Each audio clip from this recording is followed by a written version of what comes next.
Congaree National Park, South Carolina. Date, May 19, 2013.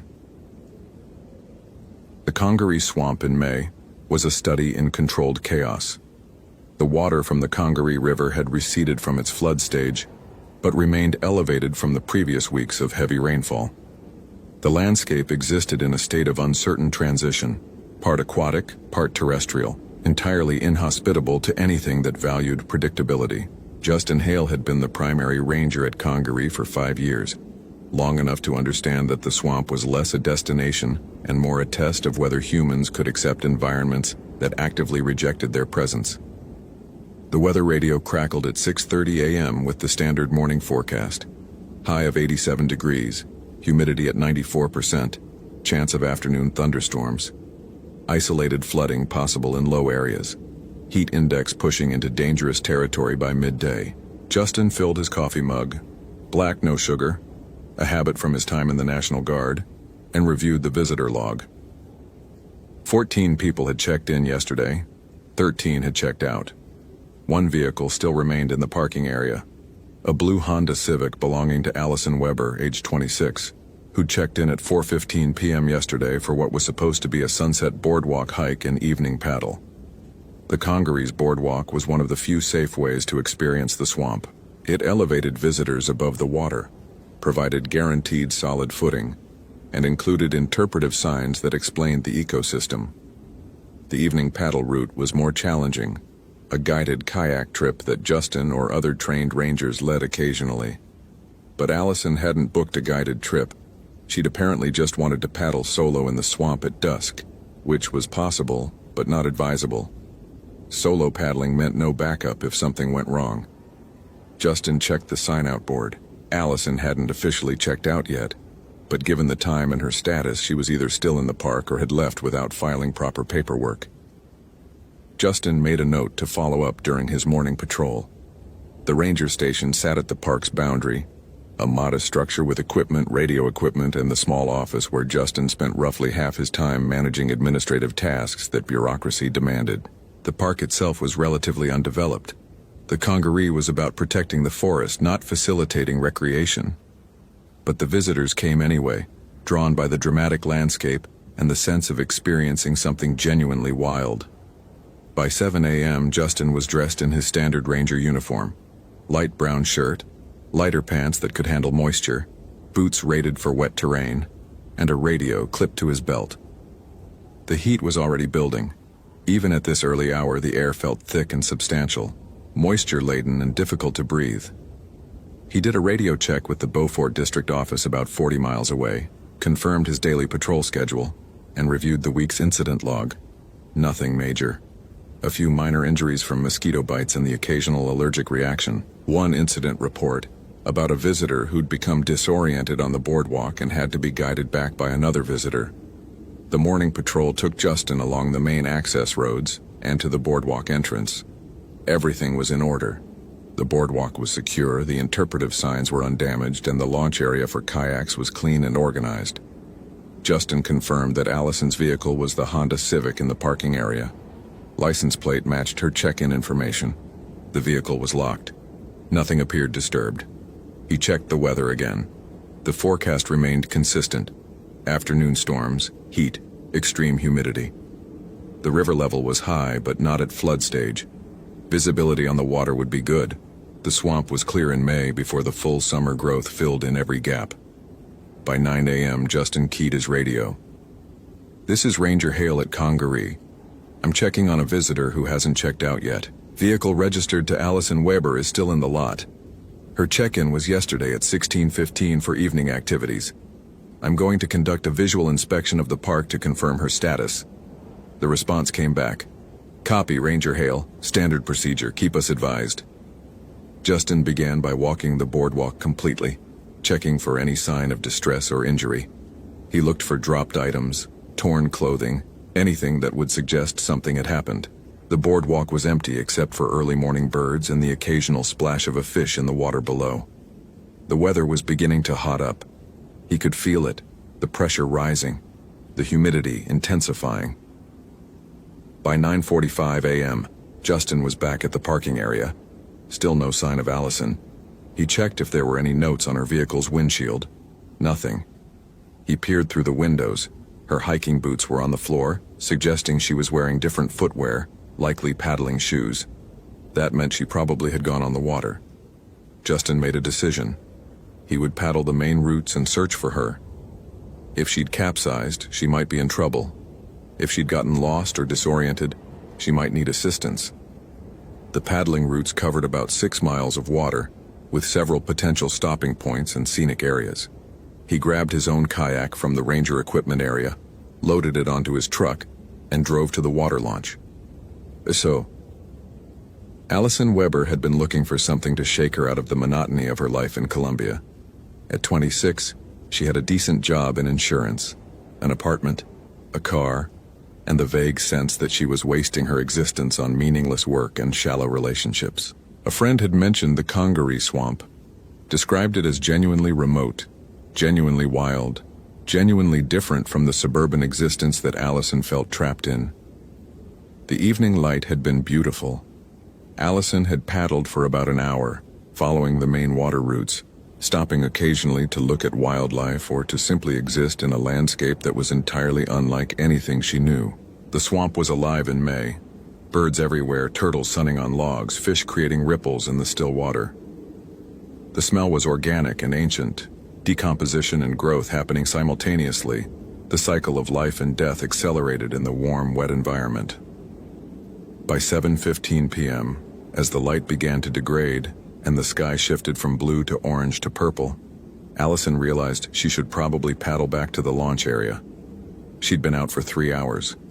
She hadn't brought lights. She knew paddling at night was dangerous, but the landscape was so beautiful in this light. The trees were silhouetted against the sky, creating shapes that looked almost like they'd been constructed specifically for this moment. Allison paddled a bit further, telling herself she'd turn around at the next clearing. The sun set faster than she expected. One moment there was amber light filtering through the trees, the next moment the world had shifted to deep purple twilight. Allison paddled with more urgency now, trying to navigate back to the main water route, trying to retrace her path. But the channels all looked similar in the darkness. The landmarks she'd noted on the paddle out were invisible now. By 8:30 p.m., Allison accepted that she was lost in the Congaree swamp after dark. This was not ideal. This was genuinely dangerous. But she also had her head about her. She had her kayak. She had her paddle. She could navigate along the water channels. And eventually, she would reach the main river. And the main river would lead her back to the launch area. She was paddling along what she thought was the correct channel when she heard the sound. It was a splash. Large. Something substantial had entered the water. Allison stopped paddling and listened. In the darkness, sound was unreliable. The splash had come from somewhere, but she couldn't determine where. Probably a big fish. The Congaree had catfish that could get large, and they occasionally broke the surface. Allison started paddling again. The sound came again, much closer this time. And again. Whatever it was moving through the water. Following her? Allison's rational mind said it was just a fish or perhaps an alligator. The Congaree had them, curious about the kayak and the human in it. Alligators generally avoided people. They were shy, unless they felt threatened, or if someone stumbled between a mother and her babies. Allison paddled faster. The water around her kayak became active. Things were moving beneath the surface. She could see the disturbances, small ripples and wakes that suggested multiple animals. Not one thing. Several things. Or one thing that moved very quickly, creating multiple disturbances. "Hello?" Allison called out, immediately feeling foolish. What was she going to do? Have a conversation with a fish? The splashing stopped.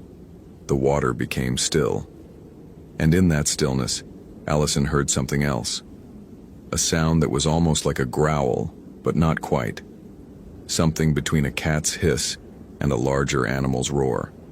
It came from somewhere near the water's surface, close to her kayak. Allison paddled hard back the way she'd come. Fear was overriding her rational assessment of the situation. Something in the water was not behaving like a normal Congaree animal. The sound, The hunting pattern, the sense of intelligent pursuit. It was triggering something ancient in her brain that told her to escape. She paddled for what felt like an hour, but was probably only minutes. Her arms burned. Her breathing was ragged. She was navigating by memory and intuition, trying to find her way back to the main river, trying to put distance between herself and whatever was in the water. The sound followed her, always at a distance, always just at the edge of her hearing and perception. It was tracking her. She was certain of it. The way it would go silent when she stopped would resume when she paddled. It was following the kayak, learning her pattern, studying her movements. Allison reached what she thought was the main water channel around 9:30 p.m. The sky had become almost completely dark. There was enough starlight to see vague shapes, but details were invisible. She paddled along what she believed was the correct direction, toward where the launch area should be, trying to maintain her composure and not panic. It was then that she heard the voice. "Hey, hello, can anyone hear me?" A human voice, another person. Relief flooded through Allison. She wasn't alone in the swamp. Someone else was out here. "Yes," she called back. "I'm here. I'm in a kayak." "Where?" The voice came back. It sounded male, maybe in his 20s or 30s. "Can you paddle this way? I need help." "Where are you?" Allison called. She tried to identify the direction the voice was coming from, but sound carried strangely in the swamp at night. It seemed to come from everywhere and nowhere. "Over here, by the big cypress trees. I flipped my kayak. I'm in the water." Allison felt a jolt of fear. Someone was in the water. That meant they were vulnerable to whatever had been chasing her. "Are you hurt?" she called. "My arm. I think I hit it on something. Please, I need to get out of the water." Allison paddled toward the voice, toward where the big cypress trees should be. She could make out larger shapes now, the distinctive silhouettes of the massive old cypress trees that grew in the Congaree's deeper water. She paddled between two of them and looked around. She couldn't see the person. "Hello?" she called. "Where are you?" The water around her kayak erupted into motion. Something massive rose from the depths, a shape that was all wrong, that didn't move like any animal Allison knew. For just a moment, backlit by the faint starlight, she got a clear look at it. It was feline in shape. 4 legs, a muscular body, a head with ears and a face. But the proportions were exaggerated. It was larger than any big cat should be. And its eyes caught the light and threw it back at her with an intelligence that was absolutely terrifying. The creature made that sound again, that almost roar that was almost hiss. And Allison understood with complete clarity that it had been imitating the voice. It had learned human speech. It had mimicked a drowning person to lure her toward it. Allison paddled backward hard. The creature moved with her, staying roughly the same distance away, as if it was playing with her, testing her, evaluating her as prey. "No," Allison whispered. She couldn't process what she was seeing. The thing in the water was impossible. And yet there it was, pacing her kayak, studying her with eyes that held ancient intelligence. It made the sound again, and this time she could hear the mockery in it. The creature was enjoying this. It was toying with her the way a cat played with a mouse. Allison paddled as hard as her exhausted arms could manage. The creature didn't chase her immediately. It let her go, let her paddle ahead, and then it followed. She could hear the splash of it moving through the water, always behind her, always at approximately the same distance, herding her deeper into the swamp instead of toward the launch area. Justin launched his kayak at 10:15 p.m. The water was black beneath him, reflecting only the stars and the thin crescent of moon that had risen above the trees. The darkness was almost absolute. He could barely see 10 meters ahead. But the main water channels were familiar enough that he could navigate them by memory and the feel of the water beneath his paddle. He paddled with a purposeful rhythm, calling out Allison's name occasionally, listening for any response. The swamp at night was alive with sound, insects, frogs, the occasional splash of a fish or turtle. But no human response, By 10:45 p.m., Justin was beginning to consider that Allison might have made it back to the launch area and was simply sleeping in her car, unaware that she should have filed a checkout form. It happened occasionally. People would paddle in the evening, get disoriented, struggle to navigate the channels in darkness, and end up returning to the parking area well after they'd planned. But something in Justin's experience told him that wasn't what had happened. His instincts, honed by 5 years of working in a difficult environment, were sending signals that something was wrong. He was paddling through one of the deeper channels when he heard the splash. Large, substantial, not the splash of a normal swamp animal. Justin stopped paddling and listened. The splash came again. Much closer. Whatever it was moving through the water. And it was moving with purpose and intelligence. Justin felt the familiar tingle of adrenaline response. His hand moved instinctively toward the knife at his belt. Not much protection against something in the water, but something. "This is Ranger Hale," he called out. "Congaree National Park. If you need assistance, identify yourself." Silence. Then a sound that was almost like growling, but not quite. Something between a cat's hiss and a larger predator's call. Justin's kayak suddenly felt very small and fragile. The water beneath him, which had seemed merely dark and obscuring moments ago, now felt hostile. He began paddling back the way he'd come, toward the launch area and open water where visibility would be better. Behind him, he heard the splashing resume. Something was following him. Something that knew how to move through the water with efficiency and purpose.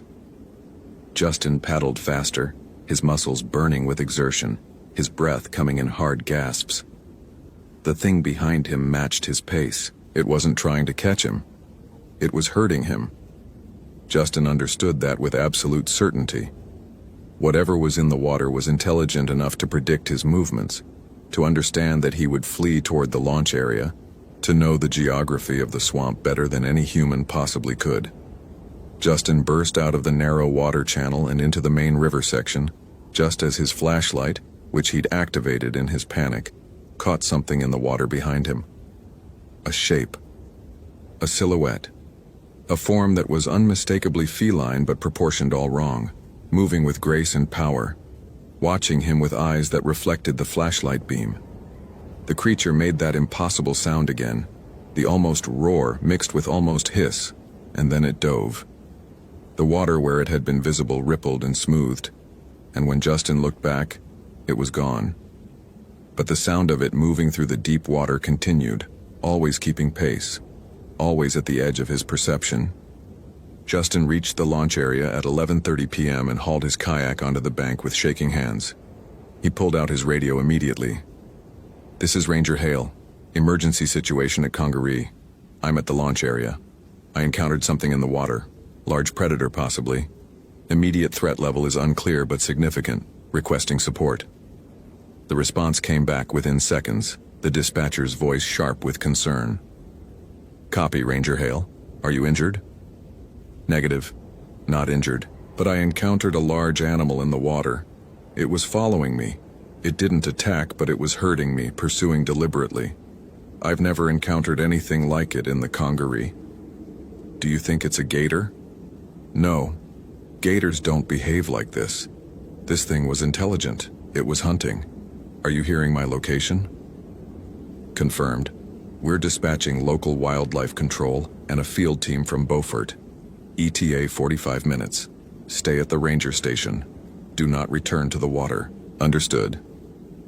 Justin gathered his equipment and walked quickly back to the ranger station, every nerve in his body screaming that something was following him. He locked the doors once inside and pulled up the incident files on his computer. Missing person in the Congaree could mean several things. Accident, injury, getting lost. But the creature he'd encountered, the intelligent predator in the water, suggested something different. Allison Weber's vehicle was still in the parking area. Her missing checkout suggested she was still in the park.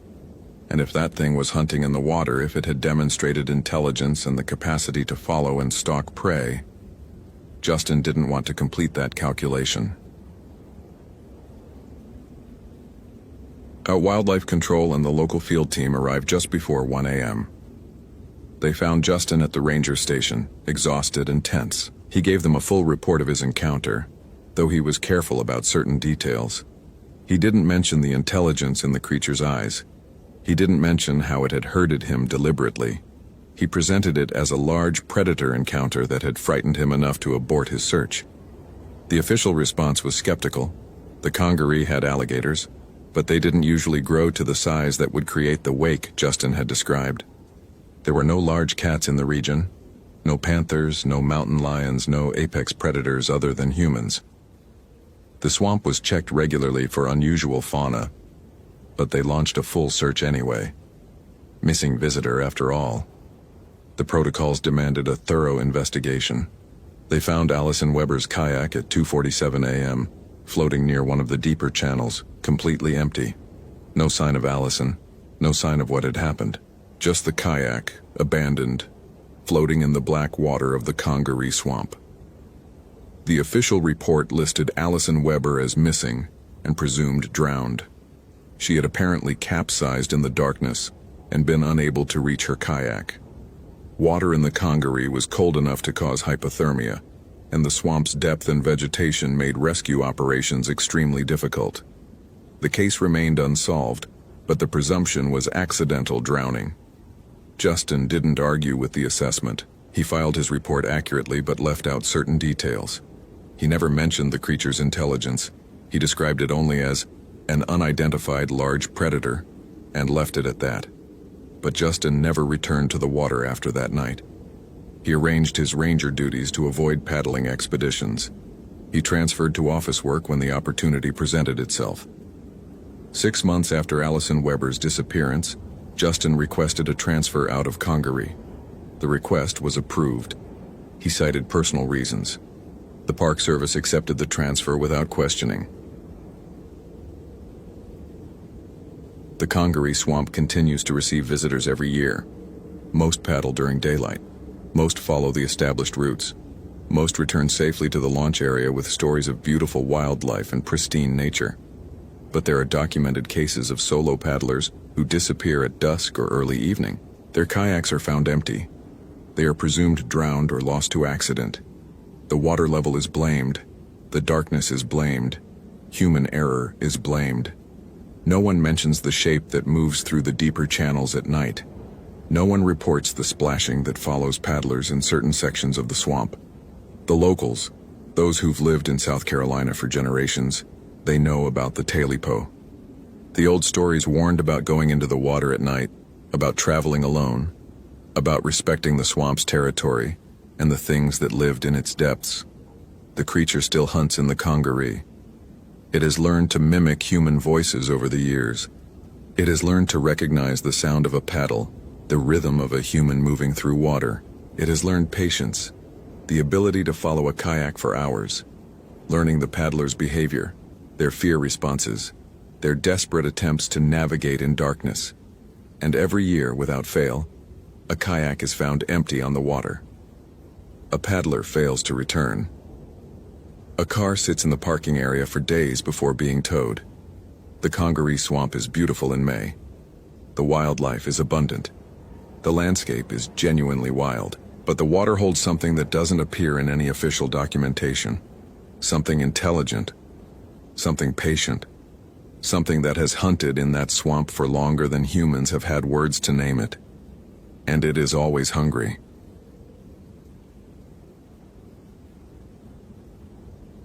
Location: Great Basin National Park, Nevada. Date: July 31st, 2016.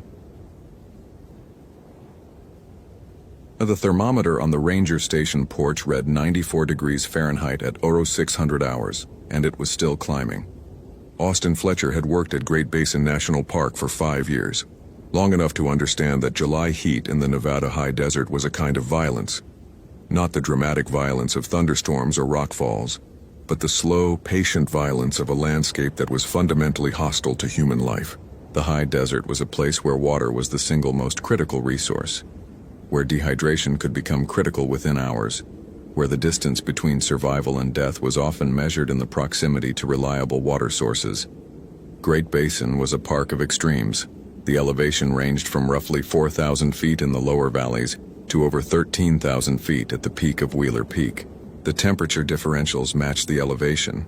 The valleys could reach over 100 degrees, while the high peaks could drop to freezing even in midsummer. Water sources were scattered and unpredictable. Some were reliable year-round. Others were seasonal or dependent on snowmelt. A few were legendary for their unreliability. Sources that appeared on old maps but had dried up decades ago, or sources whose location had become uncertain through years of human memory degradation. Austin had established his morning routine long ago. Coffee at 0530 hours, weather check at 0545, permit review at 0600, equipment verification at 0615.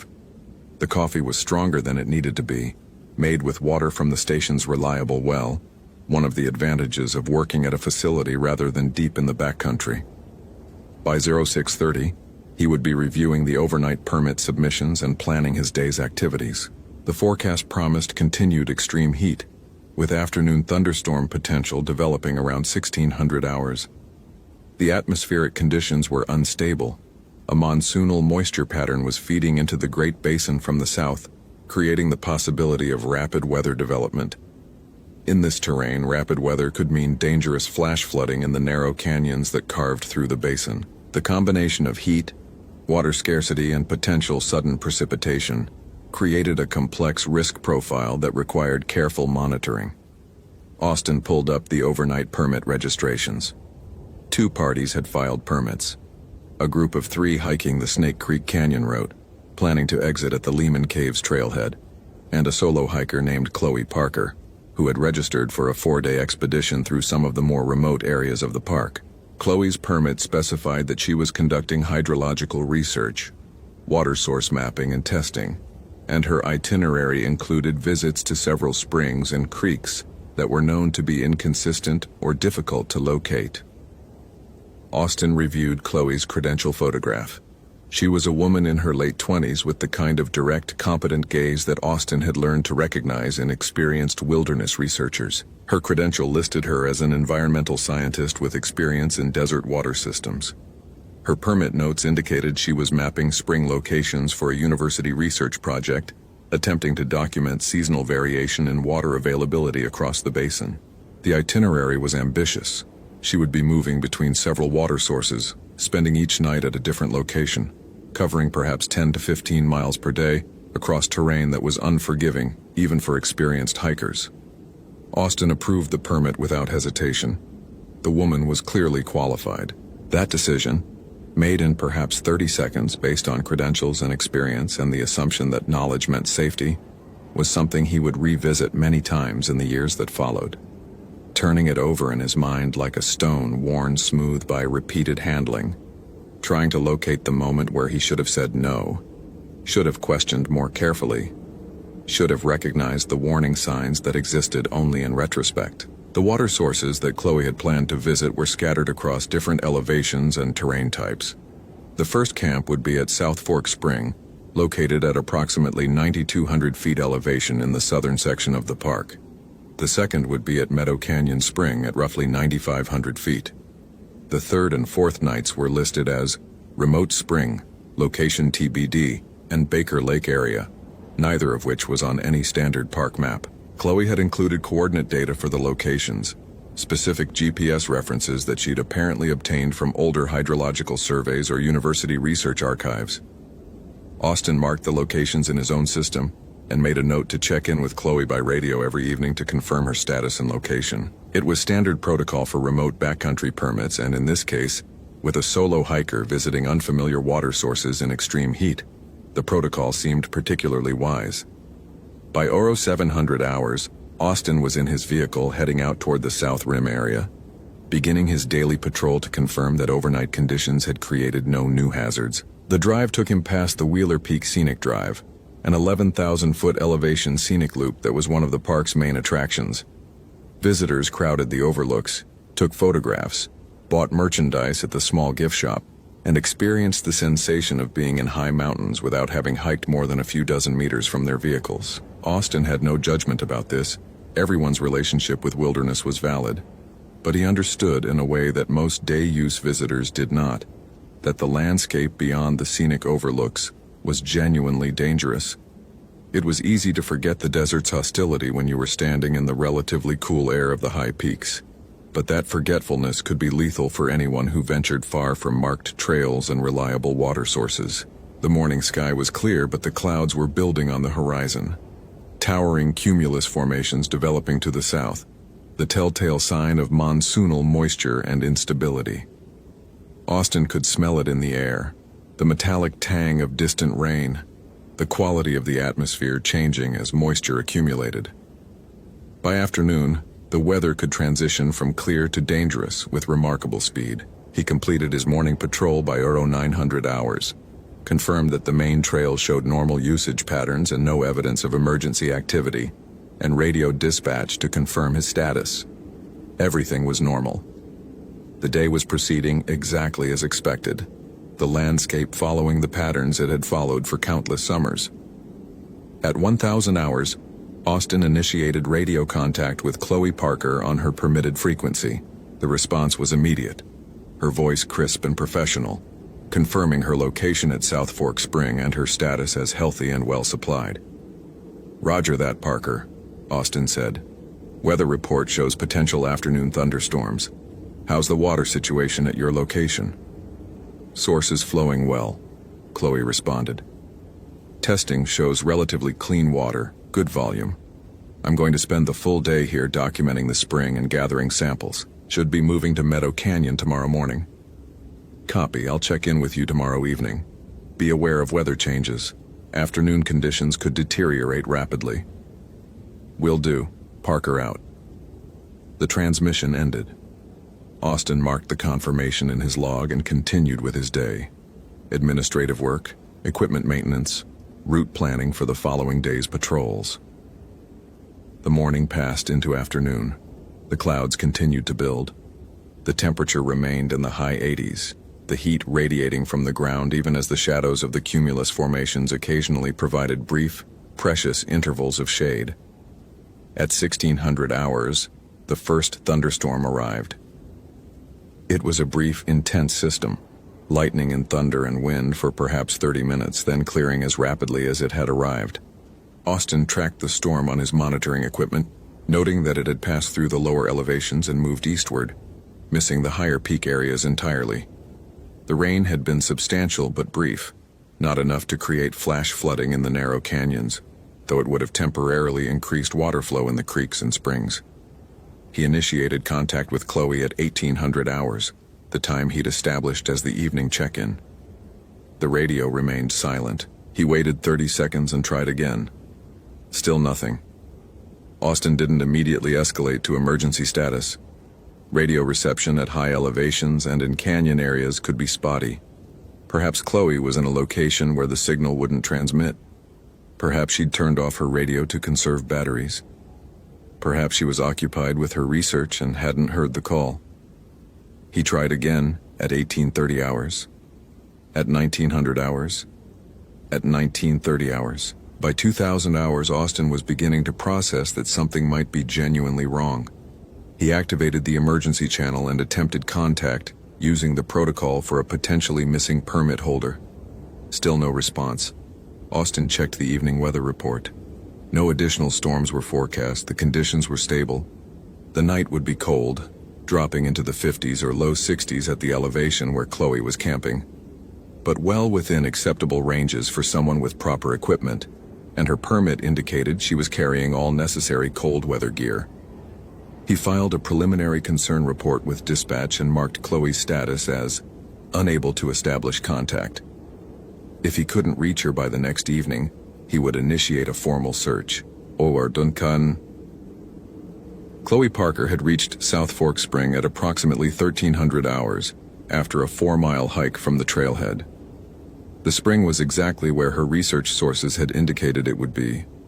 A reliable water source emerging from the limestone, flowing down canyon to create a small creek that eventually drained into the basin proper.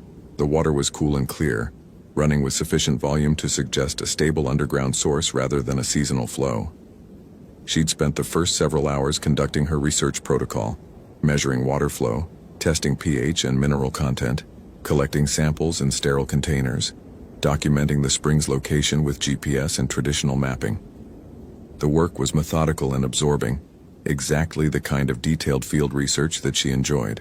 By 1600 hours, as the afternoon heat began its transition toward evening, she'd completed the initial documentation and had set up her camp in a relatively sheltered location, a short distance from the spring. The thunderstorm had arrived without warning.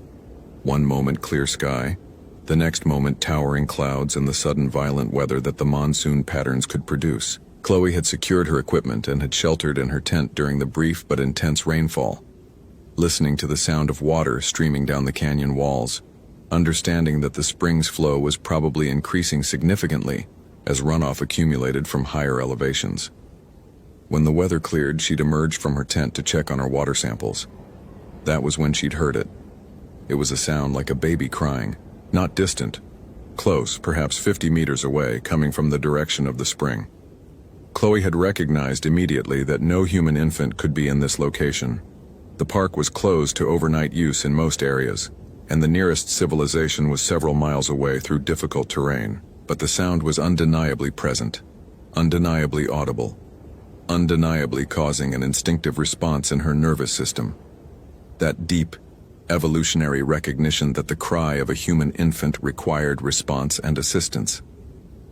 She'd walked toward the sound, aware that she was doing something irrational but unable to stop.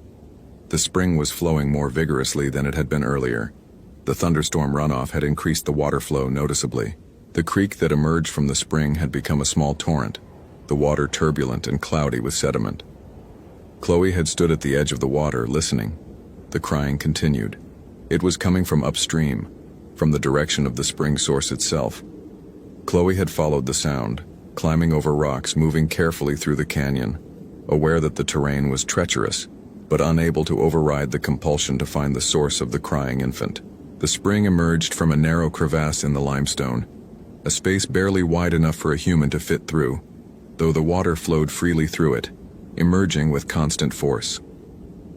Chloe had peered into the crevasse, trying to see where the sound was coming from. The crying had continued, echoing from somewhere in the depths of the stone, from somewhere underground, from somewhere that human rescue was impossible. That was when she'd realized, not as a thought but as a recognition that arrived directly into her consciousness without passing through normal logic, that the crying was not coming from anything that needed rescue. The crying was coming from something that was trying to lure her into the water. Chloe had stepped back from the crevasse. She'd turned to walk back toward her camp, and that was when the water had grabbed her. It hadn't happened the way she might have imagined drowning. There had been no violent pulling, no overwhelming force. Instead, something had taken hold of her ankle, gently, but with absolute control, and had simply begun pulling her back toward the water. It had been the gentlest form of predation possible, the minimum amount of force necessary to accomplish its objective, as if whatever held her understood that panic would only make the process more difficult. Chloe had tried to resist. She'd attempted to pull free, to dig her hands into the stone to create friction that would slow the inevitable movement back toward the water. But her strength was insignificant compared to whatever had hold of her ankle. Within seconds, she was at the water's edge. Within moments, she was knee-deep in the turbulent flow. The crying stopped. What replaced it was not silence, but a sound that was worse than any cry. A kind of satisfied humming, a vocalization that suggested intelligence and satisfaction, and the successful completion of a hunt. Chloe had looked down into the water at her feet, and she'd seen them. They were small, perhaps 2 or 3 feet in height, humanoid but fundamentally wrong. Their skin appeared to have a translucent quality, as if it was barely there, as if it was being held together by something other than normal human biology. Their eyes were too large, reflecting light in a way that suggested intelligence far beyond what human eyes could express. They were arranged in the water around her legs, holding her with hands that were webbed, fingers that extended slightly longer than human fingers, grips that were simultaneously gentle and absolutely inescapable. "Welcome," one of them said. Its voice was like the crying she'd heard earlier, but underneath it was language, was clarity, was the sound of something ancient speaking in English, despite not being anything that had evolved alongside humans. "You have come to the water. You belong here now." Chloe had opened her mouth to scream. But the creatures had begun pulling her deeper into the spring, and she had understood with the absolute clarity of someone experiencing profound trauma that screaming would serve no purpose here. There was no one to hear. There was no rescue coming. The landscape that she had thought was hosting her research was actually hosting her predation. The water had become not a simple liquid but something more complex. It had seemed to move with intentionality, to part for the creatures and for her sinking body, to carry her deeper into the spring source than the physical dimensions of the crevasse should have allowed. She had descended into water that should have been impossibly cold, but felt almost welcoming, almost like liquid that had been warmed specifically for her arrival. The creatures had continued to hold her, their hands gentle but absolute, their voices continuing to hum that satisfied, hungry sound.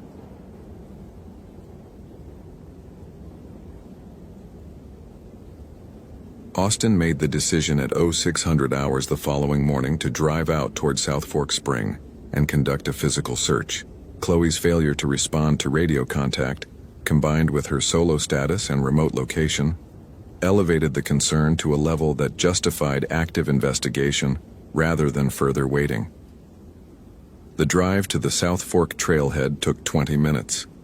The morning was already hot, the thermometer in his vehicle reading 82 degrees at 6:30 hours. The sky was clear, but Austin could see the building cumulus clouds on the horizon again, the monsoonal pattern continuing to feed moisture into the basin. Another afternoon of thunderstorm potential. He hiked the 4-mile route to the spring at a steady pace, moving quickly but carefully, aware that the terrain was hazardous and an injury would create cascading complications. He reached Chloe's camp at approximately 07:45 hours. The tent was there. Her equipment was arranged methodically. Her backpack was positioned near her sleeping area. Her water bottles were stacked in an organized fashion. Everything was present, except Chloe herself. Austin approached the camp carefully, looking for any sign of disturbance, any indication of what had occurred. The ground around the camp showed no evidence of struggle or violence. There was no indication of a medical emergency, no blood, no signs of injury, no evidence of panic. He activated his radio. "Dispatch, this is Unit 1 on site at South Fork Spring. Permit holder's camp is established and intact, but the permit holder is not present. Equipment appears undisturbed. Requesting guidance." "Copy. Unit 1. What's your assessment?" Austin looked at the camp, then at the surrounding canyon. "Uncertain. No signs of emergency. She may have gone to investigate the water sources more thoroughly. I'm going to check the immediate area around the spring." "Copy. Stand by." Austin moved toward the spring, following the creek that emerged from the limestone crevasse. The water was flowing well, faster than it would naturally flow from just the spring source. Runoff from yesterday's thunderstorm was still contributing to the flow. Austin examined the area carefully, looking for any sign that Chloe had been here. The ground near the spring showed boot prints, multiple impressions, suggesting that someone had walked this route several times. The prints led to the water's edge and then stopped. They didn't continue along the creek bank. They didn't lead back toward camp. They simply ended at the water, as if Chloe had walked to that point and then ceased to exist. Austin activated his radio again. "Dispatch, permit holder's tracks lead to the spring and terminate at the water's edge. No continuation. Requesting emergency backup and beginning formal search protocol." "Copy. Unit 1. Rescue volunteers are being mobilized. ETA 45 minutes. Continue investigation. Maintain radio contact." Austin spent the next several minutes examining the spring area more carefully. The crevasse from which the water emerged was barely large enough for a human to fit through, and the flow was too powerful for someone to navigate upstream. The creek that emerged from the spring could theoretically be followed downstream, but the terrain grew increasingly hostile. The canyon walls narrowed, the water became more turbulent, the possibility of safe navigation diminished. He was standing at the water's edge, processing his options, when he heard it. It was a sound like a baby crying. It was coming from the direction of the spring, from somewhere in the water, or from somewhere beyond the crevasse in the limestone. Austin's rational mind immediately provided explanations. A bird call, wind through stone, his own nerves creating auditory hallucinations. But his instincts were responding with immediate fear, with a visceral understanding that the sound should not exist in this location. The crying continued. It grew slightly louder. It seemed to be moving, shifting position, as if something was moving through the water toward him. Austin stepped back from the spring. The crying became slightly less distinct. He continued backing away, moving toward the creek bank, putting distance between himself and the water source. That was when he heard Chloe's voice. "Austin, is that you? I need help. I'm in the water. Something happened." Austin froze. The voice was unmistakably Chloe Parker. He'd heard her on the radio, knew her voice tone and cadence. But she was calling from the direction of the water, from somewhere in the turbulent flow emerging from the spring. "Chloe?" Austin called back. "Where are you? Can you get out of the water?" "I can't," the voice said. The words were becoming clearer, more distinct, even as the accent and tone remained subtly wrong. "I'm trapped. Something has hold of me. I need you to help. Come to the water. Please." Austin's training told him this was wrong. A person who was physically trapped in water and couldn't escape would not be calling for help in such a calm, composed voice. A person in genuine distress would show panic, would be gasping, would display the characteristic signs of someone in immediate danger. But his instinct to help was profound. His understanding of his role as a ranger was that rescuing people in distress was his primary responsibility. He moved back toward the water. "Chloe, I need you to stay calm. I'm going to try to reach you. Tell me exactly where you are." "In the water," the voice said. "Come into the water. It's not cold. It's not dangerous. You just have to come to me." Austin reached the water's edge. He could see nothing in the turbulent flow that would explain where Chloe was or how she could be calling from such a location. But he could hear her voice clearly, calling to him, telling him to come deeper, promising that everything would be all right if he just waded in. He was reaching down to touch the water when his radio crackled to life. "Unit 1, where are you? We have rescue volunteers arriving at the trailhead. What's your status?" Austin straightened. His hand, which had been descending toward the water, retreated. He activated his radio. "Dispatch, I'm at the spring location. I've made radio contact with the permit holder. She appears to be in the water, but I can't determine her exact position. Sending coordinates now." He marked his location, transmitted the data, and waited for the rescue team. The voice calling from the water continued. Chloe's voice perfectly mimicked calling to him, begging him to come deeper, promising safety and reunion. Austin did not go into the water.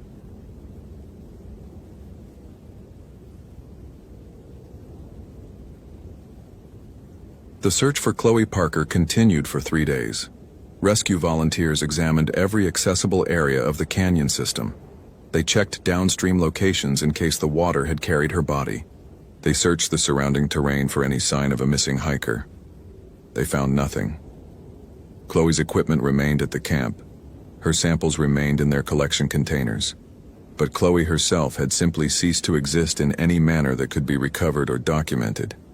The official report cited presumed drowning in unknown circumstances and body likely carried downstream by heavy runoff. Austin's account of the voice calling from the water was noted in the report as ranger experiencing extreme stress. Observations should be considered in context of emotional impact of missing person scenario.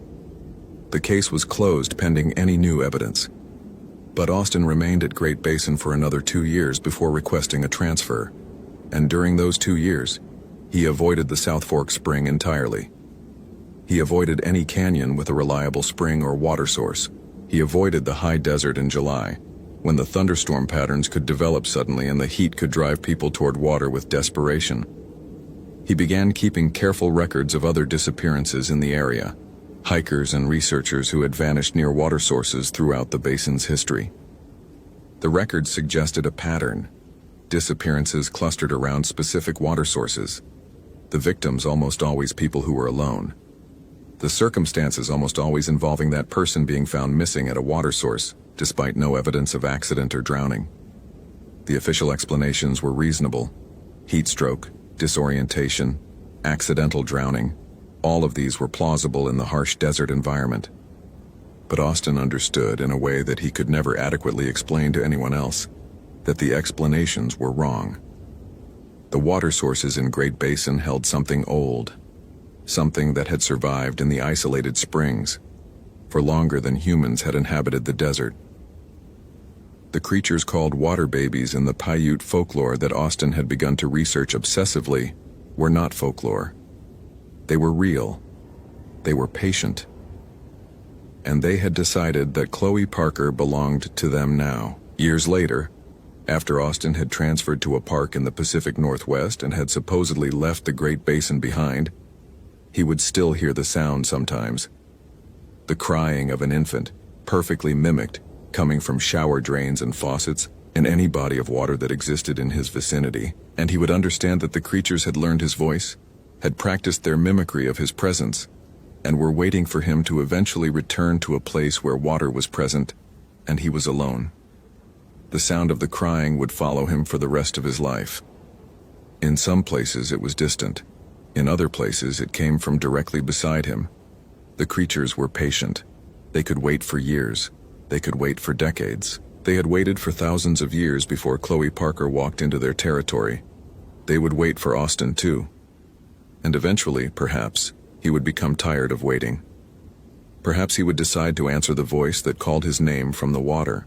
Perhaps he would wade in, just far enough to see if what it was saying was true.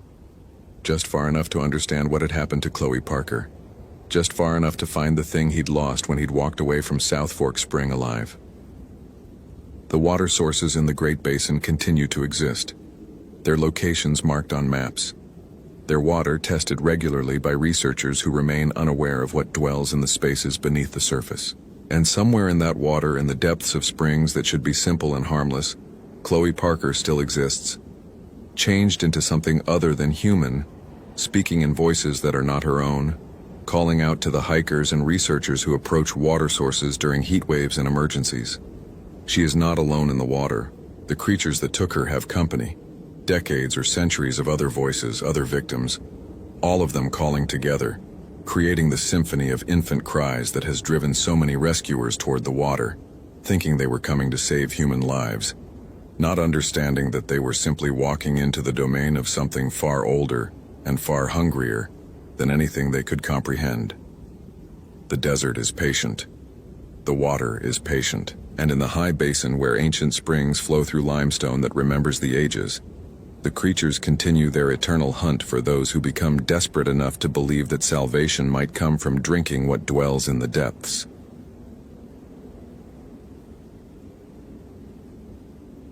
Location: Mammoth Cave National Park, Kentucky. Date: January 15, 2011. The cavern entrance was a black mouth in the limestone hillside, exhaling cold air that carried the smell of deep earth and geological time. Christopher Mercer stood at the threshold, his caving lights off for the moment, letting his eyes adjust to the transition from winter daylight to the absolute darkness that began just beyond the portal. The temperature at ground level was mild, mid-40s, but descending into Mammoth Cave meant moving into a more consistent environment. 54 degrees year-round, the temperature holding steady hundreds of feet beneath the surface, insulated from seasonal variation by millions of tons of stone. Christopher had been the lead park ranger for the cave systems at Mammoth Cave National Park for 9 years. He was certified as a cave rescue specialist, held advanced permits for all the park's known passages, and had logged more than 2,000 hours in the subsurface. He knew the cave the way a surface ranger knew their forest. Not just the major passages, but the minor tunnels, the airflows, the patterns of water movement through the limestone matrix. He knew where the loose rocks were, where the floor could collapse without warning, where certain passages were dangerous due to hydrogen sulfide buildup or nitrogen narcosis effects on deeper dives. He knew the cave well enough to understand that something was wrong with it. The first indication had come 3 days earlier. A group of recreational cavers had reported that one of the lower passages, A tunnel system called the Lost River Route had shown signs of recent animal activity. Fresh scat, fresh claw marks on the limestone walls, prints in the soft mud deposits. But the prints were impossible. They were too small to match any known fauna in the cave system. Smaller than a raccoon, smaller than an opossum, smaller, in fact, than any mammal that should have been present in an environment so far removed from surface daylight. Christopher had investigated the report himself yesterday. He had seen the prints. They were distinct and clear in the mud, 5-toed impressions roughly 3 to 4 inches in length, arranged in a pattern that suggested a bipedal gait. They were recent, created within the previous 24 hours, and they were everywhere, crossing and recrossing the passage floor, as if whatever was making them had been moving through the tunnel with no particular destination, just endless pacing back and forth. The prints disturbed him in a way he couldn't quite articulate to his supervisor. They weren't the prints of any animal he could identify. The shape suggested intelligence, the pattern suggested intention, and they led deeper into the cave system, toward areas that were marked on his maps as unmapped extensions and passages of unknown depth. This morning, Christopher had received a report that one of the park's volunteer researchers, a woman named Zoe Hartley, who had been conducting an environmental survey in the lower cave systems, had not returned from her expedition. She had been scheduled to complete her research and exit the cave by 4 in the afternoon. By 7, when she hadn't emerged, the park had initiated a search protocol. Zoe was experienced. She had been working in the cave for 6 weeks, doing weekly research expeditions to collect water samples and document microbial populations in the deeper passages. She knew the routes. She carried emergency communication equipment, a decked digital system that was designed to work through most cave networks by bouncing signals off stone. She had been careful about following safety protocols, and yet at some point in the afternoon of January 15th, Zoe had become unreachable, and by evening she had become missing. Christopher switched on his primary light, a 300-lumen LED mounted on his helmet, and descended into the cave. The passage beyond the entrance opened into a chamber roughly 40 feet wide and 60 feet tall. The ceiling was lost in shadow even with the brightness of his lamp. The walls were formations of flowstone and calcite, sculpted by water that had been dissolving limestone for 10,000 years. The air was cold and absolutely still, the kind of stillness that only existed in places where wind had never blown, where the only movement was the slow, patient work of erosion and the rare intrusion of human exploration. The sound of his footsteps echoed off the stone walls, multiplied and distorted by the cave's acoustics. Every movement became amplified, turned into something larger and stranger than the actual event. When he moved his equipment, when he shifted his weight, when he adjusted his backpack, all of it returned to his ears transformed, made to sound like something else entirely. He was an hour into his descent when he found Zoe's equipment. Her backpack was sitting on a limestone outcropping beside one of the major passage intersections. Her research bag was opened, the contents partially scattered: water collection bottles, temperature gauges, sample containers. Her notebook was there, the pages filled with data and observations, but Zoe herself was not. Christopher photographed the scene and called on his communication device.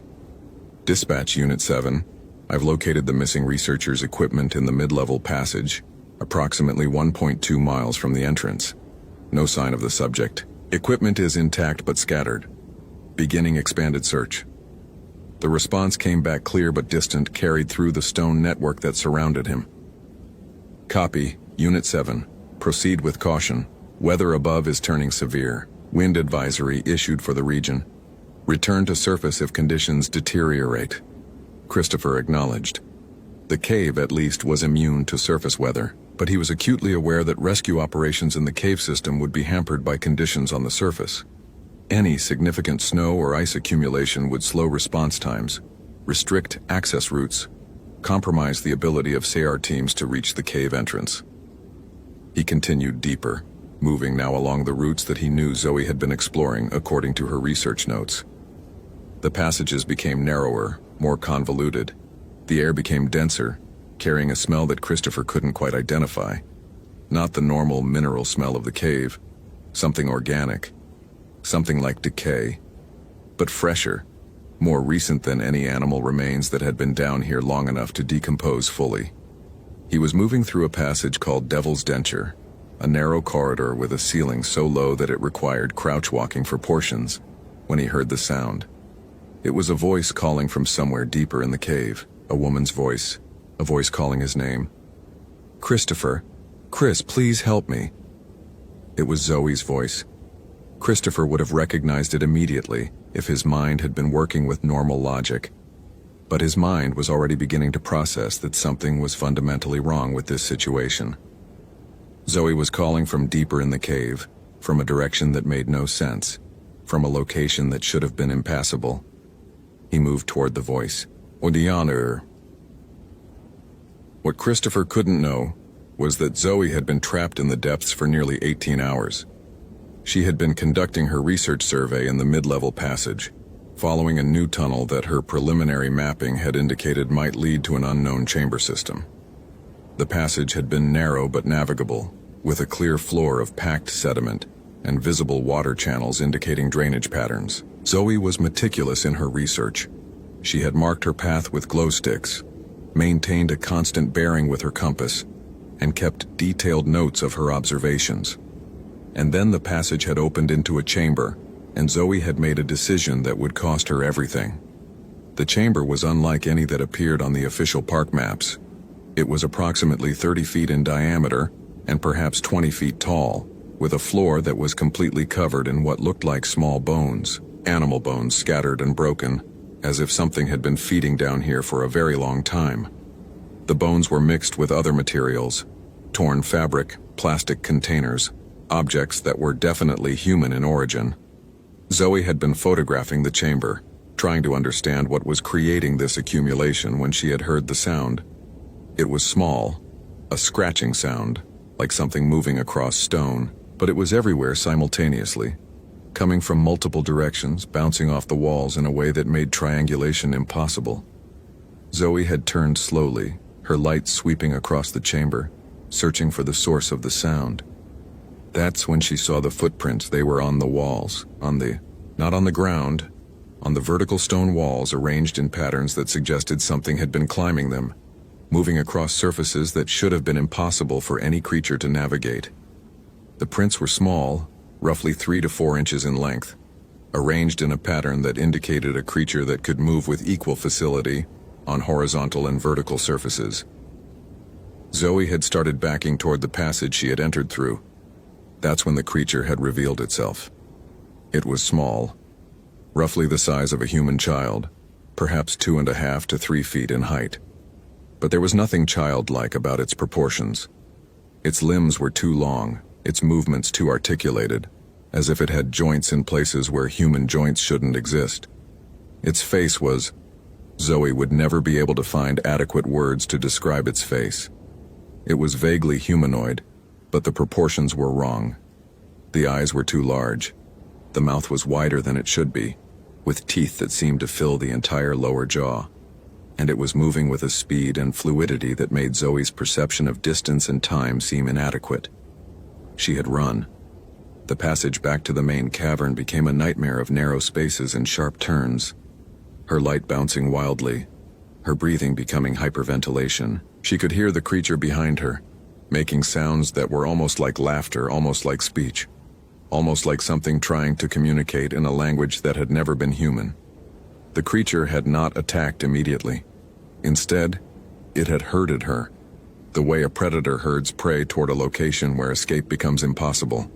It had cut off her path back to the main passages. It had forced her deeper into a section of the cave that was not on any official map, into a warren of small tunnels that seemed to have been specifically designed for something small and agile to navigate, but which were nightmarish for a human of normal size.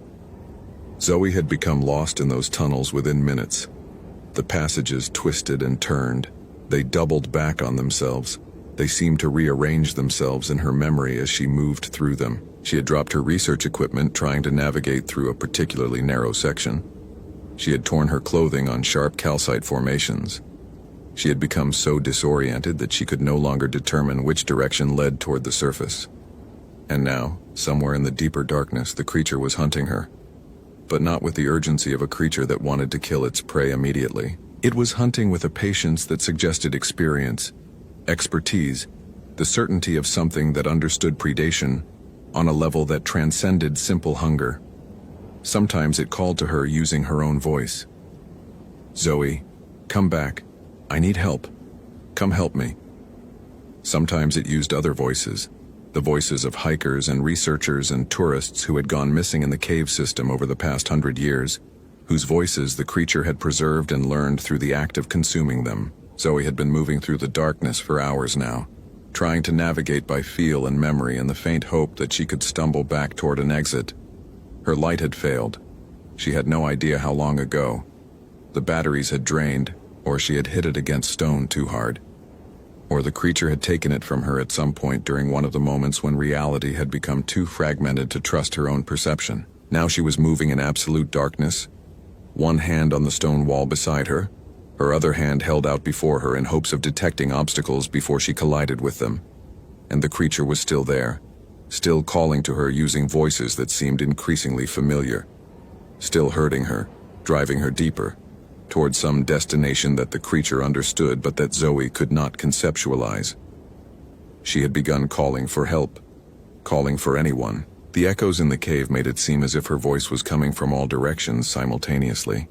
She had begun to understand that the cave itself was working against her. That sound carried strangely here, that the darkness was not passive but active, pressing against her consciousness with a weight that made thought increasingly difficult. When she heard a real voice, a human voice calling her name, she had responded immediately, forgetting in her desperate need for rescue that the creature had demonstrated the ability to perfectly mimic human speech. She had called back, "Christopher, I'm here. Please help me." The footsteps were coming now, moving deeper into the passages. Zoe could hear them echoing off stone, could hear the sound of equipment being adjusted, could hear breathing that was definitely human, and therefore definitely not the creature that had been hunting her. But the creature was still there. She could feel it.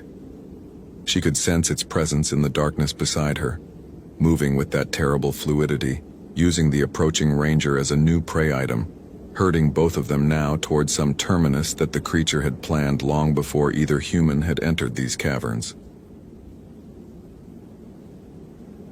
Christopher found Zoe approximately 2 kilometers deeper into the unmapped passage system. She was sitting against a wall of stone, her clothing torn and filthy, her hair matted with cave sediment and blood. She looked up at his light with eyes that had taken on a quality of absolute despair. "Don't come any closer," she said. "It's here. It's always here. It's been hurting us deeper. It wants us to go deeper." Christopher knelt beside her, assessing her physical condition. Her vital signs were concerning. Hypothermia developing, dehydration, signs of trauma and stress. But she was alive. She was conscious. She was communicable. "I'm going to get you out of here," Christopher said. "Can you walk? Can you move?" "It won't let us leave," Zoe said. "It's been doing this for a long time. It keeps the bones. It feeds on the bones and the meat and the voices. It preserves the voices." As if in response to her words, Christopher heard something. A sound like small feet moving across stone. Multiple feet moving in unison, moving fast, moving from multiple directions simultaneously. The sound was coming from above, from the sides, from passages that he hadn't even noticed in the darkness. When his light caught movement, he saw them. They were small, roughly the size of human children, but with proportions that were fundamentally wrong. There were at least 4 of them, maybe more. The darkness made accurate counting impossible. They moved with a fluidity that suggested a coordination that came from long practice, a choreography that suggested they had hunted together for a very long time. The largest one, the one in front, tilted its head and made a sound. A sound that was almost like human speech, but not quite. A sound like someone trying to pronounce human words using a mouth that was shaped for something completely different. "Welcome," the sound seemed to say, though Christopher knew that was impossible, that his mind was interpreting animal noise as human language. "Welcome to the deep dark. Welcome to the place where we live. Welcome to the place where all voices eventually come." Christopher understood in that moment what had happened to Zoe. He understood that she was not what she appeared to be, that the creature had been using her as a lure, as a way to draw him deeper into the cave system, and he understood that there was no way out, that the creatures had been living in these caves for centuries, possibly longer, feeding on the lost and the isolated, preserving voices, learning languages, becoming more sophisticated at the art of predation with each human they consumed. The creatures moved toward them. Christopher grabbed Zoe's arm, pulling her up, trying to move back toward the main passages. But the creatures had already cut off the retreat. They were everywhere, in the shadows, in the darkness beyond his light, in passages that seemed to exist partially in dimensions that human perception could barely access. When the smallest creature reached toward him with hands that were small but covered in claws, Christopher finally understood that every instinct telling him to run, every drive to fight, every attempt to survive, was exactly what the creatures wanted. The escape attempts, the struggle, the desperation, all of it was part of the predation. All of it was adding new dimensions to how the creatures understood human behavior, how they would improve their hunting techniques for the next incursion of humans into their domain. He stopped struggling. He stood still in the darkness, his light illuminating the creatures that surrounded him. And when the smallest one reached up and touched his face with claws that were surprisingly gentle, Christopher closed his eyes. The official report on the disappearance of Christopher Mercer and Zoe Hartley concluded that both individuals had become lost in an unmapped section of the cave system. Christopher had apparently been attempting a rescue operation when both parties became trapped by unstable cave formations and structural collapse. Their bodies were never recovered, the passages in question being too dangerous to explore comprehensively. The park issued a statement recommending that recreational cavers avoid the unmapped extension tunnels in the mid-level passage. Several sections were cordoned off. Warning signs were posted. Official policy was updated to restrict research expeditions to mapped areas only. But the park rangers who worked in Mammoth Cave knew something was wrong. They knew because they would sometimes hear voices in the depths when they were working alone. Voices calling from impossible locations. Voices that sounded almost like people they knew.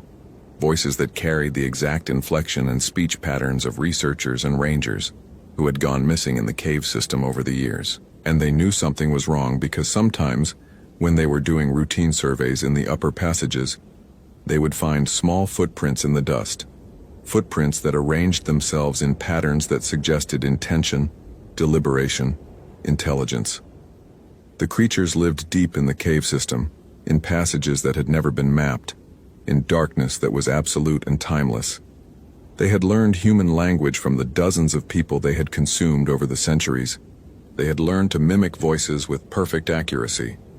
They had learned the patterns of human behavior, the weaknesses that made humans easy prey. And they waited, with the patience of things that had no concept of time, for the next explorer to venture into their domain, the next researcher, the next ranger, the next curious human who wanted to understand the mysteries of the underground. In the deep dark of Mammoth Cave, below the mapped passages in chambers that would never appear on any official map, the creatures moved through their domain. They passed around what remained of Zoe and Christopher, what they hadn't yet consumed, what they were preserving carefully because the bones and the flesh and the organs would sustain them for months, perhaps years, until the next opportunity for fresh prey presented itself. And in those depths, in that absolute darkness, voices echoed. Voices that had belonged to humans that now belonged to the creatures, that called from the abyss in the hope that someone, anyone, would come down to investigate, would come down to help, would come down to join the chorus of the lost in the place where daylight had never penetrated, where hope had no meaning, where the only truth was hunger and the patient predation of creatures that understood that humans eventually always came looking for what they had lost.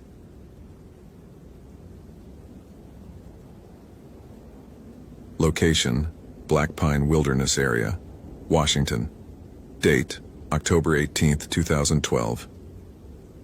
Benjamin had been a ranger in Black Pine Wilderness for 7 years, long enough to know the forest like some people know their own houses. The morning of October 18th began like hundreds of others before it. Overcast skies, temperature hovering just above 50 degrees, that particular smell of Pacific Northwest autumn settling into everything. He filled his thermos with coffee at the ranger station, the liquid steaming in the cool air, and checked the day's forecast on the wall-mounted weather radio. Rain coming by late afternoon, nothing severe, temperatures dropping into the low 40s by evening. Standard October weather. He checked his flashlight batteries more from ritual than necessity. They always worked, and verified his radio was on the correct channel, 9.3 megahertz. The frequency that connected him to dispatch in Everett, 30 miles away, and to the handful of other rangers scattered across Black Pine's 22,000 acres. The Black Pine Wilderness area sprawled across the western foothills of the North Cascades, a patchwork of old-growth forest and subalpine meadows that most people never saw. It didn't have the fame of nearby national parks. It didn't have the infrastructure or the crowds. Just trees, Douglas fir, western hemlock, Sitka spruce. Rising in dark, even rows that made the forest feel both ancient and somehow uniform, as if the woods were a pattern that repeated endlessly in every direction. The trails existed, but they were rarely marked and less frequently traveled. Hikers preferred the official parks. Black Pine was for people who wanted to actually get lost, and for rangers like Benjamin who preferred the quiet. He spent the first 3 hours of his shift on the standard patrol, the North Fork Trail, where hikers occasionally reported bear sightings, though Benjamin had never seen more than scat and overturned logs. The service rode to the old fire lookout tower, checking for downed trees blocking access. The equipment at the maintenance shed, shovels, Pulaskis, coils of rope hanging in neat rows on the shed's interior walls. Everything in order. Everything as it should be. Benjamin stopped at the overlook above Eagle Meadow and stood for several minutes, watching the light filter through the canopy. The trees rose like columns in a cathedral, and the space between them seemed to hold the gray light of the overcast sky. It was beautiful in that understated way that made people feel insignificant. He liked that feeling. The call came in over the radio at 1:47 p.m., just as Benjamin was finishing his lunch at the station. All units, we have a missing hiker report for Black Pine Wilderness. Female, early 20s, last seen leaving the Cascade Loop trailhead approximately 0900 hours this morning. Family reported her overdue for evening check-in. Her name is Emma Hendricks. Vehicle is a silver Honda Civic license plate. The dispatcher paused as she read the plate number. Benjamin knew dispatch in Everett was small, usually just one person managing multiple wilderness areas. She was supposed to be back by 1600 hours. Family getting concerned. Benjamin set down his sandwich. Copy dispatch. This is Unit 3. I'm familiar with that trailhead. I'll run up there now and check the parking area. What's her experience level? Minute, the dispatcher said, and there was paper shuffling in the background. Okay. Family says she's hiked in Washington before, but nothing extensive. No overnight gear, just day hike. Carrying a light pack, water bottle, nothing emergency related. Cascade Loop was one of the more popular trails in Black Pine despite the lack of marketing.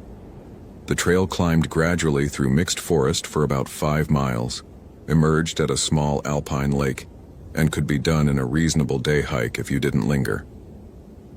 Emma Hendricks should have been back by 4 o'clock. At 2 in the afternoon, she might just be running late. But family didn't usually report a missing person until evening unless something felt wrong. Copy dispatch, I'm heading there now. Benjamin locked the station and took the ranger truck up the winding access road. Black Pine Wilderness didn't have the manicured feel of the national parks. The roads were gravel and pocked with potholes that could bottom out an ordinary car. But Benjamin knew these roads. He navigated them without thinking, his attention already shifting to what he might find or not find at the trailhead. The parking area was small, just 7 spots gravel marked with painted rocks. The silver Honda was there, parked at the lot's far end. Benjamin pulled in beside it and killed the engine. The lot was empty otherwise. Just the 2 vehicles, the faint rush of wind in the trees above, and the smell of impending rain that hadn't quite arrived yet. He checked the car, doors locked. Inside, he could see a jacket on the passenger seat, a water bottle in the cup holder, what looked like a paperback book face down on the dashboard. These were the details that made people real. the small objects they left behind that said, "I was here. I planned to return." Benjamin felt something settle in his chest, a weight that wasn't quite worry but wasn't quite nothing either. The trail began at the parking area's north edge, marked with a standard Forest Service sign that was weathered but still readable. Benjamin started walking, his boots finding the familiar rhythm of the path. The trail was well maintained. His team had cleared it last month, and the forest on either side was the cathedral silence he'd enjoyed from the overlook. Hemlock and fir and Douglas spruce rising in their columned rows, the understory thick with ferns and fallen wood in various states of decomposition. The smell was rich, damp earth, fungal decay, the green smell of growing things. Sound was distant and muted. The wind moved through the canopy far above, creating a whisper that seemed to emanate from the entire forest rather than any particular source. Benjamin checked his watch. 2:15 p.m. 2 hours and 15 minutes since Emma had last been seen. It wasn't unusual for a hiker to move slowly through the wilderness, to stop and look at plants, to sit and rest, to lose track of time in a way that was easy to do in a place where clocks had no meaning. But Benjamin's pace was faster than casual. He was looking. The trail climbed steadily for the first mile, switching back through dense forest. Here, the canopy was so thick that even at mid-afternoon, the forest felt twilit. Benjamin used his flashlight despite the time, because the contrast between his eyes and the darkness made it easier to see the trail itself. Around him, the forest was dense with life that he couldn't see. Birds moving in the canopy, small mammals in the understory, insects in the fallen wood. The sounds were minimal but present. A rustling here, a distant bird call there, the normal sounds of a functioning forest. By the time Benjamin reached the 2-mile mark, the normal sounds had changed. He didn't notice it all at once. It was subtle, like the way a room's temperature shifts degrees at a time without you realizing you're becoming cold until you're shivering. At first, he rationalized it. The wind had shifted. The time of day, late afternoon approaching, meant the forest's activity patterns changed. Birds settled down for evening. Small animals moved more cautiously. But the silence that surrounded Benjamin now wasn't the absence of sound. It was something active, something that felt like it was listening. He stopped walking. The trail stretched ahead of him, still clear, still marked with the occasional cairn, stacked rocks his team had placed, showing the way.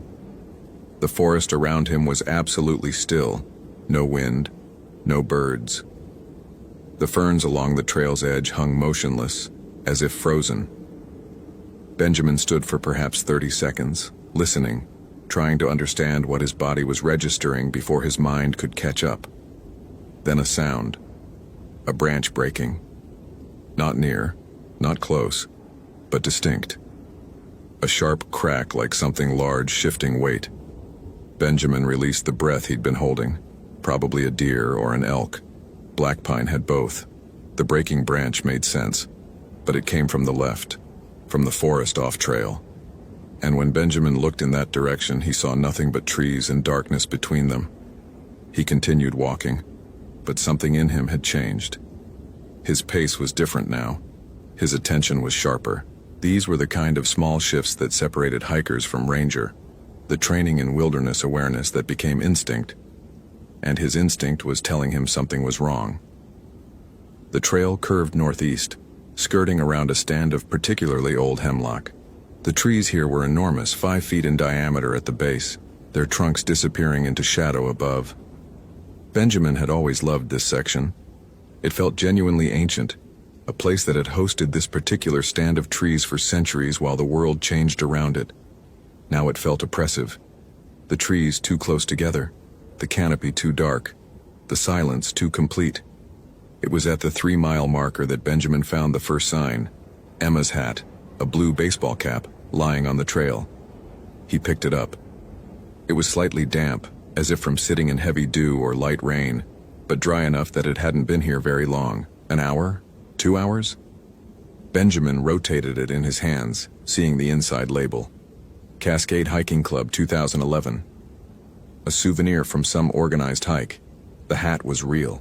The hat meant Emma had come this way. "Dispatch, this is Unit 3, Benjamin said, keying the radio. "I've located the missing hiker's cap on the Cascade Loop Trail at approximately the 3-mile marker. Continuing search up the trail. Please advise if search and rescue is being mobilized." Static. Then dispatch came back, her voice slightly distorted with distance. "Copy Unit 3. Search and rescue has been notified. They're mobilizing out of Everett. ETA to trailhead approximately 1600 hours. Continue search and report. We're logging your position." 1600 hours, 4 o'clock, 2 hours away. Benjamin keyed the radio again. "Copy dispatch. We'll continue up to the lake and search from there." He put Emma's hat into his pack and kept walking. Emma Hendricks had been hiking in Washington for 3 years, ever since a breakup had sent her into nature seeking something she couldn't quite name.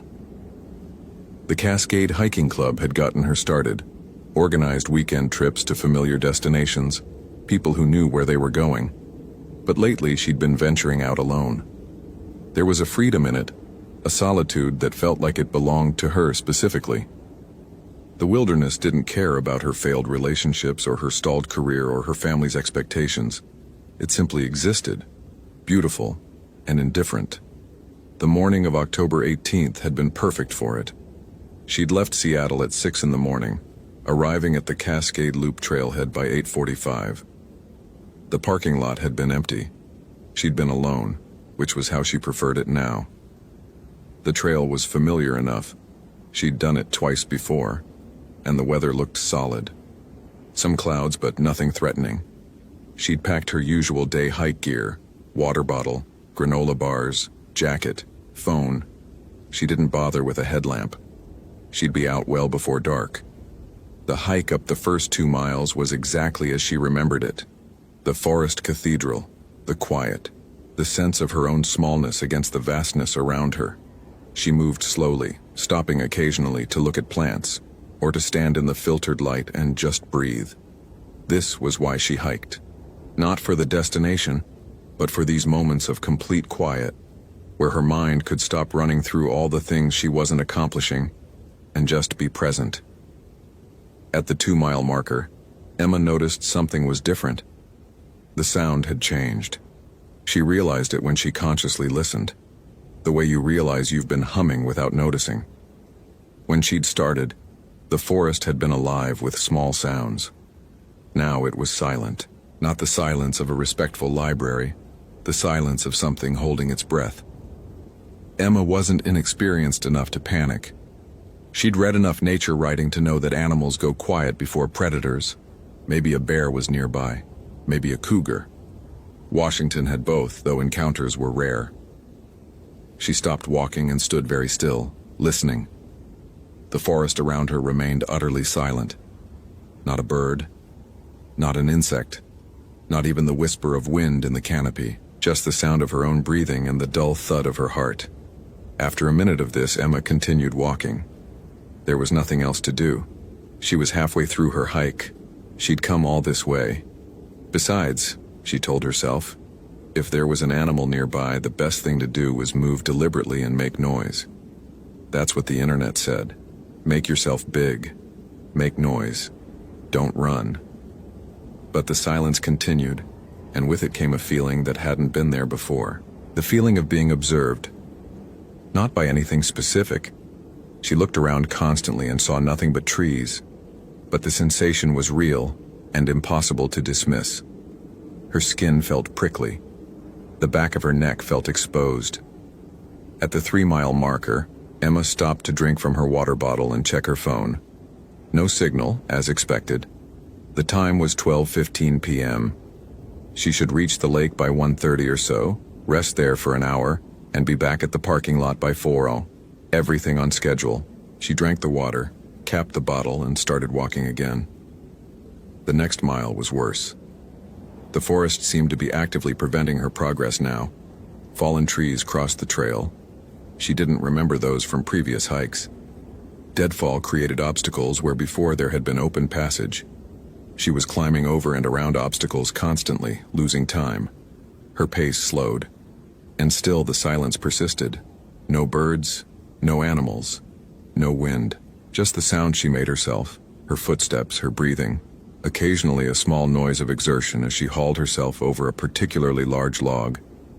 It was at the 4-mile point that Emma realized the trail itself seemed wrong. She was looking at a trail marker, a small cairn of stacked rocks, that pointed northwest. The Cascade Loop Trail should be going north. She checked the rock formation. It was definitely a trail marker, definitely pointing northwest. Maybe the trail curved that way and she'd forgotten. It had been 6 months since her last hike here. She followed the marker's direction. The forest on this side of the marker was denser, less traveled. There was no clear path, just a general line of least resistance between trees. Emma had to push through underbrush, had to be more careful about her footing. The canopy above was lower here, thicker, creating a perpetual twilight. She used the small flashlight on her phone to see better, and the phone's battery was already dropping. 12% charge, red warning light flashing. She turned off the flashlight and tried to navigate by sight, but the forest all looked the same now. Trees, ferns, fallen logs, more trees. She'd been moving deeper for what felt like 30 minutes when she realized she hadn't seen another trail marker. Emma stopped. She turned around, intending to go back to the previous marker, back to the familiar trail. But when she looked behind her, she couldn't see clear direction back. The forest behind her looked exactly like the forest ahead of her. Same trees, same undergrowth, same absence of any marked path. She chose a direction that felt like it might be backward and began walking, but after 5 minutes she saw something that made her stop. The same distinctive double-trunked hemlock that she'd passed 10 minutes ago when moving forward. She recognized it because the two trunks twisted together at the base in an unusual way. Emma turned around, walking in what should have been the opposite direction. After another 5 minutes, she saw the same double-trunked hemlock again. She didn't realize she was shaking until she tried to move and found her legs unsteady. Emma sat down on a log and forced herself to breathe. This was not a rational situation. The tree should not be behind her and in front of her and behind her again. This was not how forests worked. She pulled out her phone, hoping against logic that there was suddenly cell service, but there was nothing. The battery was down to 3%, the low battery warning flashing like a heartbeat. Emma held the phone up, rotating slowly, trying to see if she could spot anything that looked like civilization. Smoke, a clearing, anything. The forest around her was thick with trees and shadows, and at the edges of her phone's light, she thought she saw movement. Something between the trees, something that wasn't quite solid, that seemed to move in a way that didn't make sense. Not running, not walking, moving like it was made of the forest itself. Her phone battery died. The Benjamin reached the Alpine Lake at 4 o'clock exactly, just as the first drops of rain began to fall. The lake was small, maybe 200 meters across, fed by a mountain stream that appeared from the forest to the north and disappeared back into it to the south. The water was dark, it always was at this elevation, and the clouds had come down enough that the mountains that should have been visible above the far shore were just suggestions in the mist. There was no sign of Emma Hendricks. Benjamin walked the shore, checking both sides of the lake's exit stream, looking for any indication that she'd stopped here. A rest spot, discarded garbage, footprints. He found nothing. The beach area was composed of small stones and scattered deadfall, and if anyone had walked here recently, the rain was already erasing the evidence. His radio crackled. Unit 3, dispatch. Can you advise your current status? Benjamin keyed the response. I'm at the Alpine Lake location. No sign of the missing hiker. I found her baseball cap at the 3-mile marker. Continuing search of the surrounding area. Copy, Unit 3. Search and rescue team has departed Everett. ET trailhead 16-15 hours. Weather is degrading. How's visibility in your location? Benjamin looked up. The clouds were lowering, the light diminishing as the afternoon progressed toward evening. Rain was falling steadily now, not hard but insistent. Visibility was down to maybe 50 meters before the forest disappeared into mist. Visibility is degrading rapidly, rain beginning. I'll continue search but will need light soon. Copy, Unit 3. Advise if you need support before SAR arrival. Benjamin didn't respond immediately. Search and rescue would arrive in maybe 45 minutes. They'd bring equipment and personnel and a professional search structure. He should probably wait for them, relinquish control to the trained SAR team. That was protocol. But Emma Hendricks had been missing for nearly 7 hours now. She had no overnight gear. She had no heavy jacket. If she was lost and frightened in the forest, waiting another 45 minutes might be the difference between rescue and tragedy. Copy dispatch. I'm going to continue searching north from the lake. We'll check in every 15 minutes. Copy, Unit 3. Proceed carefully. Advise of any findings. The forest north of the lake was different from the trail below. The trees were older, larger, with more space between them as if they'd been growing here for centuries and had found some natural spacing. The forest floor was soft with accumulated needles and moss, and deadfall lay in artistic arrangements like sculptures. There was a stream coming from somewhere north. Benjamin could hear it, and he decided to follow the water, on the theory that people often followed water when lost. The rain continued, steady and cold. Benjamin's jacket was waterproof, but his hands were getting wet, his boots finding increasingly muddy footing. The forest was darker now, despite the fact that it wasn't yet evening. The clouds had come down so far that the canopy disappeared into mist above, creating a tunnel effect where ground and sky melted into identical gray. Benjamin moved carefully, calling out occasionally, "Emma, Emma Hendricks." His voice sounded strange in the quiet forest, too loud and too human. The forest seemed to absorb the sound, deadening it. It was then that Benjamin became aware of something following him. He didn't see it. He didn't hear it clearly. But the sense of presence behind him was absolute. Benjamin stopped walking and turned around, scanning the forest. Nothing. Just mist and trees and the sound of rain. He turned back forward and continued walking, but now the presence was more acute. Not behind him anymore. Beside him. Moving parallel to his path through the forest. Benjamin forced himself not to look, forced himself to keep moving. There were predators in black pine, mountain lions, bears, and the worst thing you could do was show fear. But this didn't feel like an animal. Benjamin keyed his radio. "Dispatch, I'm moving through the forest north of Alpine Lake. Proceeding with caution. We'll update in 15 minutes. Static. Then dispatch, but her voice sounded distant, distorted with noise. OP Unit 3. Advise, Rangers, search. The signal was degrading. Benjamin tried again. Dispatch, please repeat.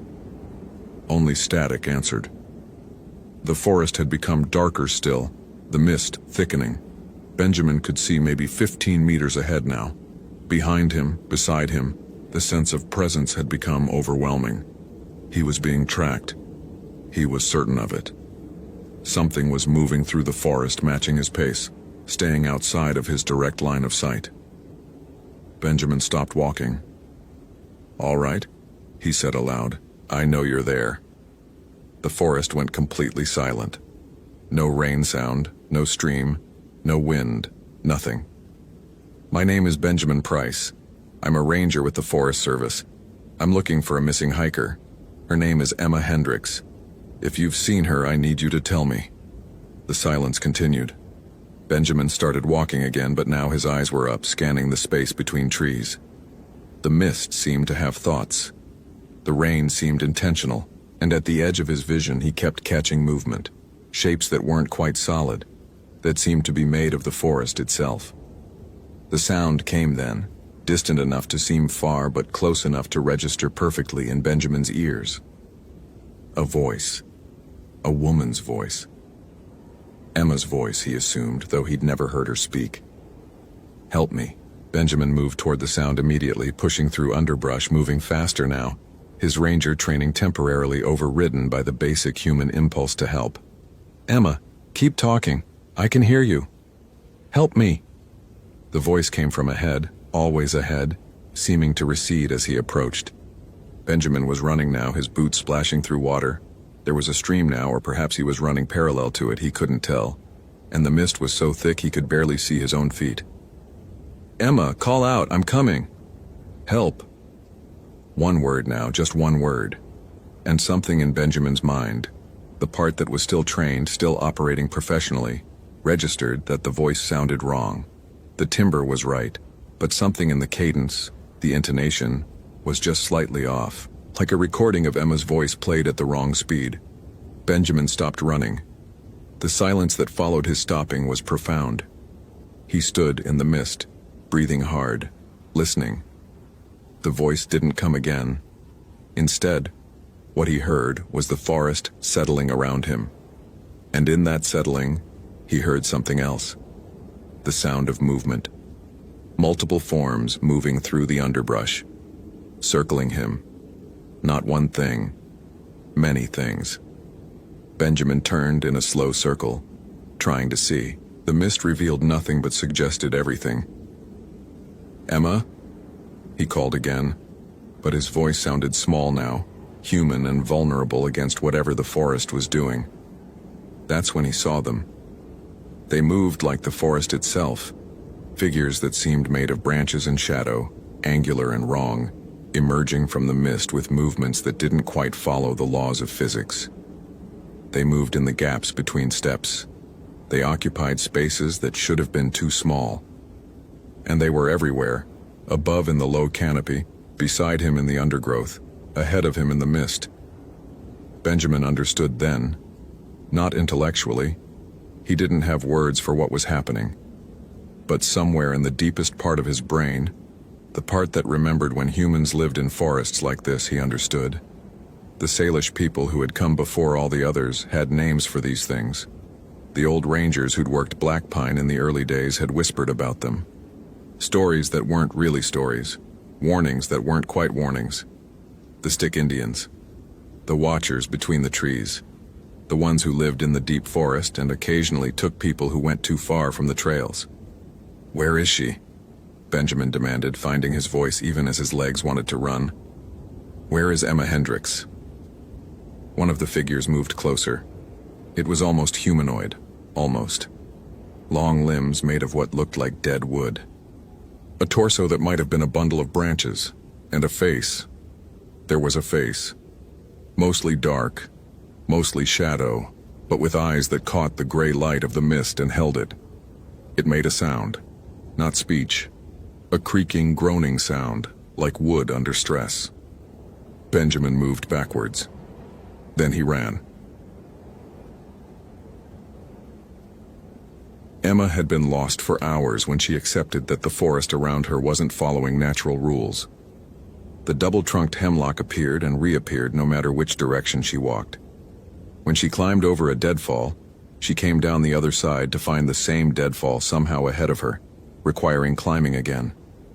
The stream she'd been following seemed to fork in 3 directions, all leading back to where she'd started. And the sky never got darker. It was perpetually twilight, perpetually the same gray half-light, no matter how long she walked or which direction she chose. Her phone was dead. She had no way to track time except the growing exhaustion in her body and the dull panic that was building in her chest. That's when she heard the voice calling her name. "Emma, Emma Hendricks." A man's voice, deep and commanding and professional sounding. For a moment, Emma's entire body sagged with relief. A ranger. It had to be a ranger. She was saved. "Here!" she screamed. "I'm here, help me!" She moved toward the voice, pushing through underbrush, running despite the roots that seemed to grab at her feet. The voice continued calling, seeming to approach and recede at the same time. Emma ran harder, desperation giving her energy that exhaustion should have stolen. It was when she broke through a particular thick section of ferns that the forest opened up. Not into civilization, but into a clearing she was certain she'd never seen before. The trees surrounding it seemed to bend inward, creating a natural amphitheater. And at the clearing's center, something that looked like a structure made of wood, old wood, weathered wood, arranged in the shape of something that might have been art, or might have been a monument, or might have been a warning. The voice had stopped calling. Emma stood at the clearing's edge, breathing hard, looking at the wooden structure. It was made of deadfall, entire logs and branches, woven together in patterns that almost made sense but not quite.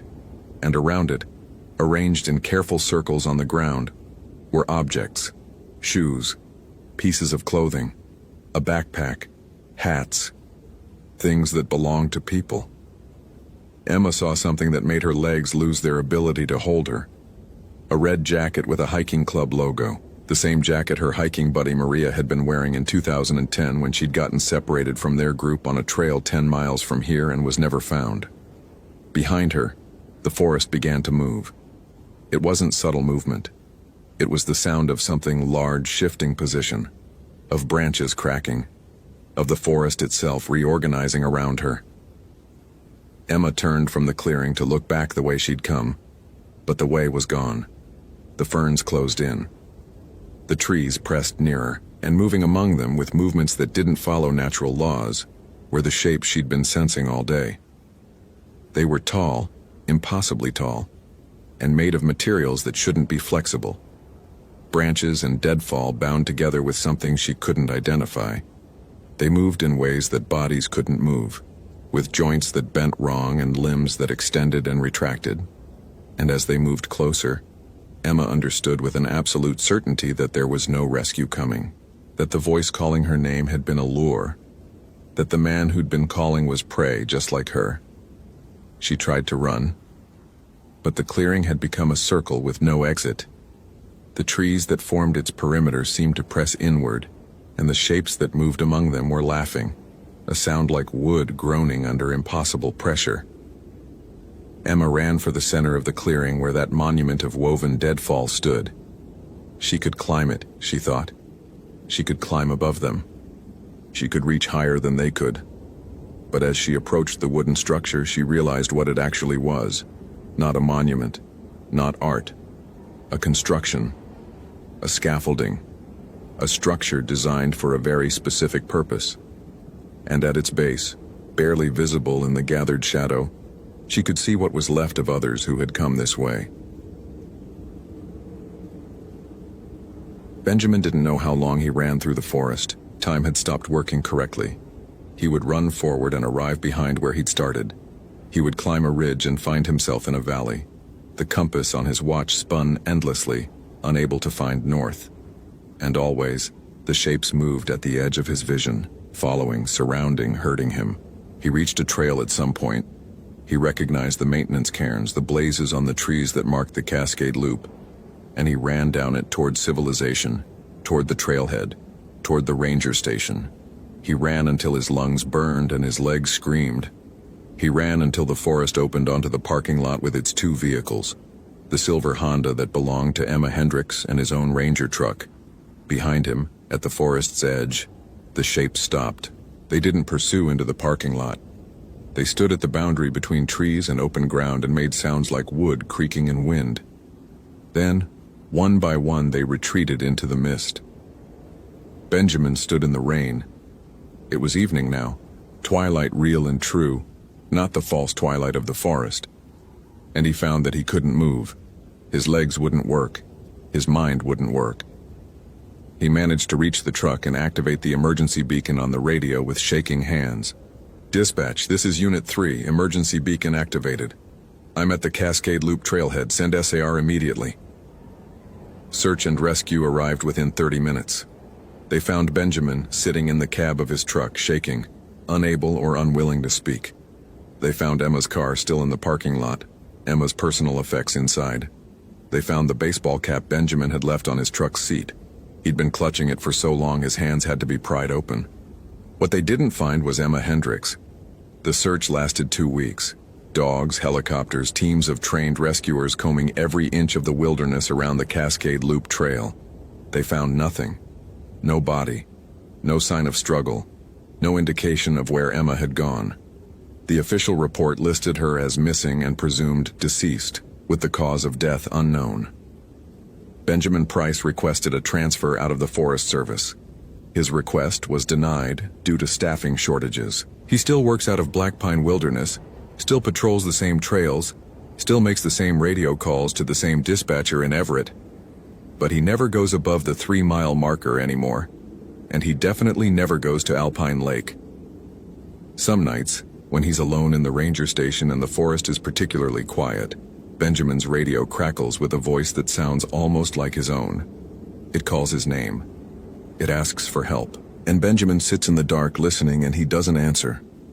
The trees of Black Pine Wilderness stand as they always have, old and patient and full of watchers. Every season, a few hikers disappear.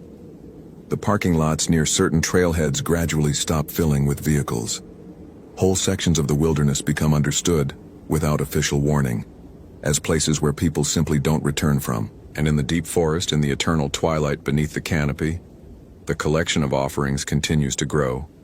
A shoe here, a jacket there, pieces of people who ventured too far, who went off the marked trails, who ignored the wordless warnings of the land itself. The forest knows who belongs and who doesn't. The watchers know where the boundaries are, and every year, without fail, someone fails to respect them.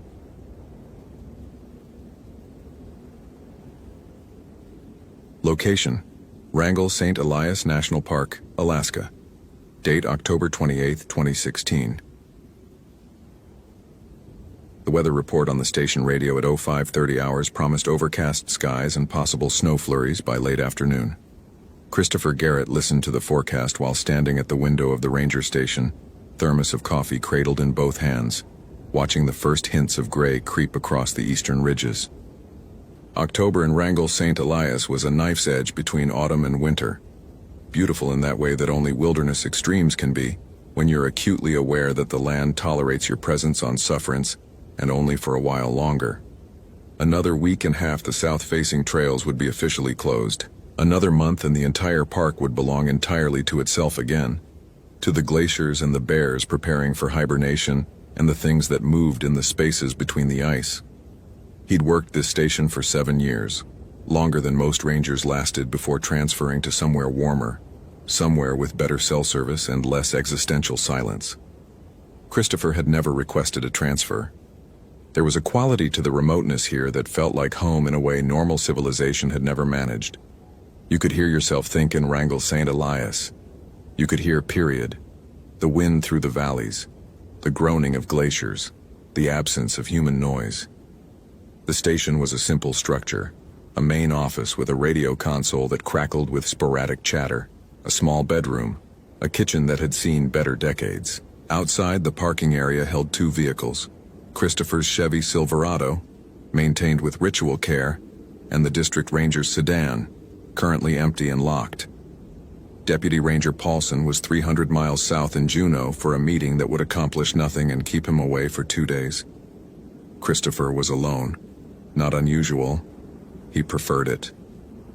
The morning routine had its own ritual: weather check, equipment inventory, permit review. By 0645 hours, Christopher had confirmed that 2 parties held active permits for the Copper River Valley Trail, a family group of 4 scheduled to exit at Kuskalana Glacier, and a solo hiker named Charlotte Voss, registered as a wildlife researcher, who had taken out a 3-day permit for the Bagley Icefield approach. Both were due back by 1800 hours today, weather permitting. By the time Christopher finished his coffee and headed out for the preliminary trail inspection, the first clouds had begun their advance across the summits, vast, billowing things that looked almost solid, as if you could walk across them. The temperature was already dropping.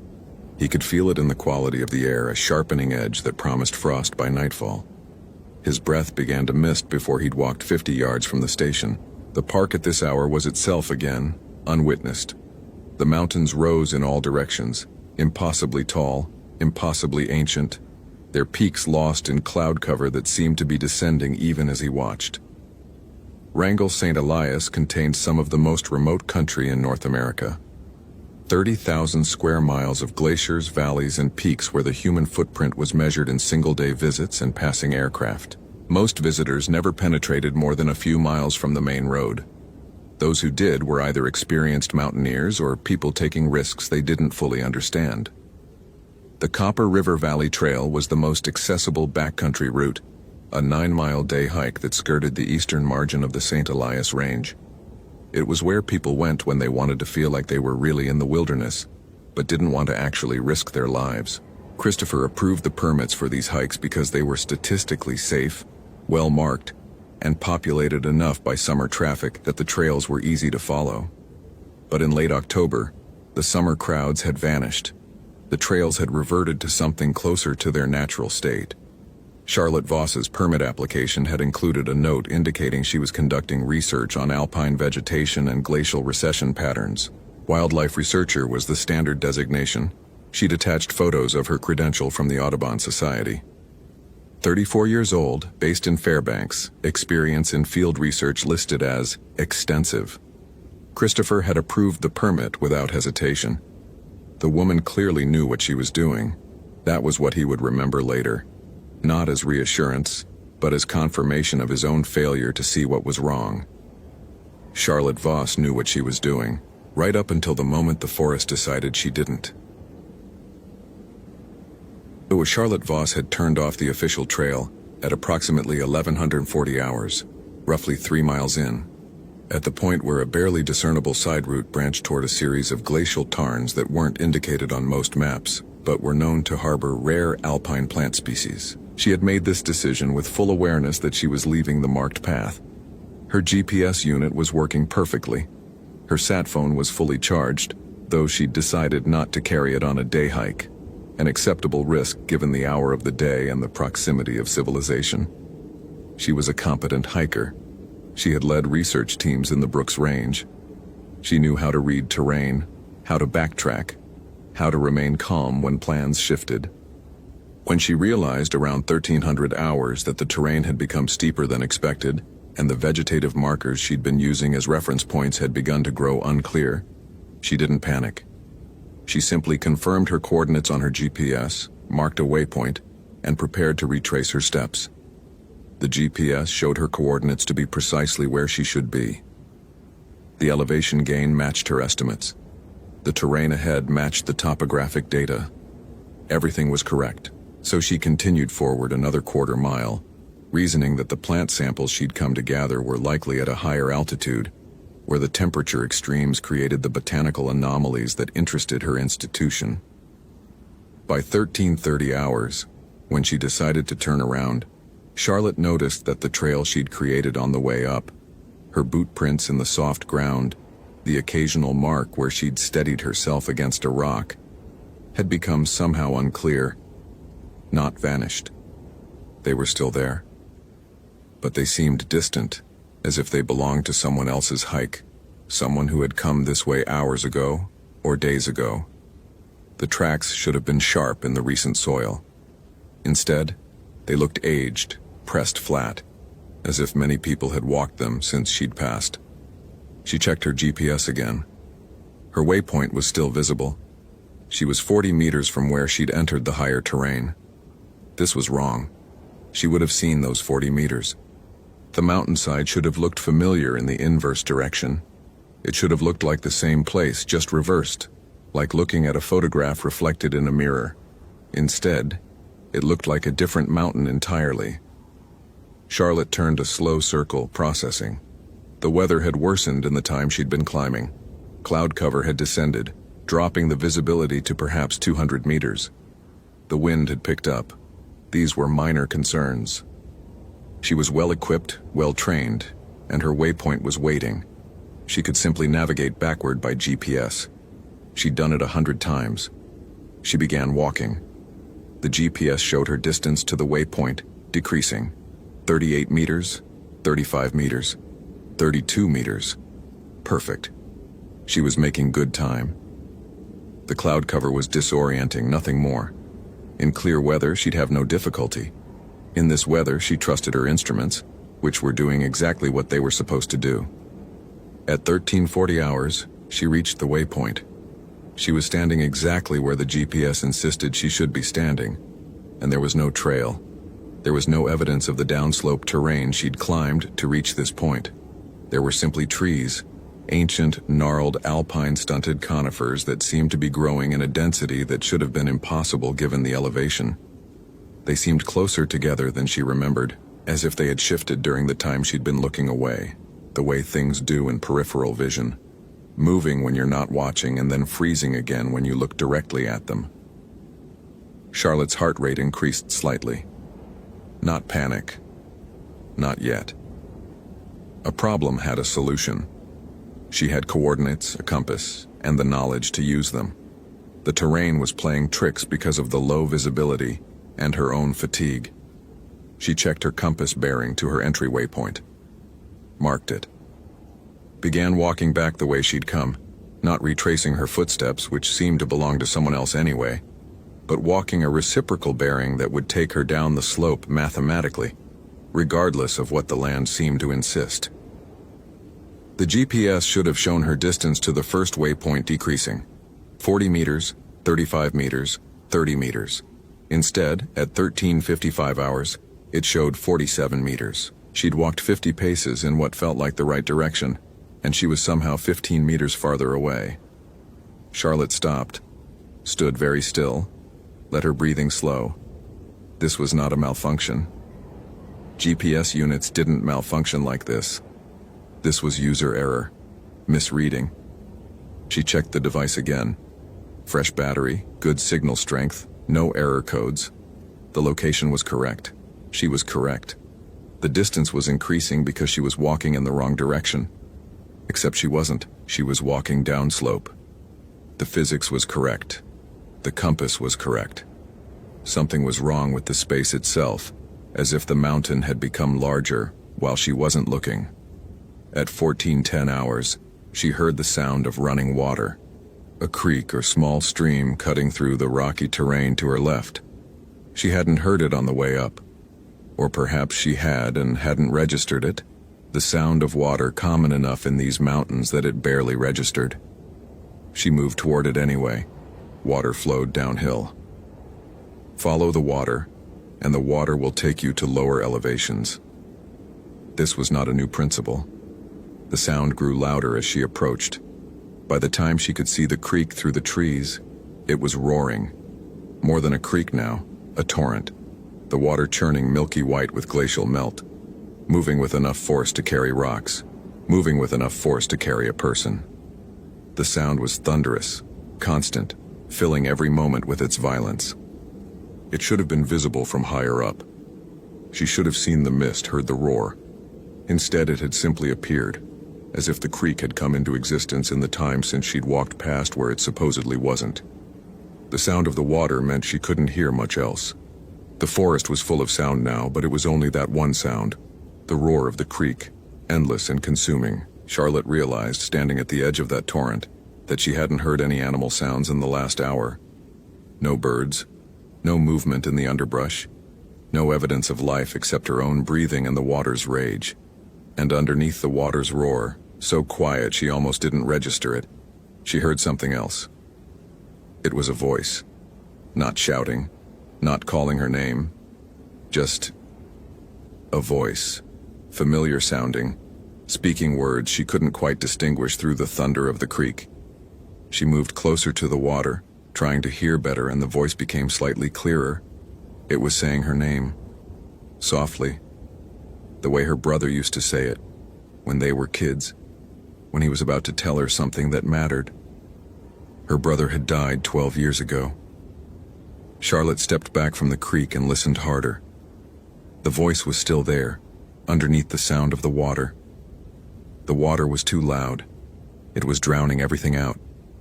She needed to move away from the water, find higher ground, navigate by terrain instead of by creek, use her compass, use her head. She turned away from the water sound and began climbing upslope again.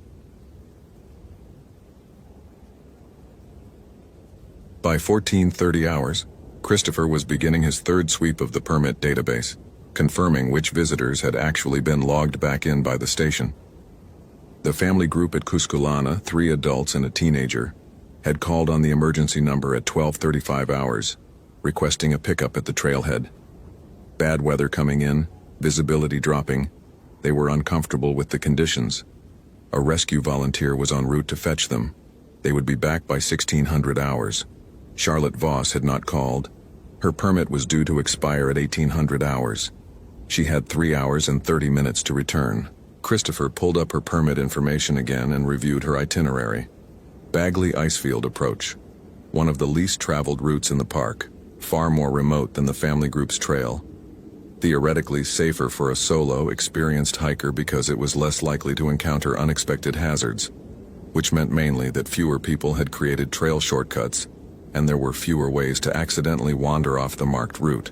In practice, the Bagley approach was safe only if you stayed on the actual trail. The terrain beyond it was unforgiving. Glacial crevasses, streams that could become torrents, weather that could change from merely cold to genuinely lethal in the time it took to drink a thermos of coffee. The weather report had been accurate. Snow was beginning to fall, light but steady. The cloud ceiling had dropped to maybe 500 meters, and visibility through the snow was poor. Still within reasonable bounds for a day hike conducted by someone competent, still manageable. Christopher checked the station radio. The frequency for ranger dispatch was quiet. No emergencies reported. No emergency beacons activated from any of the transmitters carried by the registered parties. Everything was fine. He was being nervous for no reason. He filled another thermos with coffee anyway, and prepared to drive out to the Bagley trailhead. It was policy to make visual contact if permits were within 2 hours of expiration, and the permittee hadn't checked in. The snow was making driving treacherous, visibility dropping further by the minute. The drive would take 30 minutes in these conditions. He'd reach the trailhead at 1500 hours. If Charlotte came down within the hour after that, they'd coordinate at the parking area. If she didn't, he'd file a preliminary report and begin a formal search at first light. The drive out was quiet. Snow swirled in the headlights, and the landscape beyond was a flat gray, mountains rendered invisible by cloud cover. The radio in the truck crackled occasionally with routine chatter, dispatch confirming locations, rangers reporting on trail conditions, the constant low-level communication that kept the park functioning. Christopher didn't need to use the radio. He just needed to listen, and listen, and listen, and arrive. He reached the Bagley trailhead at 15:02 hours. Charlotte's vehicle was in the parking area, a compact SUV with Fairbanks plates covered now in a thin layer of snow. Everything was cold and quiet and perfectly normal. Christopher checked his own equipment: flashlight, two-way radio on the Ranger channel, GPS unit, emergency beacon, and confirmed that he had cell coverage. 1 bar, maybe 2. Enough to transmit, probably enough to receive. He tried the station radio anyway, more out of habit than concern. Dispatch, this is Unit 7 checking in at Bagley South. Permit holder vehicle is on site, no visual contact yet. We'll make preliminary trail observation. The response came back clear. Dispatch acknowledged. Everything was fine. Charlotte was probably just running late, hiking more slowly than estimated because of the weather. Experienced hikers often did this. They weren't trained to maintain pace in deteriorating conditions the way that unprepared people were. Unprepared people rushed. Experienced people took their time. Christopher began walking the trail, moving at a steady pace, his eyes on the ground, looking for recent boot prints in the snow. The snow had started falling roughly 40 minutes ago. Before that, the ground had been bare, or mostly bare. Some early frost, some fallen leaves, the typical late October mix. Charlotte's boot prints should be visible somewhere, either fresh and clear, if she'd come down after the snow started, or beginning to be covered if she'd come down just before. He found the trailhead marker, the official boundary stone. The trail beyond it was marked with faded blue paint on trees. The snow was thickening. The temperature was dropping. The forest was quiet in the way that forests become quiet when weather turns serious. No birds, no movement in the underbrush, just the sound of wind and the whisper of falling snow. Christopher walked the trail for perhaps a mile, examining the ground carefully. What he was looking for was a breaking point, the place where human footprints diverged from the marked path. Charlotte's permit had specified a solo hike. That was the key information. Solo hikers couldn't be confident in the terrain if they left the trail, especially not in deteriorating visibility. She would stay on the marked route, unless something had caused her to leave it. At roughly 15:45 hours, he found what he was looking for. Boot prints, relatively fresh, pressed deep into the muddy ground where the winter had not yet crusted the earth solid.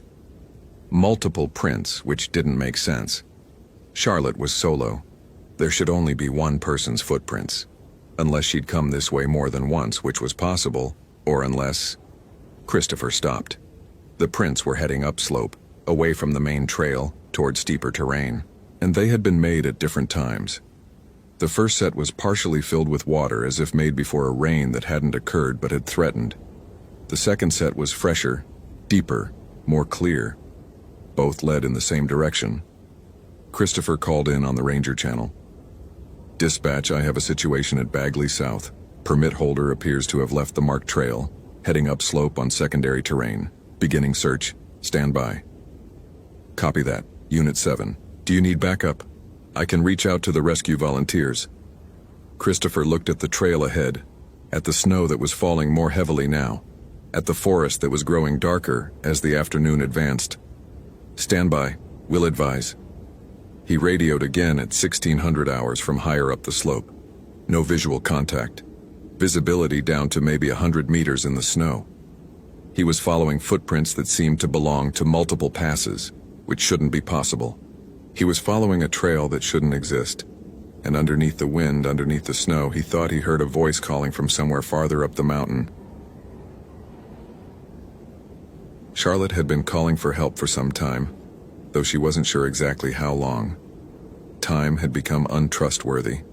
Her watch insisted it was 16:15 hours. That meant she'd been lost for roughly 4 hours. That meant it was nearly dark. That meant she was in serious trouble. The voice that sounded like her brother had stopped calling her. That had been, she thought, maybe an hour ago. She had called back to it, which was stupid. You didn't call toward things in the woods, especially things that called your name. But by then she was already moving in the direction of the voice, and stopping felt like a worse choice than continuing. Now she couldn't find the voice anymore. Now she couldn't find anything anymore. The forest had become a maze. Not in the sense of a maze with walls and planned pathways. It was simply that every direction looked like every other direction. Trees, rocks, branches at face height that she kept forgetting to duck under, though her forehead was bleeding from when she'd hit one and hadn't felt it until later. Darkness creeping in from above, the sun dropping toward the horizon, the snow continuing to fall in fat, wet flakes that were accumulating now, covering the ground, covering the sparse vegetation, covering any evidence of which way was which. She had stopped trying to navigate by GPS approximately 2 hours ago, after the device had shown her as being simultaneously in 3 different locations. The error checking had shown no problems. The device was simply insisting on an impossibility. She had thrown it on the ground with more violence than was useful, had watched it bounce on a rock, had picked it up again when she realized that throwing away her technology was throwing away her last anchor point, even if that anchor was actively lying to her. She had tried her sat phone next. No signal. No emergency beacon. Not in the park. Not in the snow. Not up here in the darkness and cold. Her brother's voice had been the only thing that had made sense. It had told her that he was waiting just ahead. That if she could reach him, everything would be okay. That she was close now. So close, she just had to keep climbing. She had climbed until the terrain became too steep, and then she had climbed anyway, using her hands, scraping her palms on rock, her fingers going numb with cold and fear. The voice had continued to lead her higher and higher, away from the trail, away from any place where rescue would think to look. Now the voice was gone, and Charlotte was somewhere on a mountainside in the dark with a headache from the branch and bleeding hands and a realization settling into her mind like the snow. Not sudden, not dramatic, just arriving the way any terrible knowledge arrives. As a slow understanding that she had made a series of small mistakes that had accumulated into one enormous mistake. She had walked into the wilderness alone. She had ignored warning signs that came from everything except official channels. She had trusted her technology instead of her instincts. She had followed a voice that had sounded like someone she loved because people did that, because longing was powerful, because she had wanted to believe it. And now she was lost in a way that felt permanent, lost in a way that felt intentional, lost in a way that felt more and more as if the forest had decided not to give her back. The cold was becoming serious. Hypothermia was a real possibility. She had read the symptoms: confusion, which she definitely had, fatigue, which was accelerating, an increasing disorientation where the world began to feel unreal. She couldn't stay here. She had to move. Staying put was death. Moving was at least a choice, even if it was a choice likely to be futile. She picked a direction, downslope, which should theoretically lead to lower elevation and possibly to water, to the creek she'd heard earlier or another creek, anything that flowed downward, and she began walking. The forest grew denser as she descended.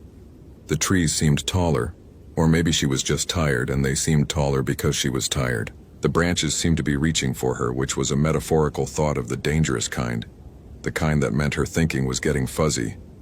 Stay focused, keep moving, down, always down. And then, cutting through the wind, cutting through the whisper of falling snow, she heard something. It was a voice. Not her brother this time. It was a new voice. It was calling her name. It was a man's voice. It was calm and professional, and it was calling her name as if it had been calling her name all along, waiting for her to finally answer. "Charlotte? Charlotte, can you hear me?" She opened her mouth to respond and realized she was crying. Christopher had been climbing through deteriorating conditions for 2 hours when he finally heard something other than wind and snow. It was a sound like crying, or maybe it was the wind. The wind played tricks in this terrain, created echoes that sounded almost human, almost like they were calling you. He used his flashlight, beam already weak in the thick snow, and picked his way up a steep ridgeline.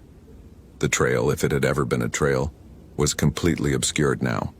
He was navigating by GPS and by the terrain itself, reading the mountain by how it felt beneath his feet, by the way the wind moved through it. His training told him he should turn back, call for backup, wait for daylight. His instinct told him to keep climbing. He activated his radio at 17:30 hours. "Dispatch, I'm heading up the western approach of the Bagley Ridge. Still no visual contact. No radio from the permittee. Conditions are worsening rapidly. Visibility near zero. Temperature dropping. Copy Unit 7. Rescue volunteers are mobilizing. ETA 2 hours. Do you want to establish a base camp and wait for support?" Did he want to wait? That would be the reasonable answer. That would be the answer that kept a person alive. Christopher thought about Charlotte Voss, alone somewhere on this mountain, and he didn't answer the question. He just said, "Stand by," and switched off the radio to conserve battery. The silence that followed was almost complete. Just the wind, just the snow, just the sound of his own breathing. The mountains around him were invisible. He might have been walking on a featureless plain for all he could see. The beam of his flashlight barely penetrated 10 feet. Beyond that was whiteness, the absolute whiteness of heavy snow and full darkness, the kind of whiteness that was actually black, that erased all reference points. And that was when he heard it again, the sound he'd been following, the voice calling Charlotte's name. Not a woman's voice, a man's voice, his own voice. "Charlotte, Charlotte, I've got you. Stay calm. Stay exactly where you are." Christopher stopped. The voice continued, above him on the ridge, exactly the words he had been thinking of saying, the calm professional tone of a ranger speaking to a lost hiker in the dark. Exactly his own intonation, his own accent, the slight rasp that came from years of radio work and speaking in cold air. His own voice was calling up the mountain. Christopher's hands went cold.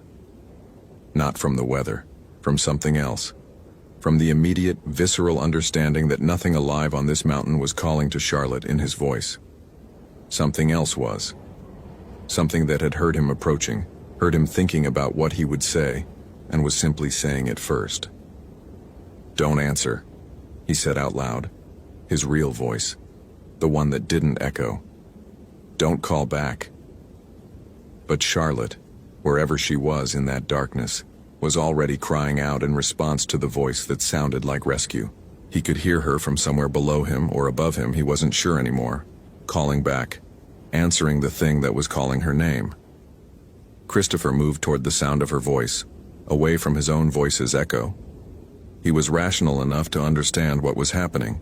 His mind was unraveling, The cold and fear and isolation were creating hallucinations, creating echoes of his own thoughts projected into the darkness.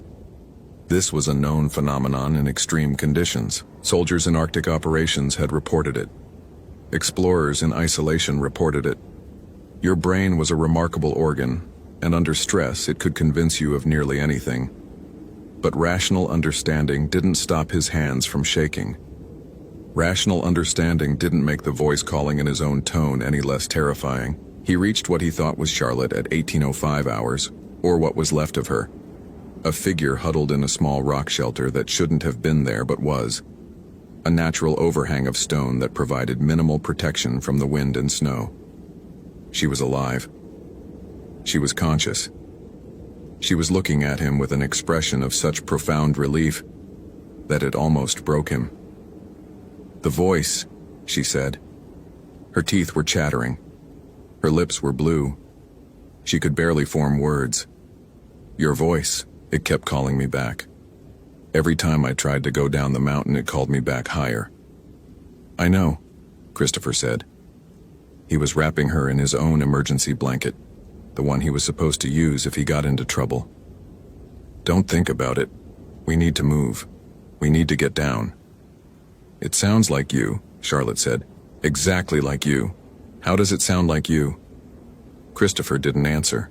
He was looking back down the mountain, down into the snow and darkness, and he was hearing things in that darkness. Sounds that might have been wind, sounds that might have been branches moving, sounds that might have been footsteps, following them, the same sounds echoing from multiple directions at once as if there were copies of him, multiple versions, all following him down the mountain. He helped Charlotte up. She could barely stand. Her core temperature was dangerously low. He could feel her shaking even through the emergency blanket. They began moving downslope, moving as quickly as they could in near-zero visibility, using the GPS, which was functioning normally now, which was perhaps more terrifying than when it had malfunctioned, to navigate back toward the trailhead. At 18:20 hours, Christopher's radio finally crackled to life. Not dispatch, not any official frequency, just his own voice. Clearer now, no longer echoing but broadcast as if someone was transmitting on the Ranger channel in his voice, his exact voice, speaking words he had been thinking of saying. "She's not going to make it, you know. The temperature's too low, she's already hypothermic. By the time you reach civilization, she'll be gone. You've already lost her. The mountain has already taken her.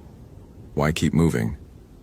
Christopher switched off the radio. Charlotte was crying quietly, not from cold but from fear. The thing calling to them didn't have to be right. The thing calling to them just had to make them stop believing in escape. Just had to convince them that the mountain owned them now, that the only way out was to accept that there was no way out. At 18:35 hours, they reached the main trail. The snow was still falling. The temperature was dropping further. But they were on the marked path. Somewhere below them, though Christopher couldn't yet see it, there was the trailhead. Somewhere beyond that, there was the station. Somewhere beyond that, there was warmth and safety and a world where things didn't call your name in your own voice from the darkness. The figure standing in front of them, blocking the trail, was also wearing a Ranger uniform. It was also carrying Christopher's equipment, his radio, his GPS unit. It was also speaking in his voice. "You can't leave," it said. "Neither of you can leave. You've come too far up the mountain. The only way down is the way we're going to show you. The only way down is to stop running and let us help you. Let us show you what the mountain really is." There were others in the darkness behind it. Christopher could see them now. Multiple figures, all in Ranger uniforms, all with his face, all calling his name, all insisting that he listen, that he understand, that he accept what the mountain had taken from him the moment he decided to come after Charlotte. Christopher grabbed Charlotte's arm and ran, not down the trail, away from it, into the forest, into the snow, into the darkness that at least didn't have a copy of his own face watching him with an expression of ancient hunger. The rescue team found them at 2145 hours, huddled in a small cave beneath an overhang of rock, 15 minutes from the trailhead, but separated from it by what might have been miles. by what certainly had been chosen by something that lived in these mountains and was very good at keeping things that wandered off the proper path from ever quite reaching home. Charlotte was comatose with hypothermia. Christopher was conscious but not entirely responsive. He would spend the next week in a hospital in Anchorage, and they would tell him repeatedly that he had been hallucinating, that the cold and fear had created a shared delusion between him and the permittee, that neither of them had heard voices or seen figures in the darkness. The explanations were mechanically reasonable. The explanations were technically accurate. They were also, Christopher understood with a clarity that never quite faded, almost entirely wrong. Charlotte Voss regained consciousness in the hospital. She regained enough motor control to eat, to speak, to survive. But something in her had remained on that mountain, in that place where the rules were different, where things that sounded like your loved ones called to you from the darkness. She was transferred to a psychiatric facility. The official cause was trauma-induced dissociation. After 2 years, she was moved to an assisted living facility in Fairbanks, where she remained until her death from complications of a fall, which is what the report called it, though the orderly who found her said she hadn't fallen at all. She'd been standing at the window looking north toward the mountains when she simply stopped moving. Christopher requested a transfer 3 weeks after the incident was closed. The paperwork was processed without comment. He was assigned to a station in the Sonoran Desert, where there were no glaciers, no dense forests, no places where things could hide in the trees and watch, where the earth was dry and the sky was vast, and there was nowhere for ancient things to dwell except the spaces between people's thoughts. But even now, 6 years later, sometimes when he's alone in the darkness, Christopher hears his own voice calling from somewhere very far away. And he understands, in a way that no amount of logical reasoning has ever managed to dispel, that the voice isn't calling him back to that mountain. It's waiting for him to come close enough that it can show him what he's been carrying with him all this time, the piece of himself he left behind when he ran, the part of him that the mountain decided it wanted to keep. The forest in Alaska is still waiting, and it's patient. The forest in Alaska is always patient. Marble Mountain Wilderness Area, California. Date: October 27, 2015. The October fog rolled down from the higher elevations like something alive, swallowing the granite peaks whole and reducing visibility to perhaps 30 yards. Kevin Summers had been monitoring the weather on the station radio since dawn, watching the pressure system collapse across the northern California wilderness. Unseasonable cold was moving in behind it, the kind of cold that made bones ache and turned breath to visible ghosts within seconds. By nightfall, the overnight low would drop below 20 degrees. Already at 4 in the afternoon, frost was forming on the south-facing rocks, glittering like scattered diamonds before fading back to gray stone. He stood at the ranger station's weathered wooden porch, thermal mug of black coffee warming his palms, and surveyed the landscape that had been his responsibility for 6 seasons. Marble Mountain Wilderness stretched across 241,744 acres of remote backcountry, jagged peaks, cirque lakes frozen solid by December, and deep valleys where sunlight seemed to give up the effort of reaching the forest floor. The nearest town was 50 miles west. The nearest ranger station besides his own was 60 miles south. In late October, his territory was nearly empty. The summer crowds had fled back to the valley towns, seeking easier trails and cell phone coverage. What remained were the hardcore hikers, the people who came to these mountains specifically because the wilderness demanded respect. The radio crackled. All stations, be advised. We've got a late hiker registered for Marble Mountain Trail System. Solo female, age 29, registered for 2-night backcountry permit. Departure date yesterday, October 26th. She's expected back at the Lover's Cove trailhead by late afternoon today, October 27th. Owner of a 2008 Subaru, California plate Baker Charlie 5372, is reporting the vehicle still in the parking area. Last location check with dispatch was this morning at 0800 hours. Kevin lowered his coffee. It was already past 4 o'clock. If she'd planned to return by late afternoon and her car was still sitting in the lot, the timeline was becoming uncomfortable. He keyed the radio. Dispatch, this is Unit 3 at Marble Mountain Station. I'll head to the trailhead and check for any recent sign, requesting hiker's name and physical description. The response came back promptly. Unit 3, registered hiker is Sophia Chen, female, age 29, Asian descent, approximately 5'4", brown eyes, black hair, experienced hiker. Permit shows 5 years of backcountry experience in California, Oregon, and Washington. Vehicle registered to her address in Redding. Recommend attempted callback at the emergency contact number we have on file. Kevin set down his mug and grabbed his jacket from inside the station. A weathered green Ranger uniform jacket with faded patches, lined with fleece. The evening was turning cold faster than the forecast had suggested. As he pulled on the jacket, he ran through the mental checklist that had become automatic after 6 years. Flashlight with fresh batteries, charged radio with the frequency already set, knife on his belt, headlamp in the pack, emergency blanket, basic first aid. The autumn trails could be treacherous even without weather complications. Leaves obscured drop-offs. Rocks turned slick with frost overnight. The drive to Lover's Cove trailhead took 40 minutes on the winding mountain road. Kevin knew every curve, every pothole, every turnout where winter snow would eventually make the route impassable.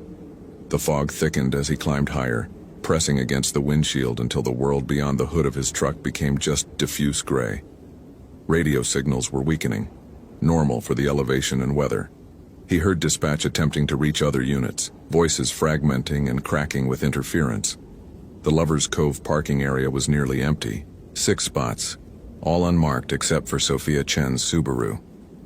The car sat in the second space from the road, facing out toward the valley below, which was now completely obscured by fog. Kevin parked beside it and approached on foot, noting immediately that the vehicle had been here for at least 24 hours. Frost coated the windshield. The driver's side window was cracked open by about an inch, which meant someone had deliberately left it that way to prevent glass fogging. Standard practice for leaving a car unattended in autumn weather. He looked at the parking area. 1 vehicle, no other hikers visible. The trailhead bulletin board showed the day's date and offered warnings about the incoming weather system and early snow at elevations above 9,000 feet. Below the official notices, someone had carved into the wooden frame, "Do not go past Marble Peak after dark." The carving looked old, the letters darkened with years of weather exposure, but the message was clear. Kevin tried the radio. Dispatch, Unit 3. I'm at the Lover's Cove trailhead. Vehicle is present and consistent with the description. No visual sign of the hiker. Fog is now at approximately 100%. Visibility near 0. I'm going to attempt a search of the trail corridor with emphasis on the first mile. Requesting backup if available. Static bloomed, then fragmented. Unit 3. Copy on vehicle. No units. Available. Weather. All personnel. Contingency protocols. Contact you 30 minutes. Dispatch, I didn't copy that. Say again. More static. Then nothing except the soft rush of wind through the pines and the distant, constant whisper of fog against the mountain. Kevin keyed the radio once more. Dispatch, Unit 3 attempting search. Will advise. The trail entrance was marked with a weathered wooden sign showing mileage. Marble Peak, 4.2 miles. Lover's Cove Lake, 6.1 miles. Paradise Valley, 9.8 miles. All 3 destinations were high-elevation destinations. The most likely scenario was that Sophia had gotten a late start yesterday, camped on the trail, and overslept this morning. The fog made hiking slow and dangerous. She could simply be moving carefully down the mountain in low visibility, unaware that she was now several hours behind her planned return time. The trail immediately disappeared into dense forest. Douglas fir, white pine, and scattered whitebark pines that had begun their slow decline from high-altitude drought. The fog was so thick that Kevin's flashlight beam seemed to stop about 8 feet ahead, as if the light was being absorbed by something rather than reflected back. He moved carefully, watching for recent boot prints, disturbed vegetation, anything that would confirm that Sophia had come this way. The forest smelled of autumn, decay, moisture, the mineral scent of stone and frost. But underneath that, something else. Something faint that made Kevin's hindbrain register an alert that his conscious mind wasn't ready to acknowledge. The smell of something old, something that had been in the forest for a very long time. He walked for perhaps a quarter mile, moving slowly. The trail was well maintained and clearly marked with old white blazes. He saw a few recent boot prints in the soft earth, consistent with a hiking shoe, size small, depth indicating someone relatively light. Sophia's prints, probably. The prints were there on the way up the trail. He photographed them with his phone, evidence that she had indeed started the hike. Then the prints simply stopped. Kevin stood where the last visible print ended, looking ahead at the trail that continued, unmarked by any recent foot traffic. He looked back. The prints disappeared approximately 1.3 miles from the trailhead, according to his GPS. The GPS also showed him the trail continued another 200 yards before switchbacking up the next incline. But here, where the trail straightened through a flat section of dense forest, the evidence of Sophia Chen's passage simply ceased. Kevin looked left and right. The forest here was dense, but not impenetrably so. No major brush barriers. No obvious reason someone would leave the established trail. He called out, "Hello? Park Service? Is anyone out here? Sophia?" His voice seemed to be absorbed by the fog. No echo. No response. He keyed the radio again, the transmission crackling immediately with static. "Dispatch, I've got something. Last sign of the hiker approximately 1.3 miles up the Lover's Cove trail. Boot prints end abruptly in the middle of the trail corridor. No apparent deviation from the marked route. I'm going to do a grid search of the immediate area." The response came back broken. 3. Copy. Proceed with caution. Weather deteriorating. Kevin turned on his headlamp in addition to the flashlight, creating a pool of doubled light that still seemed inadequate against the fog. He began a systematic search pattern, moving in widening circles from the point where the prints had ended. The forest here was mostly open, with thick ground cover and scattered fallen logs. Easy walking, for the most part. Easy place to spot someone who had strayed off trail or become injured. He found nothing. No backpack, no blood, no torn clothing, no body. What he did find, after perhaps 30 minutes of searching, was something stranger. A rock formation. 3 boulders stacked roughly on top of each other, perhaps 7 feet tall, that seemed to have been deliberately assembled. It wasn't natural. The rocks were positioned too precisely, the smaller stone balanced on top of the 2 larger ones in a way that would take intention and effort. Kevin had been hiking these mountains for 6 years and had never seen this formation before. At the base of the stacked rocks, he found a single hiking boot. The boot was oriented perfectly, placed carefully, not dropped or lost in a struggle. It was a woman's size 7 Merrill hiking boot, mud-caked from recent use, the laces still tied. Kevin knelt and examined it without touching. The boot was here. Sophia's boot must be, but the owner of the boot was not. He looked around the immediate area, searching for anything else. The other boot, a trail of disturbed earth, anything that would suggest where the rest of her might be. The forest had swallowed her. The radio crackled urgently. Unit 3, dispatch, respond." Kevin grabbed the radio. "Dispatch, this is Unit 3. I've located evidence. 1 hiking boot, confirmed to match the description of the hiker's footwear. Location approximately 1.4 miles up the Lover's Cove trail from trailhead. I'm marking the location with GPS coordinates now, requesting immediate backup and expanded search parameters. This is now a missing person situation." The response took longer this time. When it came, the voice sounded distant, not just from signal degradation, but as if speaking from very far away. "Unit 3, copy on missing person. We are implementing SAR protocol. Nearest available unit is 45 minutes from your location. Remain at scene and maintain order of the evidence.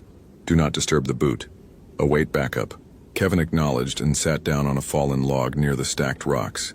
His flashlight beam pointed at the single abandoned boot. The forest around him was absolutely silent. No wind, no birds, no insects. Just the soft sound of his own breathing and the occasional crackle of static from the radio on his belt. He was still sitting there, watching the boot, when he heard the voice calling from somewhere deeper in the fog. Kevin. It wasn't dispatch. It wasn't anyone on the radio. It was a human voice, clear and distinct, calling his name from somewhere in the darkness beyond the trees. A voice he recognized, which made no sense because the person who owned that voice had no reason to be in the Marble Mountain wilderness on this particular evening. It was his brother, Michael. Michael, who lived in Los Angeles. Michael, who had last spoken to Kevin 3 days ago over the phone, confirming Thanksgiving plans. Michael, whose voice was somehow coming from the fog-shrouded forest like an invitation. Kevin, you need to come find me. I'm lost. Kevin stood, his hand instinctively moving to the radio, then stopping. What was he going to say? That he was hearing his brother's voice in the woods? That dispatch would believe? He knew better. He knew the mountains well enough to understand that sound behaves strangely in fog and cold air. Sound could carry for miles. Voices could travel in unexpected directions, bouncing off stone and through dense forest. But Michael's voice was coming from deeper in the wilderness. It was coming from the direction Sophia had gone. Kevin picked up the boot, protocol be damned, and secured it in his pack. He marked the coordinates carefully on his GPS and began walking deeper into the forest, following the direction of the voice that kept calling his name. Arar. What Kevin couldn't hear, what no radio could capture, was happening to Sophia Chen 6 miles away in the high country above Paradise Valley. She had been walking for 18 hours straight, though her mind insisted it had only been 4. Time felt strange in the fog. Her feet moved on their own, following a path that she didn't remember taking. The trail she had planned to follow, the Lover's Cove trail that would eventually loop back to the parking area, had somehow inverted itself into something else entirely. The first sign that something was wrong had come yesterday afternoon, just as she was approaching Paradise Valley Lake. The lake was supposed to be her destination for the night, a high alpine cirque lake surrounded by granite walls, accessible by a well-maintained trail. She had consulted her map obsessively throughout the day, comparing the terrain to the topographic lines. Everything had matched perfectly until she arrived at what should have been the lake. It wasn't. Instead, she found herself in a valley that didn't exist on her map. The valley was real enough. There was a lake, certainly, though it was wrong somehow. The water was dark, too dark, reflecting the fog-covered sky in a way that made it impossible to tell where water ended and air began. The stone walls surrounding it were smooth and black, volcanic in nature, nothing like the pale granite she had expected. Sophia had checked her GPS. The coordinates made sense. According to the device, she was where she should be. But the landscape disagreed fundamentally with that assessment. She had spent the night in that valley, sleeping fitfully in her tent, listening to sounds that she couldn't quite identify. Not animals, something else. Something that seemed to walk around her tent at intervals throughout the night, circling, never approaching too close, never going away. When she had finally emerged from her tent at dawn, exhausted and uneasy, she had discovered that everything had changed again. The valley was gone. The black lake had vanished. The stone walls had been replaced by dense forest. Sophia was in a place that she didn't recognize, holding a map that no longer seemed to correspond to the world around her, and she had no idea where she was. The panic had come in waves, then receded, then come again. She was an experienced hiker. She knew the protocols: stay put, make yourself visible, keep your whistle handy. Her whistle had been in her pack. She had blown it, 3 long blasts, the universal distress signal, and listened for the echo. There was no echo. The forest had absorbed the sound completely, as if her distress signal had been carried away and deliberately silenced. After that, Sophia had made the choice to walk. Staying put might be the right decision in a normal emergency, but the forest around her didn't feel normal. It felt active. It felt aware. Every rustle, every shift in the fog seemed purposeful and directed toward her specifically. Staying put meant remaining stationary while something moved around her unseen. Walking, at least, was doing something. She had taken off one of her boots to help mark her trail and placed it deliberately on a stone formation that seemed significant. A stack of rocks that looked almost like a marker for something. A signal. She didn't remember building that formation, but she had been moving half awake through the forest for hours. Memory felt unreliable. Reality felt negotiable. For hours after that, she had walked through forest that seemed to repeat itself. The same tree would appear twice in different clearings. The same cluster of stones marked the boundary of the same stretch of trail, looping back on itself. She would navigate to what she was certain was a clearing, only to find herself walking back into the same exact stretch of forest she had just exited. And then, as the afternoon had begun to fade, she had started hearing the voice. It was calling her name. Sophia. Sophia. Sophia. But not just a single voice. It sounded like multiple voices, all speaking in unison, all perfectly synchronized, all saying her name with a kind of hunger that made her chest tight and her breathing shallow. The voices had become clearer as the hours had passed. Now, in what felt like early evening, though she had completely lost track of time, she could make out that they were using language. Not English. Something older. Something with a shape to it that her mouth wouldn't be capable of producing, even if she tried. Sophia sat with her back against a large pine tree, her single remaining boot pressing into the soft earth beneath her, and listened to the voices circling through the fog. They were close now, very close. She could hear them moving through the brush, could hear what sounded like feathers rustling, could sense the displacement of air around her. They were calling her name. She pulled her knees up to her chest and made herself small, pressed against the ancient wood of the pine tree. The bark dug into her back. Her breath came in small, controlled gasps. She had read once that predators respond to fear. She had read that you should appear larger, more threatening, when facing something dangerous. But the thing about these voices was that they already knew she was afraid. They had been cultivating her fear for 18 hours. Fear was the only thing keeping her alive, and she suspected that on the other side of this fear was a fate worse than anything she could currently imagine. A shape moved through the fog to her left. Not human. Not quite animal. It was too tall, with limbs that bent at angles that no creature she knew should bend at. Its silhouette seemed to flicker when she tried to focus on it, as if it existed partially in a different light spectrum. When it turned toward her, she saw what might have been eyes. Enormous, unblinking, luminous in the gathering dark. The shape made a sound, a ululation, a sound like wind moving through a cave, like the call of an enormous owl, like a woman's scream reversed and played at an impossible pitch. When it opened what might have been a mouth, Sophia saw inside, and what she saw was a darkness so complete that her mind refused to process it. She wanted to run. She wanted to scream. She wanted her mother. She wanted anything except what was happening in this moment, this terrible moment where the fog was parting like a curtain and revealing something that had been waiting for her since she entered the forest. More shapes emerged from the fog. 3 of them. 4. Sophia stopped counting when she realized they had no definite number. They seemed to multiply the longer she looked at them.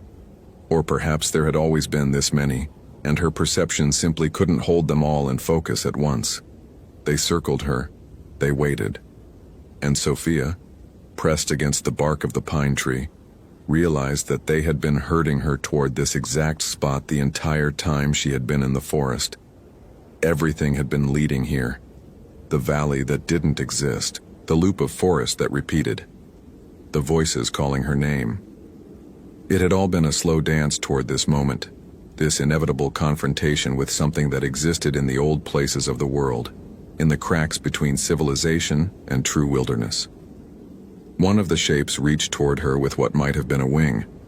One of them opened its mouth and made a sound that was almost, but not quite, like her own voice.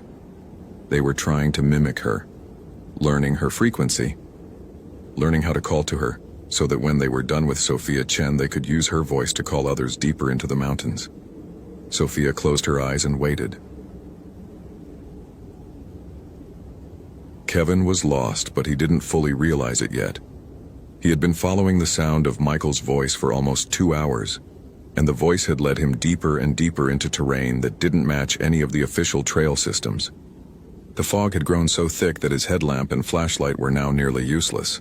They simply illuminated about 5 feet of opaque gray, beyond which was nothing. The voice called from deeper in, always just at the edge of hearing. Michael's voice. Definitely. But something was wrong with the inflection. It would say Kevin's name correctly, but then the emphasis would be slightly off. The pauses in the wrong places. It was like someone had recorded Michael speaking, and then played it back at a fractionally different speed.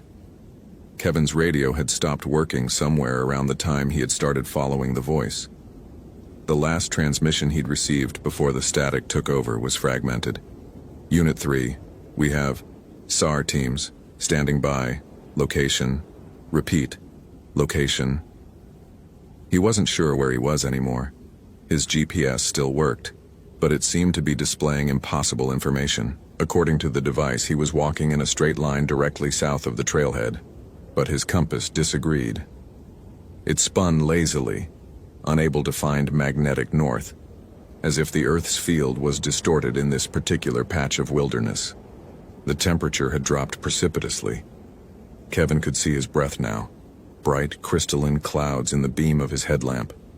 His fingers were numb. The fog had become almost solid, pressing against him like a living thing, carrying with it that old smell he had noticed before.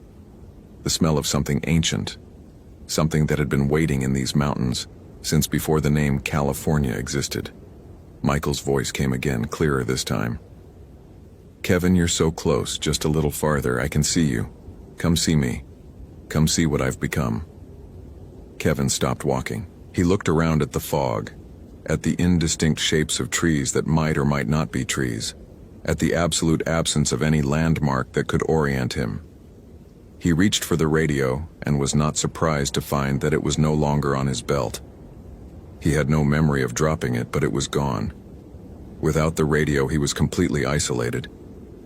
He was still standing there trying to process the implications of that realization when he heard something other than Michael's voice. It was a sound like wind moving through a canyon, like the call of a great owl, like a woman screaming in a place where screams went to die. The sound came from multiple directions simultaneously, which was impossible. But then again, everything had been impossible since he left the trailhead. Kevin realized in that moment exactly what had happened to Sophia Chen. She hadn't gotten lost on the trail. She hadn't wandered off the marked path and fallen. The mountains hadn't claimed her through any natural cause. Something had taken her, something intelligent and patient and cruel, something that understood how to use the isolation of these peaks to separate people from the world, and how to use a person's own connections, family, love, concern, as a lure. He looked down at the hiking boot he had been carrying in his pack since he had found it at the rock formation. He had somehow forgotten about it. Now he pulled it out and looked at it in the beam of his headlamp. The boot was real. Sophia Chen's boot was real. But Sophia Chen herself was no longer available to claim it.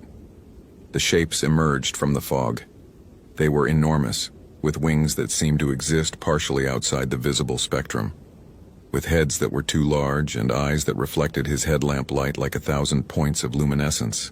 They moved with a predatory grace that suggested they had been hunting in these mountains since long before there were rangers to protect them, since long before there were trails marked for human hikers, since long before the Yakama people had warned travelers about the Tataklea, the owl women who lived in the high places and fed on solitary travelers. Kevin understood as the nearest one reached toward him with a limb that was neither exactly a wing nor exactly an arm, that the boot in his hand was not evidence. It was an invitation. It was a message that said, "You have entered our domain, you have followed the calls that we sent you, and now you belong to us.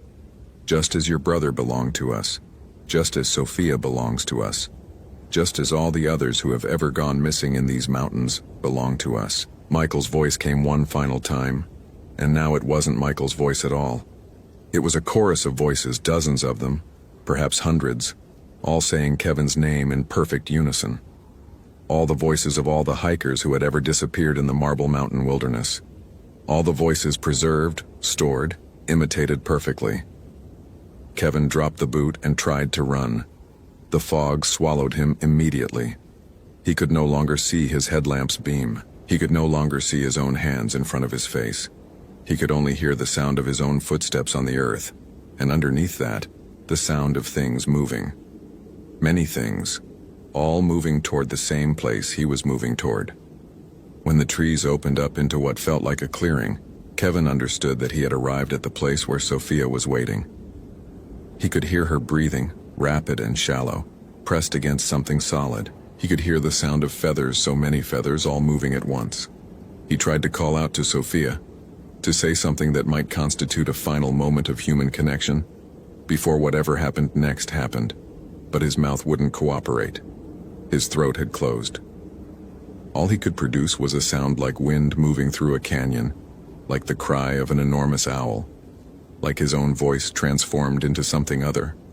The transformation, when it came, was not painful. It was merely inevitable. Like water flowing downhill, like autumn following summer, like the turning of the seasons that no human agency could prevent. Kevin felt himself changing, his perspective shifting, his senses recalibrating to perceive a world that humans were never meant to see. Around him in a circle stood other figures. Some of them were relatively fresh, still maintaining something of human shape, though the shape was wrong in multiple dimensions. Some of them were ancient, worn down to their essential predatory form, all wing and hunger and the terrible patience of things that lived for centuries. One of them had Michael's face. One of them had Sarah Martinez's face, a hiker who had disappeared in 2003. One of them had James Whitfield's face, missing since 1997. Kevin counted 17 faces before his ability to count things in the human way began to dissolve, and then, from deep in the fog, he heard the voice of dispatch calling his name, calling him back to a world he could no longer reach, to a place where he had existed only hours before but which now seemed as distant as a childhood memory.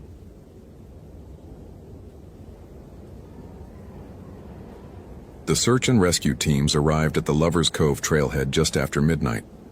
They found Kevin's truck parked beside Sophia Chen's Subaru. The ranger station was dark, no sign of Unit 3. The search perimeter was expanded immediately to include the full trail system and surrounding backcountry. 48 hours later, with nearly 60 searchers working the terrain, they had found Kevin's radio at a location 2.3 miles up the Lover's Cove trail, its battery dead, its final transmission received by dispatch at 8:47 p.m. the previous evening. They found Sophia Chen's other boot, the one Kevin had discovered, carefully preserved in the station's evidence locker, marked with coordinates and a date, waiting to be processed. They found no bodies, no sign of struggle, no indication of what had happened to either hiker. The official report concluded that both Kevin Summers and Sophia Chen had become disoriented in the fog and unseasonably poor weather, that they had likely left the marked trail system and become lost in terrain that claimed the lives of experienced hikers with depressing regularity. The case was classified as a missing persons incident with probability of fatal accident. Search and rescue operations continued for 2 weeks and then were suspended. The Marble Mountain Wilderness was returned to the Park Service's standard patrol schedule. Winter storms moved in early that year, and by November, the high country was buried under 3 feet of snow, making further search efforts impossible. In January of the following year, a new ranger was assigned to the Marble Mountain Station. His name was David Martinez, and he had no connection to Marble Mountain beyond the rotation schedule that assigned him to the station. He was a competent ranger, well-trained, experienced in remote wilderness operations. On his 3rd week at the station, David began hearing voices on the radio frequency during his evening patrols. Voices that didn't belong to dispatch. Voices that called his name in a way that made his chest tight and his hands cold. One of the voices sounded like his sister Sarah, who had gone missing from these mountains in 2003. David reported the phenomenon to his supervisor, who suggested that perhaps the radio was experiencing some kind of malfunction. Or perhaps, the supervisor speculated, David was stressed from the transition to a new station and could benefit from a few days off. David accepted the suggestion and took a long weekend in the valley town. When he returned, the voices were still there, and on the evening of his 5th day back on duty, David Martinez took his patrol radio and his hiking pack and followed the voice of his sister deeper into the fog-shrouded wilderness, toward the place where the old things were waiting, toward the place where Kevin and Sophia and Michael and 17 others had become additions to a collection that had been assembling itself for centuries, one hiker at a time, one voice at a time, growing and learning, and becoming more perfect at the act of luring humans deeper into the mountains. The Marble Mountain wilderness had finally learned to speak in human tongues. It had learned to imitate not just voices, but the emotional weight behind the voices. It had learned that the deepest hungers, the need for family, the pull of connection, the desperate human hope that a lost loved one might somehow be out there, waiting to be found, were far more effective lures than any physical trap could ever be. And so it waited in the fog, the Tata Clea, the owl women, the things that had lived in this place since before language existed. It waited for the next hiker, the next solitary person drawn to the mountains by the beauty of wilderness and the seductive promise of solitude. It waited with the patience of something that had centuries to perfect its hunting technique. It called from the fog. It imitated the voices of the dead. It gathered them one by one, season by season, year by year, building a chorus that grew more sophisticated and more hungry with each edition. And in the valley below, in the ranger station that sat silent through the cold night, the radio on the desk crackled softly with a voice that wasn't quite dispatch, calling out to anyone who might be listening, speaking in English that was almost perfect, inviting new rangers to come deeper into the mountains, to answer just one more call, to follow just one more voice into the fog. The Marble Mountain wilderness had finally learned to hunt in the language of men.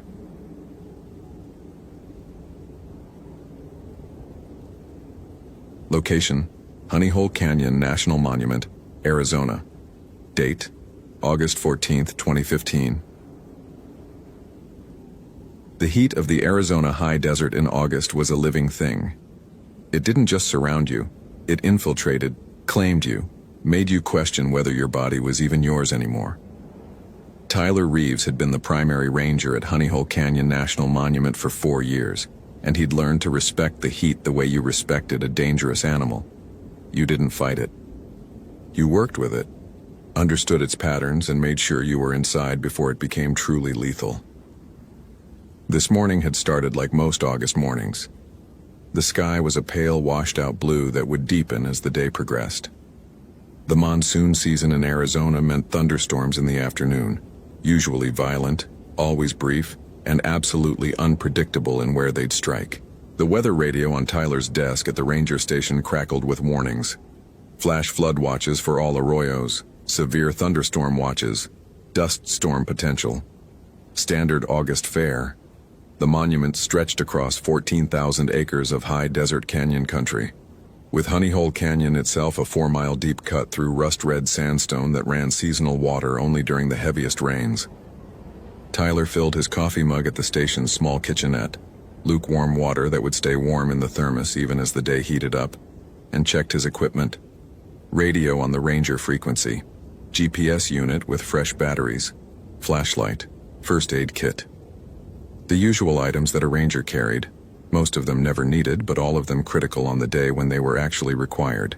The work itself was simple: patrol the access roads, maintain the 3 marked trails, monitor the water at the canyon's base for flash flood potential, and manage the small number of visitors who came to the monument seeking something quieter than the national parks. The landscape around the ranger station was stunning in its austerity.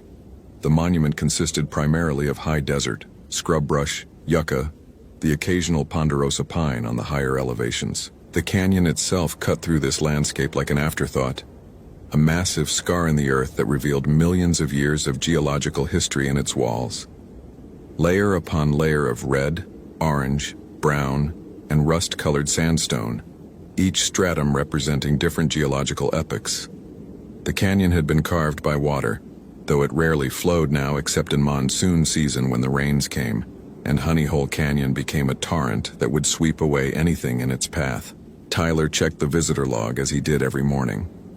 Yesterday had brought 6 hikers, 3 in the morning, 3 in the late afternoon. All had checked out, all had signed back in. The monument kept detailed records because people could disappear in places like this. and had historically. Tyler had read the old incident reports, the stories of visitors who'd wandered off trail in the 1970s and 80s, who'd never been found. That was why the ranger station existed now. That was why Tyler was here. The morning patrol was routine. He drove the access road that ran along the canyon's east rim, checking for downed trees, washouts, and any signs of recent visitor damage. Everything was in order.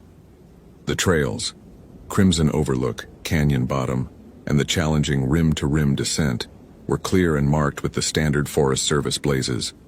No recent storm damage, no apparent issues. By early afternoon, Tyler was back at the station eating a sandwich when the visitor check-in occurred. A young woman in her early 20s with a day pack and hiking boots, wanting to do the Canyon Bottom Trail. Tyler remembered the moment clearly because she'd been particularly striking. Dark hair, pale skin that clearly didn't spend much time in the desert sun, and eyes that held that specific kind of curiosity that meant she was a serious hiker, not just a casual tourist wandering through for the photo opportunity. "How long have you been hiking?" Tyler asked, filling out the check-in form with her information. "About 5 years," she said. Her name was Harper Caldwell. She lived in Phoenix. She'd done most of Arizona's major trails and wanted to experience some of the lesser-known monuments. "I know about the monsoon risk. I'll be back by 5 o'clock. I'm fast." Tyler studied the sky. The heat was building. That particular pressure in the air that meant the monsoon was developing somewhere north, somewhere over the Mogollon Rim. Storms probably not here until late afternoon, but the moment you see clouds building, I want you off that trail and heading back up. Understood? This canyon floods fast. "I understand," Harper said. She signed the check-in form, noted her entry time, 1:47 p.m., and headed for the Crimson Overlook parking area where the Canyon Bottom Trail began. Tyler watched her go. He'd done this hundreds of times, checked in hikers, explained the hazards, sent them off into the monument's interior. Most came back. Some came back with stories. A very few didn't come back at all. Harper Caldwell had been hiking the Southwest for 5 years, ever since a college geology class had sparked something in her that all her other academic pursuits had failed to ignite.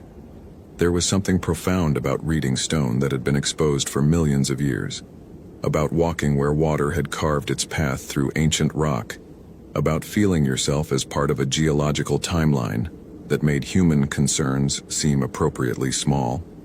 The Canyon Bottom Trail was challenging but manageable, a steep descent from the rim down to where water sometimes flowed, then a return along the canyon floor if you wanted to see the geological layers in detail. Harper had brought water, electrolyte tablets, and a sun hat. She'd checked the weather. She was prepared. The descent took 45 minutes. The trail was well marked, the switchbacks carefully engineered, and the views got better as she descended. The canyon walls rose on either side of her, each one displaying a fascinating cross-section of time. Bands of Supai group formation, rust-red and orange layers that told a story of ancient seas and deserts. Red wall limestone above it. The views were worth every breath of exertion. At the canyon bottom, the trail leveled and she could see the seasonal water channel, dry now, but showing signs of previous flooding. Large boulders had been rolled and repositioned by water. Sand and silt lined the arroyo. Everything here was shaped by the occasional violence of flowing water. Harper checked her watch. 2:35 p.m. She'd been on the trail for less than an hour. The ranger had said she'd be back by 5, and she would be, easily. She decided to walk a bit further along the canyon floor to see how the geology changed at different points in the canyon. The walk was peaceful. The heat was intense, but it was a dry heat. Her sweat evaporated as fast as it formed, and the canyon's depth provided some shadow from the afternoon sun. She could hear the wind moving over the rim far above, a distant whisper, but here in the canyon, there was almost no wind. The silence was complete except for the occasional sound of her own footsteps on the stone. It was around 3:15 that Harper first noticed something wrong with the light. The canyon around her was getting darker. She looked up, expecting to see clouds building, but the patch of sky visible at the canyon's rim was still relatively clear. Yet the light filtering down into the canyon was distinctly dimmer, more orange-tinted, carrying that particular quality that meant dust in the atmosphere. Harper checked her phone. 2 bars of signal. 3:17 p.m. She could still see maybe 2 hours before sunset, and the hike back up would take 45 minutes. Even if a storm was developing, she had plenty of time. She continued walking. The color of the light got stranger the further she walked. More orange now, almost rust-colored, as if the world itself was filtering through oxidized metal. Harper had never seen light quite like this. It was beautiful but deeply unsettling, like watching a sunset in real time while the sun was still high. Then she heard the sound. It came from above, a cry that was almost like a bird call but larger, deeper, carrying frequencies that didn't sound entirely natural. Harper stopped and looked up. At the rim of the canyon, perhaps 100 meters above, she could see something moving. Large, dark against the orange-tinted sky. A hawk, probably. Or a raven. Arizona had large birds of prey. She'd heard the ranger mention mountain lions and bears, but birds were less concerning. Still, the size of what she'd seen seemed wrong. Whatever it was had been much larger than any hawk she'd ever encountered. Harper started walking back toward the trailhead. The light continued to deteriorate. By 3:45, it was so dark that Harper had to turn on her phone's flashlight to see the trail clearly. The sky above the canyon rim was now a deep orange-brown, the kind of color you saw just before a major dust storm arrived. Harper had been in Phoenix during monsoon season. She'd experienced haboobs, the massive walls of dust that could reduce visibility to nothing, but she'd never seen the precursor light quite like this. The wind started then, sudden and strong, coming in hard gusts down the canyon. It carried the smell of dust and heat and something else, something that reminded Harper of old feathers, of something that had been dead for a long time. Harper walked faster. The trail up the canyon was steeper going up than coming down, and the increasing darkness made it harder to see the switchbacks clearly. Harper's phone light caught rocks and shadows in ways that made her depth perception uncertain. Several times she had to pause, get her bearings, and make sure she was on the actual trail and not scrambling up loose rock. By 4:15, Harper could see that the sky above the rim had become genuinely dark. Not the natural darkness of approaching evening, but something darker, something wrong. The clouds that had been building must be massive. They'd filled the entire sky, and the wind was getting stronger, gusting hard enough now that Harper had to brace herself against the canyon wall to keep from being blown off her feet. She was still maybe 20 minutes from the rim, still on the marked trail, still safe technically. But something in the way the light was failing, in the way the wind was behaving, in the smell that kept hitting her on the harder gusts, was telling her that she needed to move faster. Harper started climbing harder, her legs burning from the exertion, her breath coming in gasps in the thin, high desert air. The phone light bounced wildly with her movement, making the shadows dance. And in those dancing shadows, Harper became certain she saw movement. Large movement, keeping pace with her as she climbed. She didn't stop. She didn't look back. She just climbed faster, and the sound came again from above. That cry that was almost a bird call but wasn't quite. Something that had a layer of intelligence to it. Something that sounded like it was hunting. Tyler was monitoring the weather when the light changed. He was at the ranger station, watching the computer screen displaying the latest satellite imagery and radar data. The monsoon was developing rapidly, moving in from the north faster than the morning forecast had suggested. What had been a general storm watch was becoming a specific storm warning.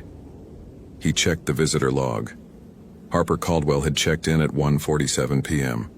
It was now 4:30 p.m. If she'd done the canyon bottom trail as marked, 2.5 hours round trip, she should have been back by 4:30. She wasn't at the station. She wasn't answering her checkout form. Tyler stepped outside. The light was definitely wrong. The sky was a sick orange-brown and the wind was beginning to gust, the precursor to the main storm. Dust was in the air, blown from somewhere north, turning the world into something that looked more like dusk than late afternoon. The temperature, which had been holding around 104 degrees, was dropping noticeably as the storm approached. He keyed his radio.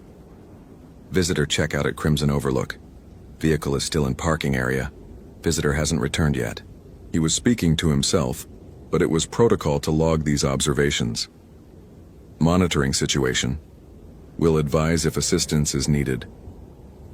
Tyler got in his truck and drove to the Crimson Overlook parking area. The wind was stronger here, at the canyon's edge. He could see Harper's car, a red Honda Civic, parked in one of the spots. The parking area was otherwise empty. It was 4:35 p.m. The hike was supposed to take 2.5 hours. The storm was building rapidly overhead. Tyler checked the weather again on his phone. The radar showed a severe thunderstorm developing directly over the monument. Lightning was already occurring, and hail was possible. The storm was maybe 30 minutes away from the parking area, but much closer to the canyon itself. He keyed the radio again. Dispatch, this is Honey Hole Canyon Ranger Station. I have a missing visitor situation developing. Female hiker, name Harper Caldwell, checked in at approximately 1:47 p.m. on the Canyon Bottom Trail. Standard route should have her back by 4:15. It's now 4:35 and she hasn't returned. Storm is moving in. I'm going to conduct a search. Static. Then dispatch came back, her voice carrying that particular quality of controlled concern that meant she understood the situation. Copy, Honey Hole. What's the visitor's experience level? Moderate to high, Tyler responded. She knew about the weather risk, but the storm moved in faster than forecast. I'm starting a search up the Canyon Bottom Trail. Copy. Weather Service is issuing a flash flood warning for all Arizona arroyos. Be aware of water movement. What's your ETA for completion of initial search? 2 hours maximum. If I don't locate her, I'll need SAR mobilized. Understood. We'll put out an alert. Stay in radio contact. Tyler grabbed his gear from the truck, a heavier flashlight, additional water, first aid kit, and a rope. The Canyon Bottom Trail was descended via switchbacks, but if he needed to move quickly, he could rappel down sections of it. He didn't think it would come to that, but it was good to have the option. He started down the trail at a jog. Harper's last moment of certainty came at the place where the canyon widened slightly, where she could see the arroyo on both sides of the rock formation she was climbing. She could see the canyon floor now despite the darkness, and she could see that the dry arroyo was beginning to have a sheen on its surface. Water, the rain that was building above the rim, the rain that hadn't reached the canyon floor yet, was starting to run down from somewhere upstream, beginning the slow accumulation that would become a flood. She was roughly halfway up the trail, still 20 minutes from the rim, but the water was coming. Harper climbed harder, her legs screaming, her lungs burning, but she pushed through it. She could see the switchbacks ahead, could almost see the rim. The light was so dark now that her phone light was the primary source of illumination, and everything outside its beam was shadow. The cry came again from above. Much closer now. Not a hawk. Definitely not a hawk. The size and the quality of the sound made it clear that whatever was hunting her wasn't any ordinary bird. Harper looked up and she saw it. At first it was just a shape against the dark sky, a silhouette that was wrong, proportioned in ways that nothing natural should be proportioned. But as it moved, the light of her phone caught it more clearly, and Harper's mind struggled to process what she was seeing. It was massive, at least as tall as a man, if not taller. But that was where the resemblance to anything ordinary ended. The body was avian but exaggerated, twisted into something that combined bird and human anatomy in ways that made no evolutionary sense. The head was the worst. It was almost human. She could see the suggestion of a face, of eyes that looked at her with intelligence. But it was also entirely bird-like, with a beak that curved and long ears that rose from the sides of the head like horns. The wings, when the creature spread them against the wind, spanned what looked like 12 feet or more.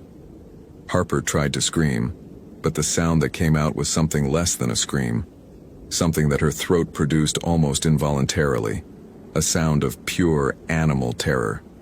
The creature threw its head back and made its hunting cry again. This close, Harper could hear layers to it that she hadn't detected before. There was something almost like laughter in there, something almost like hunger. Harper turned and ran up the trail without any sense of where she was going, trusting only that upward was better than being on the canyon floor where the creature could reach her more easily. Her phone light bounced wildly with her movement, creating shadows that seemed to pursue her more aggressively than the creature itself. Behind her, the creature descended, not flying. It moved like it was crawling through the air, using its wings like limbs, moving in ways that nothing with wings should be able to move. Harper reached the next switchback and threw herself around it, risking a look back. The creature was maybe 50 meters behind her now, descending the trail, moving with surprising speed and grace. It was hurting her, she realized, not trying to catch her on the canyon wall where it might be difficult. Driving her. Toward something. Toward where? Harper's thought fractured as a flash of lightning illuminated the entire canyon. Thunder followed immediately. The storm was nearly overhead now. And in that flash of light, Harper saw what the creature was herding her toward. Further up the canyon, at a point that should have been the start of the climbing trail, there was an overhang. A cave or shelter of some kind that Harper hadn't noticed on her descent, because the light had been different, and at the entrance to that shelter there were things, objects arranged in patterns. Harper's mind, even as it was processing the presence of a creature from nightmare, recognized what those objects were. Remains. Clothing. Bones, possibly. The remains of other hikers who had come to Honey Hole Canyon and never made it out. Harper screamed then, a real scream that echoed off the canyon walls, and she ran with everything she had left. Tyler was halfway down the canyon when he felt the first drops of rain. Not a gentle beginning to a storm. These were large drops, spaced apart, the kind that usually meant the main deluge was seconds away. He increased his pace, moving down the switchbacks faster than was entirely safe, because he understood what was about to happen. Flash floods in arroyos didn't begin with water at ground level. They began upstream, built momentum, and became a wall of water moving at tremendous speed. The arroyo's water was already beginning to move. He could see it accumulating, hear it rushing from upstream in the distance. "Dispatch, I'm in the canyon," he radioed. "Rain starting. Water movement in the arroyo. Continuing search, but will need to abort if conditions deteriorate." "Copy, Honey Hole. National Weather Service has elevated the flash flood warning to critical. Any sign of the hiker?" "Negative, still searching." The rain intensified. It went from scattered large drops to a genuine downpour in the space of maybe 30 seconds. Tyler could barely see 10 meters ahead. The canyon walls around him became suggestions, glimpses between sheets of rain. The water in the arroyo was definitely moving now, and the sound from upstream was becoming louder. The sound of a major volume of water accumulating and beginning to flow toward lower elevations. Tyler was so focused on the increasing danger of the water and the degrading conditions that he almost missed the sound. But it cut through the rain and the increasing roar of the arroyo. A scream. A human scream, coming from somewhere further up the canyon. "Dispatch, I have audible indication of the hiker. Continuing search up canyon." Tyler started climbing, moving faster now, not bothering with the switchbacks, just scrambling directly up the canyon wall. His hands found purchase on the stone, his feet found ledges. The rain was making everything slippery, but the urgency overrode the danger. He heard the sound again. Not a scream this time, but a sound of pure terror, wordless and animal. And then he heard something else. A cry that was almost a scream itself, but came from a throat that wasn't human. A hunting cry. Tyler froze for just a moment as his brain tried to process what he'd heard. That wasn't a cougar. It wasn't a bear. It was something else. Something he'd never heard before, but something his body recognized as fundamentally wrong. Tyler reached for his radio. "Dispatch, I'm hearing unusual animal sounds in the canyon. Something large, not a known species. Continuing search." He pulled himself up over another ledge, and that's when he saw her. Harper Caldwell was climbing toward him, her clothes soaked through, her face running with rain and tears. She was maybe 30 meters above him, moving with the desperate energy of something being pursued. And behind her, descending the canyon wall with a grace that nothing natural should possess, was something that Tyler's mind refused at first to acknowledge. His training said cougar, mountain lion, predatory mammal.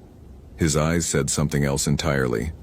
The creature was massive, avian, wrong in every way that Tyler understood natural order. It moved with intelligence, with purpose, herding Harper toward something rather than directly attacking. And when it turned its head to look in Tyler's direction, its eyes held a clarity that said it understood he was there, that it was aware of him, that he was part of whatever calculation it was making. "Get up here," Tyler yelled at Harper, extending his hand toward her. "Now, come on." Harper scrambled toward him with renewed energy, seeing a different way out, seeing rescue. She reached his position and Tyler grabbed her arm, pulling her up beside him. The creature on the wall below them paused, and the sound it made was that hunting cry again, that almost laughter that suggested intelligence and hunger combined in a way that nature had no business creating. Lightning struck somewhere nearby. Tyler felt the hair on his arm stand up with static, and the canyon flooded with light. In that light, he got his first clear look at the thing that was hunting them. It was like nothing in any field guide, any biology text, any ranger training. The body was avian, massive wings, feathered, obviously adapted for flight. But the head was wrong. The face was wrong. There was intelligence there, malice there. And as he watched, the creature opened its mouth and made a sound that was less cry and more language, something with layers and meaning, something that almost sounded like speech. Tyler grabbed Harper and pulled her toward the canyon wall, moving along a narrow ledge toward the shelter he could now see. The overhang he'd noticed earlier, the place where the creature seemed to be hurting them. But as they reached it, Tyler understood what the shelter actually was. It wasn't just a shelter. It was a collection point. A place where things came to gather what they'd caught. The cave extended back into the stone, and what Tyler's flashlight revealed at its entrance was a horror that forced him to look away. The remains of visitors, of hikers, of people who'd come to Honey Hole Canyon and never left. Clothing arranged carefully, bones arranged in patterns that suggested not careless scattering but deliberate placement. Offering, maybe. Or trophies. "No," Harper whispered beside him. "No, no, no." The creature descended the final 20 meters of canyon wall and landed on the stone in front of the cave entrance. Its wings spread wide, creating a silhouette against the ongoing lightning. Thunder rumbled so hard that Tyler felt it through the stone at his back, and the creature made its sound again. That cry that was almost language, that hunting call that contained something almost like satisfaction.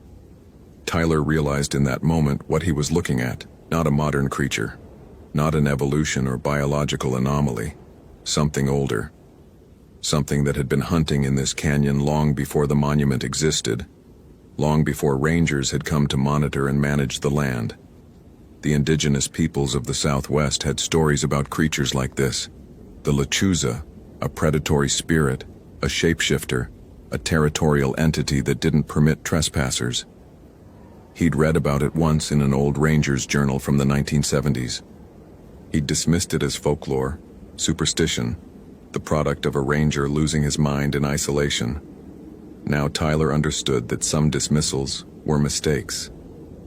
"Back," he said to Harper, pulling her further into the cave even as every instinct screamed at him not to go deeper into the creature's lair.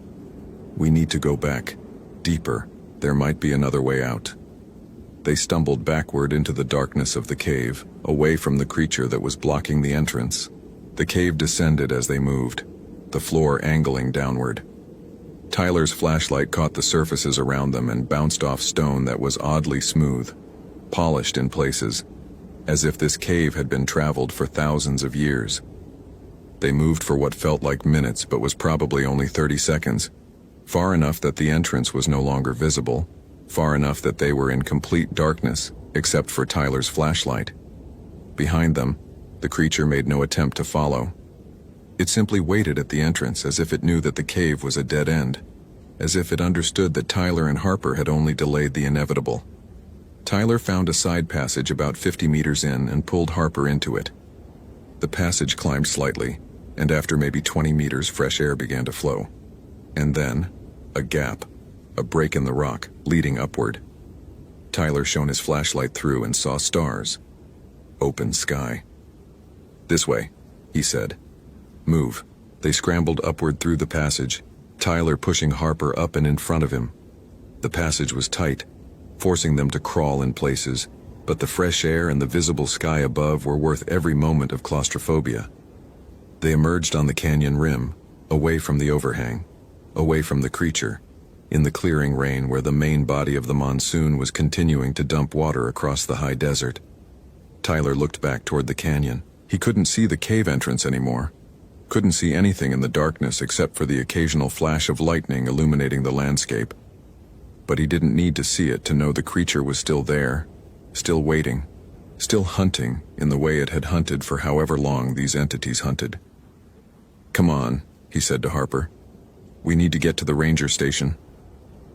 They ran through the rain, through the darkness, following Tyler's knowledge of the land. Behind them, at the canyon's rim, something made a hunting cry that the wind seemed to carry for miles before swallowing it into the night.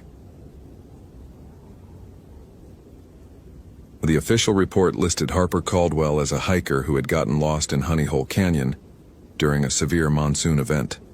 She'd been found by Ranger Tyler Reeves after a brief search. She was dehydrated and in shock, but otherwise unharmed. The incident was attributed to weather and terrain hazards. Search and rescue never needed to mobilize. What the report didn't include was any mention of what had been seen in the canyon, the arrangement of remains in the cave, the creature that had hunted them, the intelligence that had been in that thing's eyes. Tyler hadn't included those details. He knew how they would be received. He knew what people would say. He also knew that Harper, when questioned by SAR personnel and the official investigators, had said nothing about the creature. She'd mentioned getting lost, mentioned seeing the cave during her descent, mentioned the fear and the difficulty of the climb back up, but nothing about what had been hunting her. They had made an unspoken agreement not to speak of it, because some things, when spoken aloud, became undeniable in ways that made them harder to live with. Harper had left Arizona the next day. She didn't return to hiking after the incident. Tyler had heard through the grapevine that she'd moved back to the Midwest, away from the Southwest and its canyons and high deserts. She didn't want to be in a place where you could go looking for solitude in stone and find something looking back with ancient intelligence. Tyler still works as the primary ranger at Honey Hole Canyon National Monument. The visitation has increased slightly. People are drawn to places with stories, to places with danger. But Tyler has noticed something. Fewer people hike the canyon bottom trail now. Fewer people venture to the deepest parts of the canyon. And the ranger station logs show a pattern that mirrors other protected lands. Certain areas begin to gain reputations. Certain trails become known as places where people should be careful. Sometimes, on quiet mornings, Tyler stands at the canyon rim and looks down at the landscape, trying to see if there's any sign of the creature. There never is. It doesn't need to advertise its presence. It knows what it is. It knows what it hunts. It knows that the canyon is its territory, has been for longer than humans have had words to name things. And every few seasons, despite all the warnings, spoken and unspoken, another hiker disappears in Honey Hole Canyon during a monsoon event. Their car sits in the parking lot. Their check-in form notes their intended trail, but they never return. Tyler files the reports. He conducts the searches. He finds nothing, usually. And he wonders if the creature is still adding to its collection in that cave, still arranging its trophies, still maintaining its ancient territory against the encroachment of humans who keep coming, despite all warnings, despite all the signs, desperate for solitude in stone and willing to accept the risks that come with it. The canyon doesn't kill its hikers. That's what people always get wrong. The canyon is just stone and air. It's what hunts in the canyon that kills them. It's what has hunted there since before the canyons had names, since before people came with maps and official designations. It's what will hunt there long after Honey Hole Canyon National Monument is forgotten.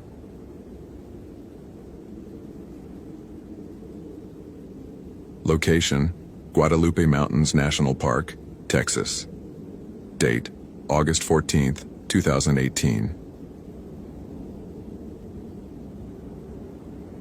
The pre-dawn air at the Frijole Ridge Ranger Station was already warm, not merely hot, but the kind of deep, suffocating warmth that came from the earth itself radiating the heat it had accumulated the day before. James Caldwell had been a ranger at Guadalupe Mountains for 9 years, long enough to understand that August was the month when the land became something closer to an adversary than a park.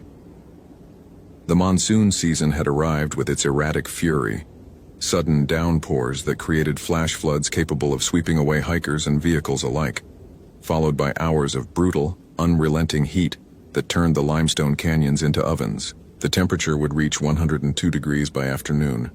By midnight, it would drop to 40. He stood on the small porch of the station with a cup of coffee that had already begun to cool in the pre-dawn darkness, watching the eastern ridges gradually separate themselves from the black sky. The mountains here were different from the other ranges he'd worked, sharper, more dramatic, almost aggressive in their geometry.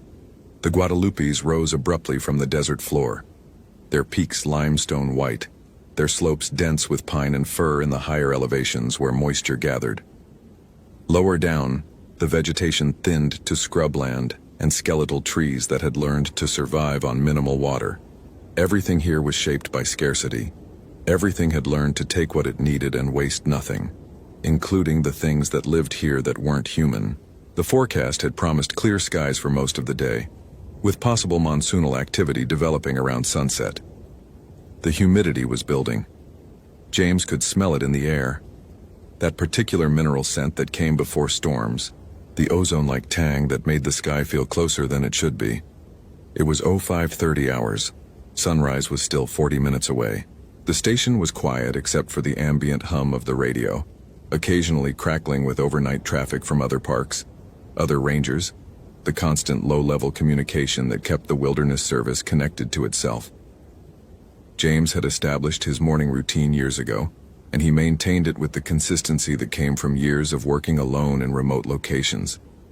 Coffee at Oro 500, weather check at Oro 515, permit review at Oro 530, equipment verification at Oro 545. By 0600 he would be out for his first trail inspection of the day, covering the most popular routes, McKittrick Canyon, the Devil's Hall Trail, Guadalupe Peak, to ensure that overnight storms or rockfall had created no new hazards. The park was receiving perhaps 150 visitors per day during peak August season, and while most stuck to the well-marked trails, some had the confidence born of ignorance that convinced them to explore beyond marked boundaries. He pulled up the overnight permit registrations on the station's computer, a machine that was approximately 15 years old and ran with all the speed that technology of that vintage could muster. 2 parties had filed overnight permits, a group of 4 climbing Guadalupe Peak who had checked in at the trailhead at 1400 hours yesterday, and a solo hiker named Harper Cole, who had registered for a 3-day backcountry expedition starting at the North McKittrick trailhead. Harper's permit specified experience in wilderness navigation, equipment including satellite communication, and a planned route through some of the more remote canyons, Water Canyon, Bear Canyon, the upper sections of McKittrick that saw foot traffic only during spring season.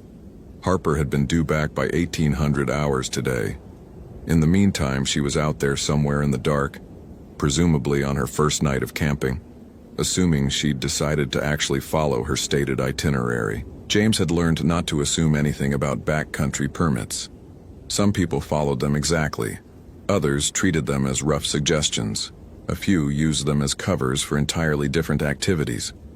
Harper Cole's permit photograph showed a woman in her late 20s, dark hair pulled back, standing in front of a canyon background that James recognized as somewhere in California, probably Joshua Tree or similar. The credential listed her as a wildlife photographer specializing in nocturnal species. The note on her permit indicated she was planning to photograph bats migrating through the Guadalupe canyons during their August movement patterns. That explained the 3-day duration and the remote location selection. The bats moved through specific corridors, and the best viewing was away from the main trails where human activity wouldn't disturb the migration. James approved the permit without hesitation. The woman clearly knew what she was doing. That was something he would remember later. The simple confidence with which he'd made that judgment, based on a photograph and a credential and the assumption that experience meant safety. It was one of the few things he would remember clearly after everything that followed. Harper Cole had reached her first campsite at approximately 1600 hours, establishing herself in a small clearing, roughly 2 miles up Water Canyon from the marked trailhead. The location was technically within park boundaries but far enough from main trails that she'd seen no other hikers all day. The canyon walls rose steep and dramatic on both sides. Limestone faces weathered by millennia, streaked with mineral deposits that created patterns almost like writing, almost like language, if you looked at them long enough. She'd spent the first 3 hours of daylight hiking slowly, photographing flora, checking canyon walls for signs of nocturnal habitation, guano deposits, roost marks, the small details that indicated where the bats spent their days sleeping. The heat had been intense but manageable with proper hydration. She'd brought 5 liters of water and a satellite communication device that was, frankly, overkill for a modern backcountry trip. But the insurance company for her wildlife photography business had insisted. She'd obliged them by activating it once, checking that the device worked, then packing it away. The permit and the credential were real. The expertise was genuine. Harper had spent 6 seasons photographing bats across the southwestern United States, and she had accumulated knowledge about migration patterns that most casual hikers would never possess. She knew which canyons the bats preferred. She knew the timing of their movements. She knew how to remain still for hours, how to set up remote camera traps, how to exist in wilderness in a state of patient observation rather than anxious movement. What she didn't know, what she couldn't have known, was that the bats weren't the only things that lived in these canyons, or the only things that were drawn to them during migration season. As the day had progressed and the heat had built, Harper had begun to notice something odd about the canyon's acoustics. Sound traveled strangely here, echoing from wall to wall in ways that made it difficult to determine where sources actually were. A bird's call from the left would seem to bounce to the right, then upward, then downward. The wind, when it came, seemed to originate from multiple directions simultaneously, as if the canyon were breathing from multiple mouths. By 1400 hours, she'd become aware of another sound underneath the wind and the birds and the distant rustle of her own movement.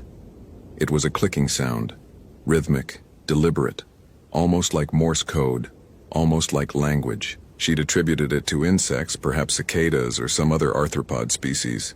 She'd made a mental note to investigate.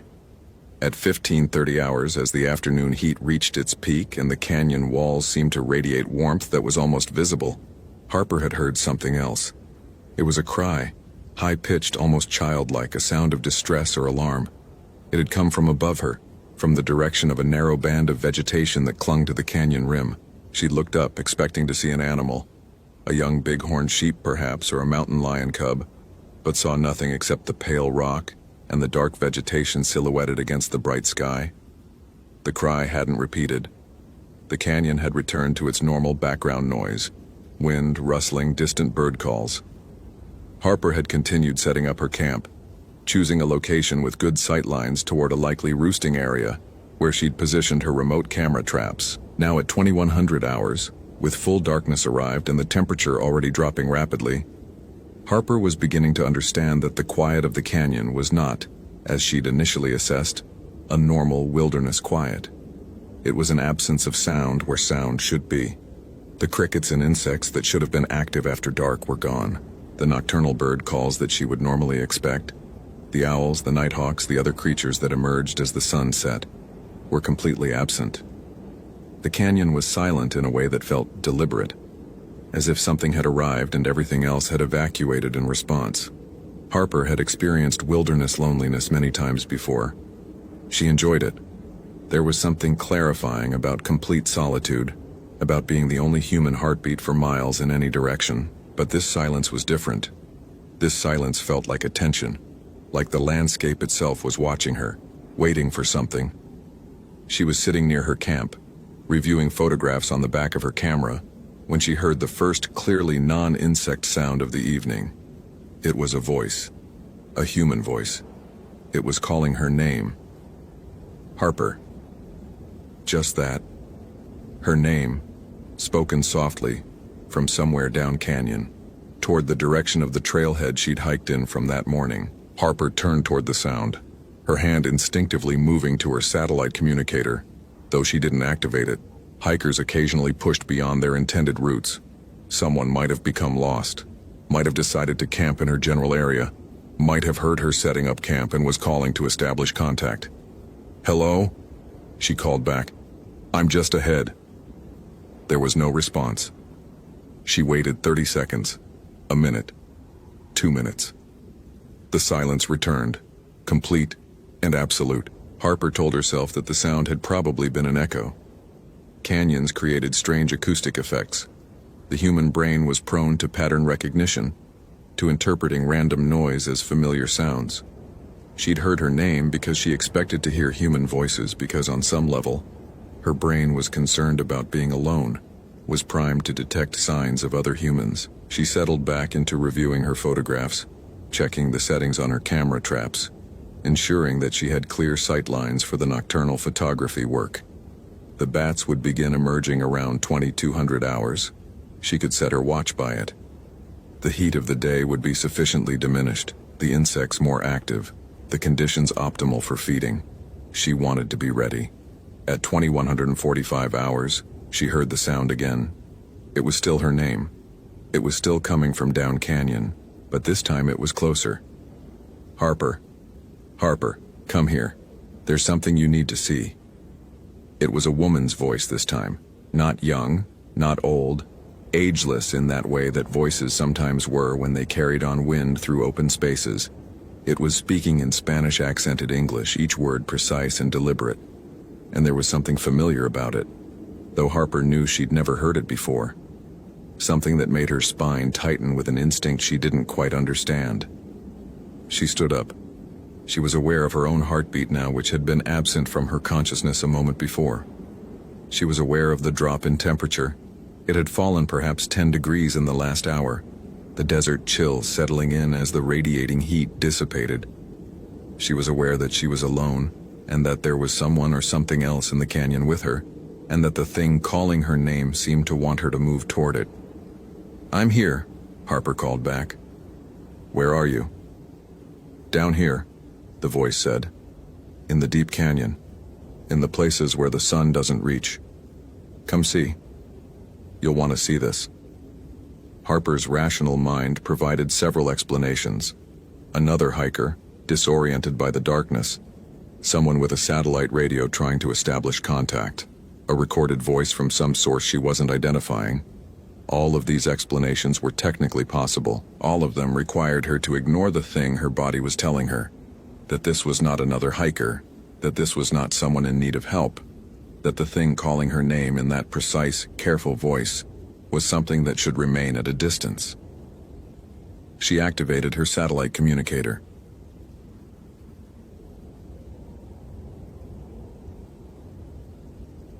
At the ranger station, James was finishing his evening administrative work when the emergency beacon activated.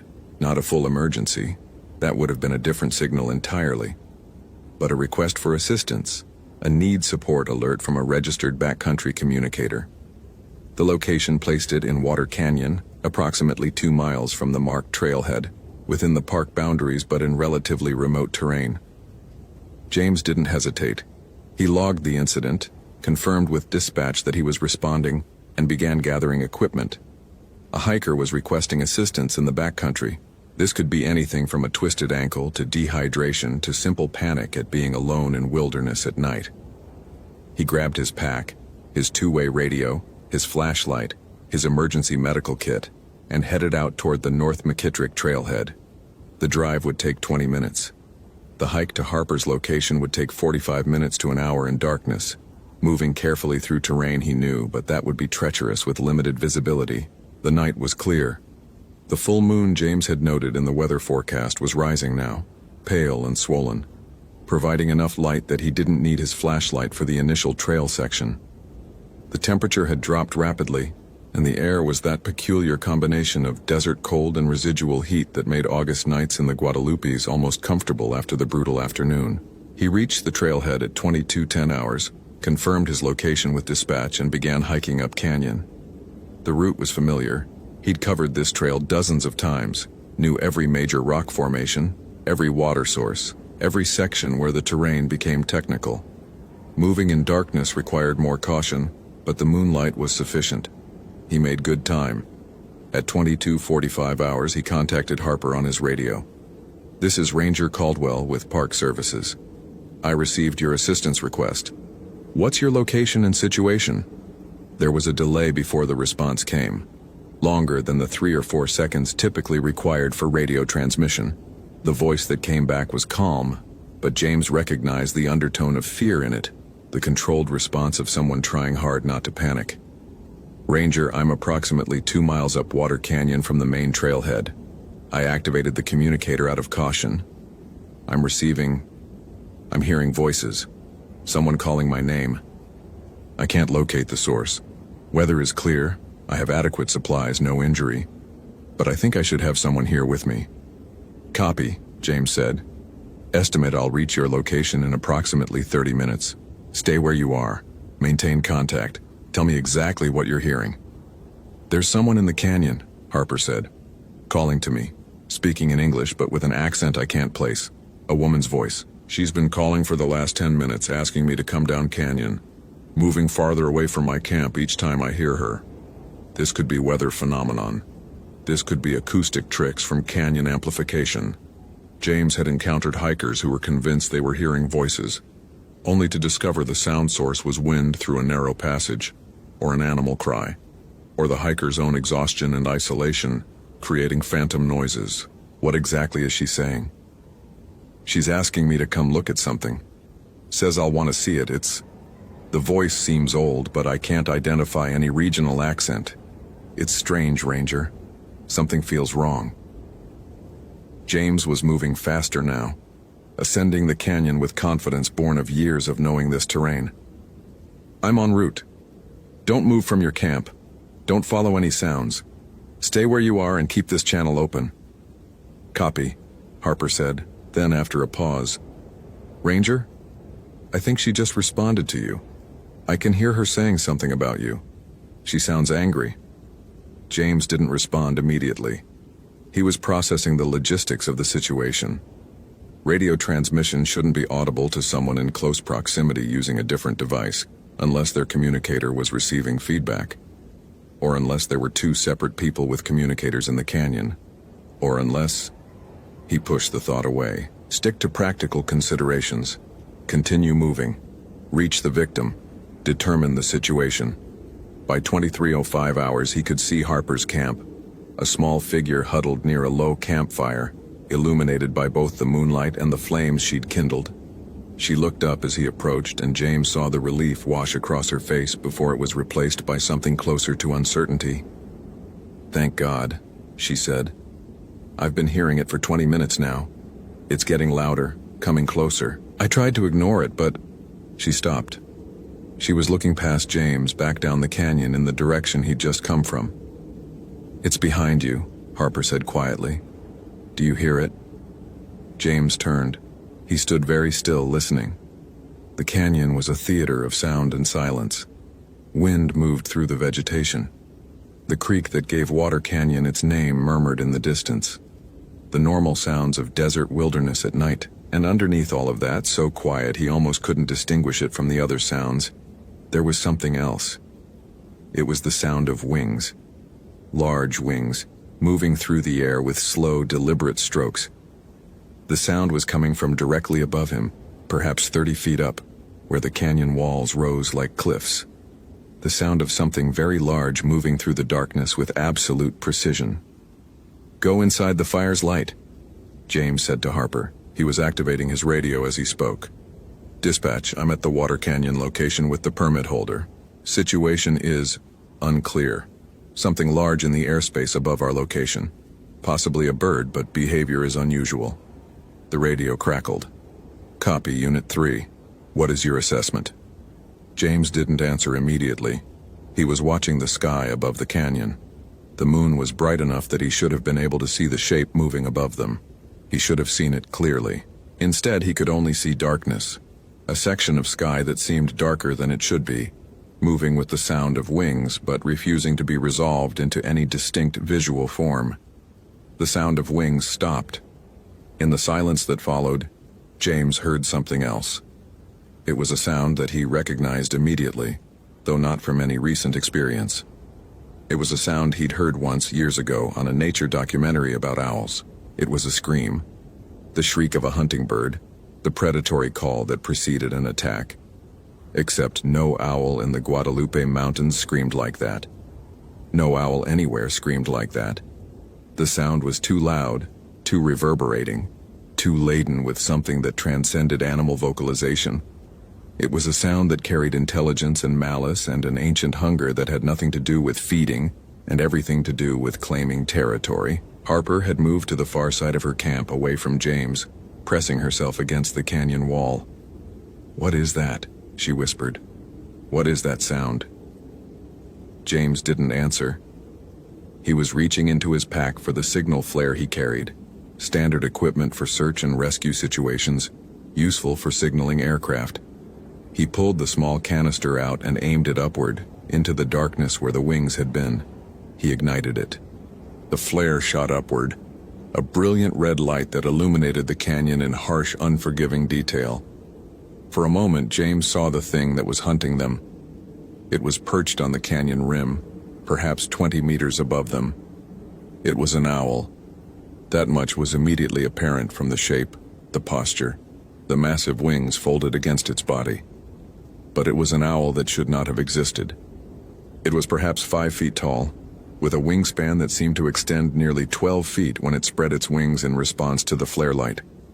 Its head rotated toward the light with unnatural speed, a full 180-degree rotation that no natural owl could manage. And its eyes. James would spend the rest of his life trying to accurately describe those eyes, and failing every time. They were not animal eyes. They were intelligent, conscious, focused on him with an intensity that suggested not predatory hunger, but something closer to recognition. As if the thing was seeing him, truly seeing him, and remembering him, and holding a grudge against him specifically for reasons that predated their current encounter. The flare burned out. The darkness returned. In the darkness, James heard the sound of wings again, but now it was moving toward them. He pulled Harper to her feet and they ran, not down canyon toward the trailhead, but up canyon toward the steeper terrain, toward the places where flying predators would have difficulty maneuvering. Behind them, the sound of wings grew closer. Harper tripped. James caught her and pulled her up. They were running blind now, the moonlight insufficient, the terrain treacherous, the canyon walls invisible except as darker shapes against the dark sky. Behind them, the creature had landed on something. James heard the impact, heard the shower of rock and debris cascading down the canyon wall. He made a decision. He pulled Harper into a narrow crevasse, a space between 2 massive boulders that was barely wide enough for them to fit. They pressed themselves into the darkness, their breathing ragged, their hearts pounding so hard James could feel the pulse points in his neck threatening to explode. The sound of wings moved across the canyon entrance, hovering, searching. James kept his hand over Harper's mouth, not to silence her, but to keep her from screaming when the thing passed over their hiding place. It passed over, twice, 3 times. Each pass was deliberate, methodical, as if it knew they were here but was enjoying the hunt too much to end it immediately. Eventually, after what might have been 30 minutes or 3 hours, time had become meaningless. The sound of wings faded. The creature had moved on, back to its patrol, back to its claiming of territory.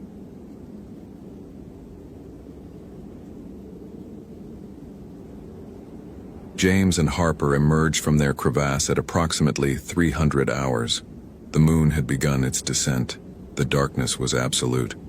The canyon was silent except for the wind and the water and the absence of anything else. They didn't speak. James used his radio sparingly. Brief contacts with dispatch, coordinates, requests for backup, all of it delivered in the clipped, professional tone of someone trying very hard not to let panic enter his voice. The hike back to the trailhead was a nightmare of slow progress through darkness. of jumping at every sound, of the constant awareness that they were moving through territory that belonged to something else now. The moonlight had abandoned them. James used his flashlight, and the beam created sharp shadows in the canyon that looked like movement, like wings, like the presence of a creature waiting in every shadow. They reached the trailhead at 05:30 hours, just as the first light was beginning to separate the eastern sky from the black. The moon had set. The sun had not yet risen. They were in the in-between, the threshold space where neither light source claimed dominion, and everything was the gray of approaching day. Harper was in shock, mobile but unresponsive, moving because James directed her to move, speaking only when directly addressed. Her equipment was still in the canyon, abandoned during the run. Her camp was still there. Her 3-day permit was now moot.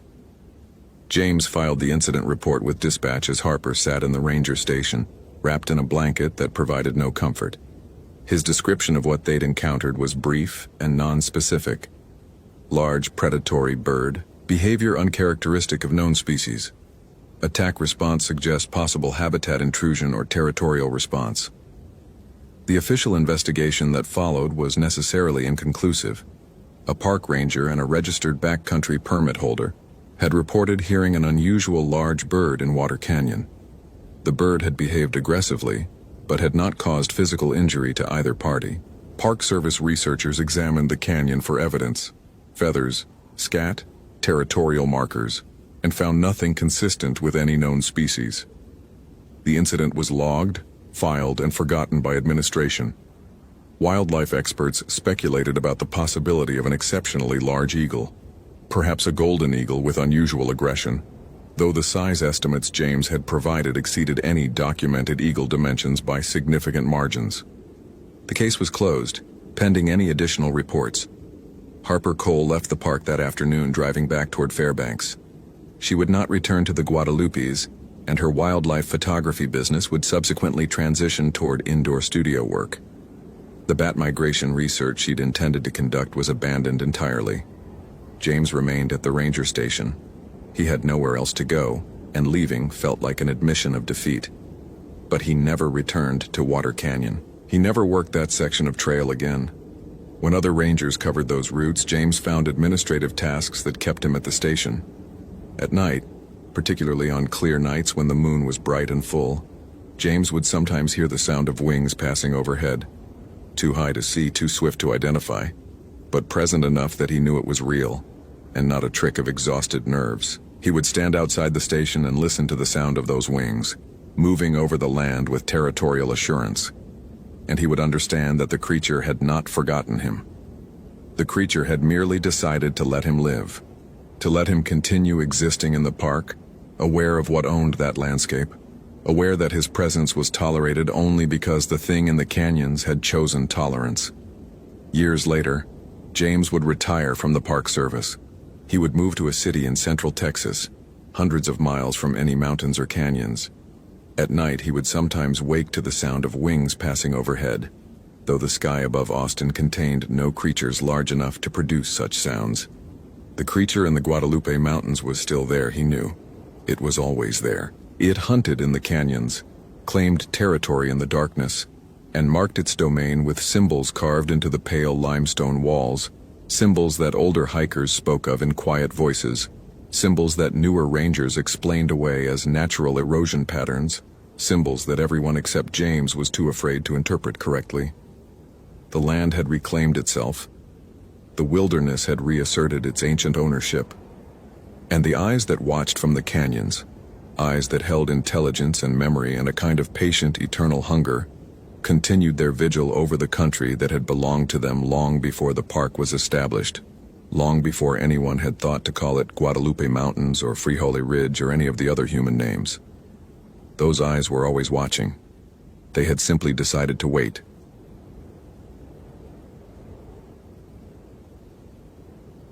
Location: Congaree National Park, South Carolina.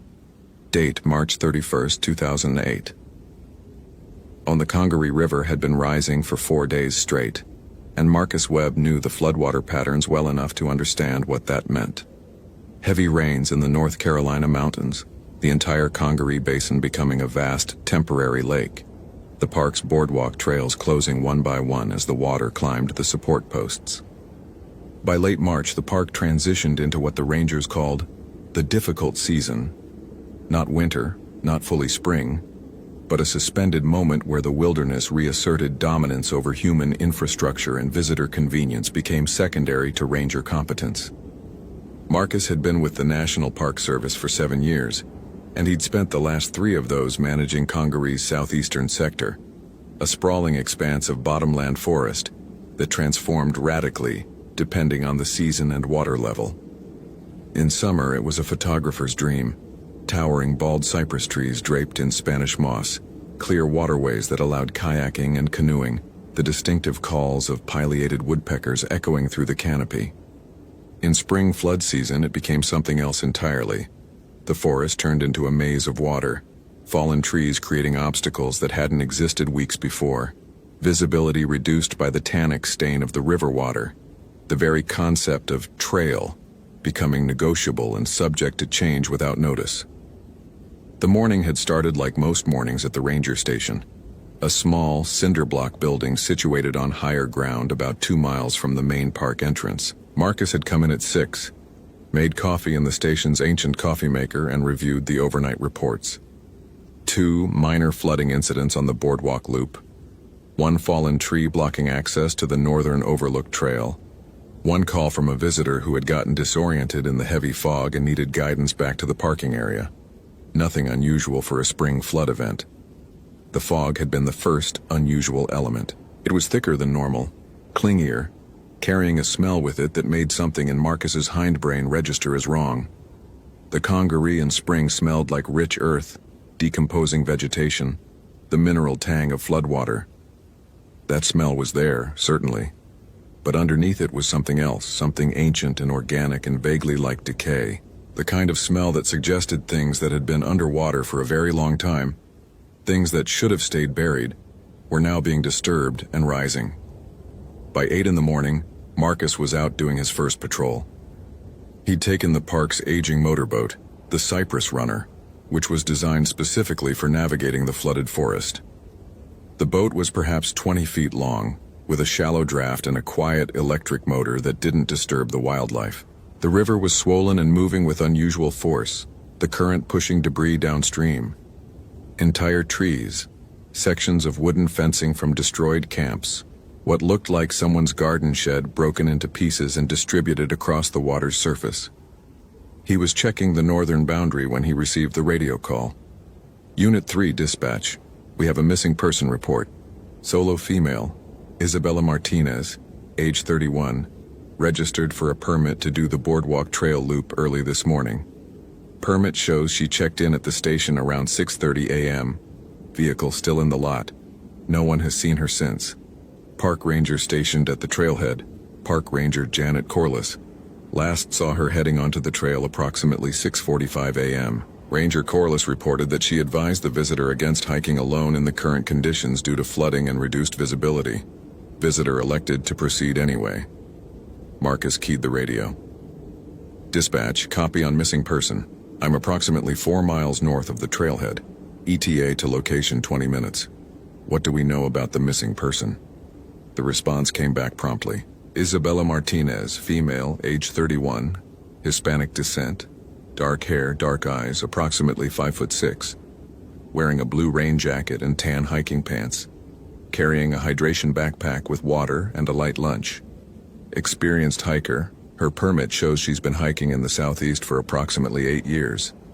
This is her 3rd visit to Congaree in the past 2 years. She's familiar with the park. That last detail made Marcus's concern escalate slightly. Familiar hikers who knew the trails well rarely went missing unless something had actively gone wrong. They weren't the ones who got disoriented and wandered off trail. They knew the map, knew the boardwalk system, knew where they were at all times. Marcus turned the Cypress Runner around and accelerated toward the trailhead, keeping the electric motor as quiet as possible while still making decent speed. The fog was getting thicker, curling across the water's surface in patterns that seemed almost intentional, like something was directing it, pushing it in specific configurations. He reached the trailhead 20 minutes later. The boardwalk entrance was visible from the water, and the parking area was perhaps 50 feet distant. Marcus secured the boat and made his way to the ranger station where Ranger Janet Corliss was waiting. Janet had been with the park for 4 years, a competent and cautious ranger who took visitor safety seriously. If she had expressed concern about a solo hiker in the current conditions, that concern carried weight. She was adamant about going, Janet said immediately before Marcus could even ask. I told her the trail conditions were suboptimal. The water level is high, visibility is severely compromised, and I recommended she either wait for the water level to drop or pair up with another hiker. She said she'd been planning this hike for months, that she knew the trail, that she'd be fine. I filled out the permit, made note of her solo status, and logged her departure at 6:45. She was wearing bright colors and carrying a whistle, everything by the book. How long before she was reported missing? About 40 minutes after she left, a group of 4 hikers came back saying they hadn't seen her anywhere on the trail. They'd been about 10 minutes behind her and figured they should have caught up given the reduced pace from the flood conditions. They didn't see anyone. No, Isabella. They mentioned it to me. I tried the radio to contact her, got no response. Called it in immediately. Marcus nodded, processing. The timeline was tight but not impossible. 40 minutes for something to go wrong, another 10 or 15 for the other hikers to realize she was missing and report it. The window between when Isabella had departed and when someone realized she was gone was roughly 1 hour. He looked at the trail entrance. The boardwalk was partially submerged, the first 50 yards visible, but the trail itself largely underwater. The water was brown, opaque, moving with a slow current that suggested the river was still rising. Visibility extended perhaps 30 feet before the fog completely obscured everything. I need to check the trail, Marcus said. Let me get my gear from the boat. 15 minutes later, he was moving along the boardwalk, one hand trailing on the wooden rail to keep his orientation in the fog. The water was cold, early spring temperature, carrying the chill of northern mountain snowmelt. His waterproof boots were keeping his feet dry, but his calves were soaked from mid-thigh down where the water was splashing over the boardwalk surface. The boardwalk trail was a flat, 1.5-mile circuit that had been built specifically to provide access to the bottomland forest without disturbing the ecosystem. It was designed for elderly visitors and families with children. No elevation gain, no technical difficulty, just a pleasant walk through the forest, except when the river flooded, at which point it became something else. The boardwalk was supposed to be elevated enough to stay above normal high water, but these weren't normal circumstances. The water was halfway up the wooden railings in places. Marcus moved slowly, listening. The forest was unusually quiet. There were always sounds in the congaree, birds, insects, the rustle of wildlife moving through the understory. Now there was just the sound of water lapping against wood, the occasional creak of the boardwalk settling under flood stress, and the soft sound of fog moving. About halfway along the trail, Marcus found Isabella's shoe. It was sitting on top of the boardwalk railing, placed there deliberately, not dropped or washed there by the current. The shoe was a tan hiking boot, relatively new, the laces tied neatly. It was one shoe, paired with nothing else, positioned as if someone had carefully removed it and placed it in a location where it would definitely be found. Marcus photographed the shoe with his camera before touching it. The boot was wet but not waterlogged. It hadn't been exposed to the floodwater for long. Hours at most. He checked the size. Women's size 7. The boot had a manufacturer's tag still inside. Isabella Martinez, 32808, written in permanent marker. The woman had labeled her own gear. He keyed the radio. Dispatch Unit 3. I've located personal evidence on the trail. One hiking boot. Confirmed to match the missing person's footwear. Location approximately 0.75 miles from the trailhead on the main boardwalk loop. I'm continuing the search, but this is now a higher priority SR situation. The response came back. Unit 3, copy on evidence. SR team is standing by. Continue search and advise. Vehicle is secure at trailhead. We're checking with local hospitals in case she was injured and walked out via alternate route. Marcus acknowledged and continued along the boardwalk. The fog was getting thicker, if such a thing was possible. His flashlight beam seemed to penetrate only about 10 feet now. The air had taken on a weight to it, a density that made breathing slightly difficult. He was listening so intently for any sound that might indicate human presence that he almost missed the voice calling from somewhere in the fog. Marcus. It was a woman's voice, not coming from ahead on the trail, not from behind, coming from the water itself or perhaps from the forest beside the boardwalk. A woman's voice calling his name, with a quality to it that made Marcus's chest tighten involuntarily. He stopped walking. He knew that voice. He knew it absolutely, with a recognition that bypassed the logical part of his brain and went straight to the emotional core. It was his mother's voice. His mother, who had died of cancer 6 years ago, whose voice he couldn't quite remember with perfect clarity anymore, but which was absolutely unmistakably present here in this fog. Marcus, sweetheart, I'm so cold. Can you help me? Marcus turned toward the sound. The voice was coming from the flooded forest, from the area to the right of the boardwalk where the cypress trees rose from the dark water. It was his mother's voice, older, the way she had sounded at the end, when the disease had worn her down to a whisper. But it was definitely hers. Mom? He said. He didn't recognize himself speaking the word. I'm here, baby. I'm here in the cold water. I've been here for so long. Can you come find me? Can you come help me get out of the cold? Marcus was moving before his conscious mind could stop him. He stepped off the boardwalk into the water. The cold was immediate and shocking, driving the air from his lungs in a gasp. The water was deeper than it looked from the boardwalk, past his knees, climbing toward his thighs. The bottom was soft, yielding, as if it was made of decomposed vegetation, rather than firm earth. Keep talking, Marcus said. I'm coming. I'm so tired, Marcus. I've been here in the dark so long. The water is so cold. I need you to help me. I need you to remember what I taught you about the water, about the deep places. Do you remember? Marcus was moving deeper, pushing through the water, following the sound of his mother's voice. The fog was now complete. He couldn't see the boardwalk behind him anymore. Couldn't see more than 3 or 4 feet in any direction. His flashlight was in his hand but seemed to do nothing but illuminate the immediate area around him.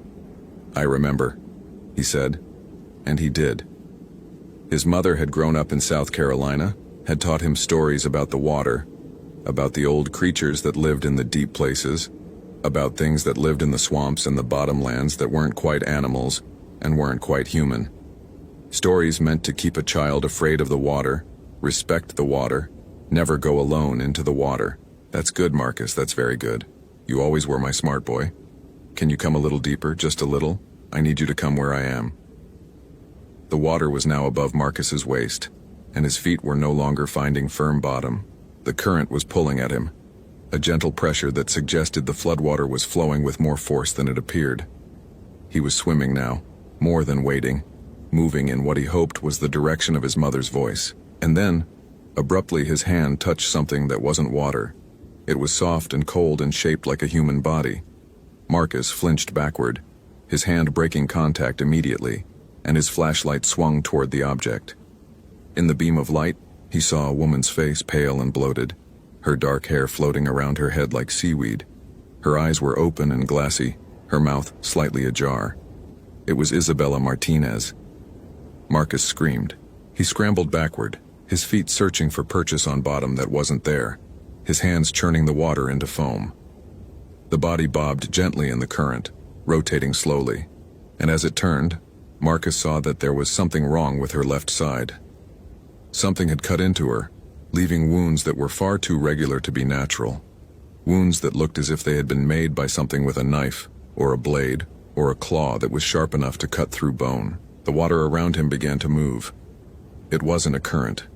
It was something deliberate, something with intention. Something large was moving through the water, pushing it aside, creating waves that washed over Marcus's head and forced him to gasp for breath. He swam backward away from Isabella's body, away from whatever was in the water with him, his flashlight spinning wildly and illuminating nothing but fog and dark water. His mother's voice came again, but it wasn't exactly his mother's voice anymore. The inflection was wrong, the cadence slightly off, as if someone was playing a recording of his mother's voice at a speed that was fractionally different from normal. "Don't you want to see me, Marcus? Don't you want to help me? I've been waiting in the deep water for so very long. I've been collecting the lost ones, gathering them, learning their voices. Soon, I'll be able to call anyone down into the deep. Soon I'll be able to speak like they speak. Soon I'll be able to use their names the way they use names." Marcus reached the boardwalk and hauled himself up, his waterlogged clothes dripping, his breath coming in panicked gasps. He ran, his flashlight beam bouncing wildly in front of him, his radio forgotten in his hands. Behind him, he heard the sound of something emerging from the water. Not a splash, more of a sound like wet fabric dragging across wood. Something was following him, something with a voice that could mimic human speech. He made it back to the trailhead and didn't stop running until he reached the ranger station where Janet was waiting.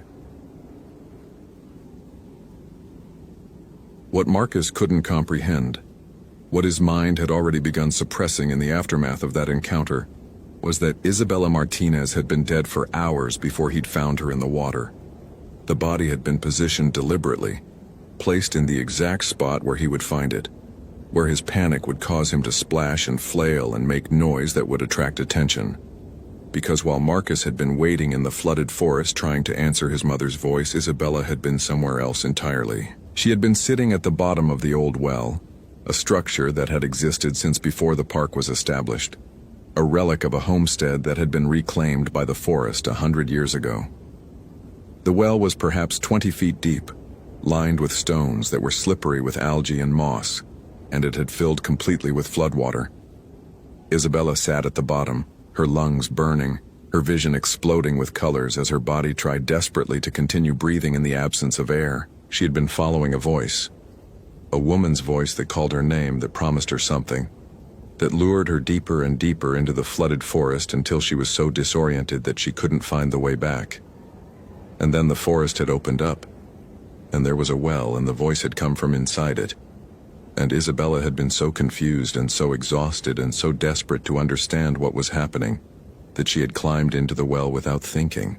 The climb down had been slippery and difficult. The climb back up had proven impossible. By the time Isabella realized her mistake, her feet had slipped on the algae, and she had plunged into the water below, and the cold and the panic and the absolute darkness of that place had taken over. She tried to scream, but screaming underwater just fills your lungs with water. She tried to climb, but the walls were too slippery and her hands had no purchase. She tried to touch bottom and push upward, but there was no bottom, just water extending down and down and down beyond any depth that made sense given the size of the well. And in the darkness, something moved. It was very old. It had been living in the water for longer than human beings had been living in South Carolina. It had learned the ways of predation through centuries of practice, had refined its techniques, had discovered that mimicry was more effective than force, that a human would follow the voice of someone they loved more willingly than they would follow any logical instruction to flee. It had once been hunted as a woman. The Cherokee called it Spearfinger. The name was literal. The creature had one finger, the index finger on its right hand, that had calcified and sharpened into something like stone, like obsidian, into a blade that could cut through flesh and bone with ease. It had used that finger for 5 centuries to mark its victims, to leave wounds that couldn't be explained by any animal attack, to feed on the lonely and the lost, and the people who ventured into the water places without the proper fear. It had learned human voices by eating the people who had them. It had learned Marcus's mother's voice because Marcus's mother had drowned in a flooded river in 1983, and the creature had been there at the bottom of that river, waiting, hungry, patient. It had absorbed her voice through the act of consuming her, had stored it in whatever passed for memory in a thing so ancient and so hungry. It had learned Isabella's voice over the past hour, as Isabella had slowly drowned.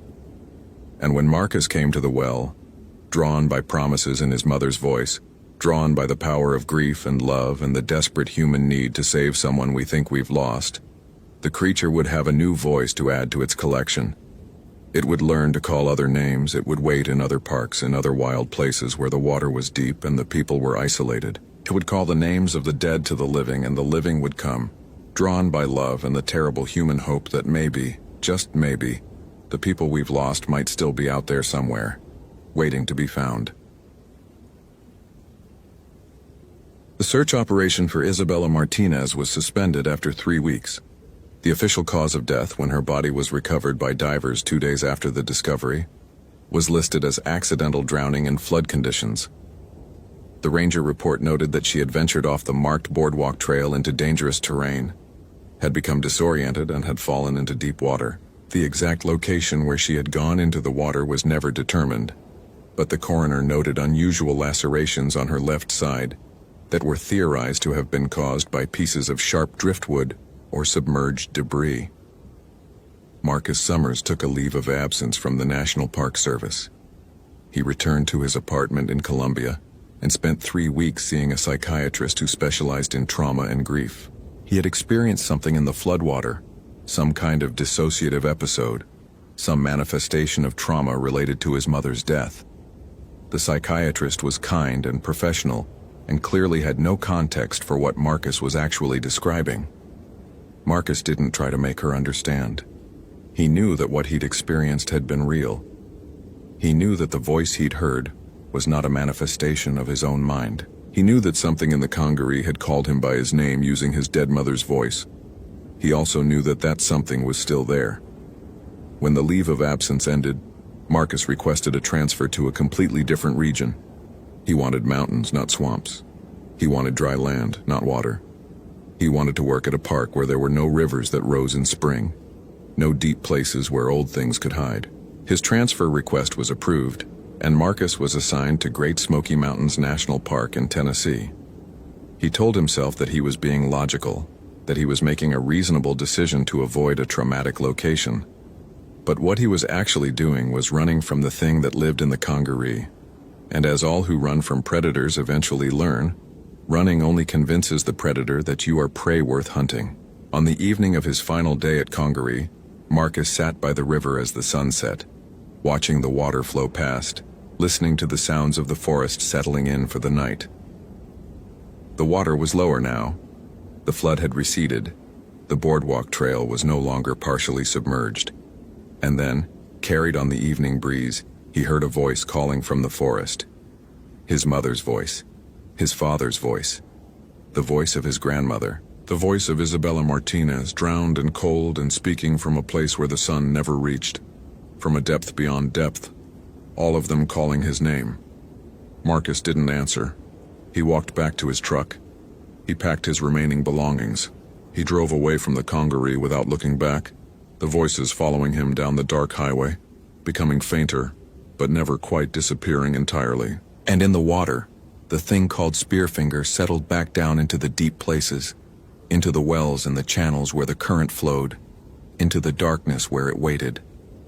It had new voices now, new names to call, new people to lure deeper into the water. The creature was patient. Time meant nothing to something so old. It could wait years between meals. It could wait for Marcus Summers to get comfortable at his new posting, to lower his guard, to let the memory of what happened in the congaree fade to something that almost felt like a dream.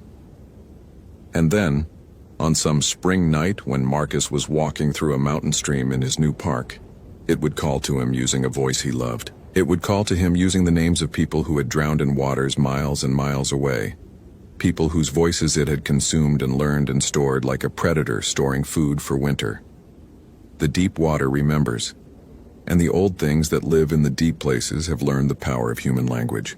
They have learned to call the living down into the dark where their prey belongs, where the water is cold and the pressure is absolute, where voices echo eternally in the drowning dark, never quite ending, never quite dying.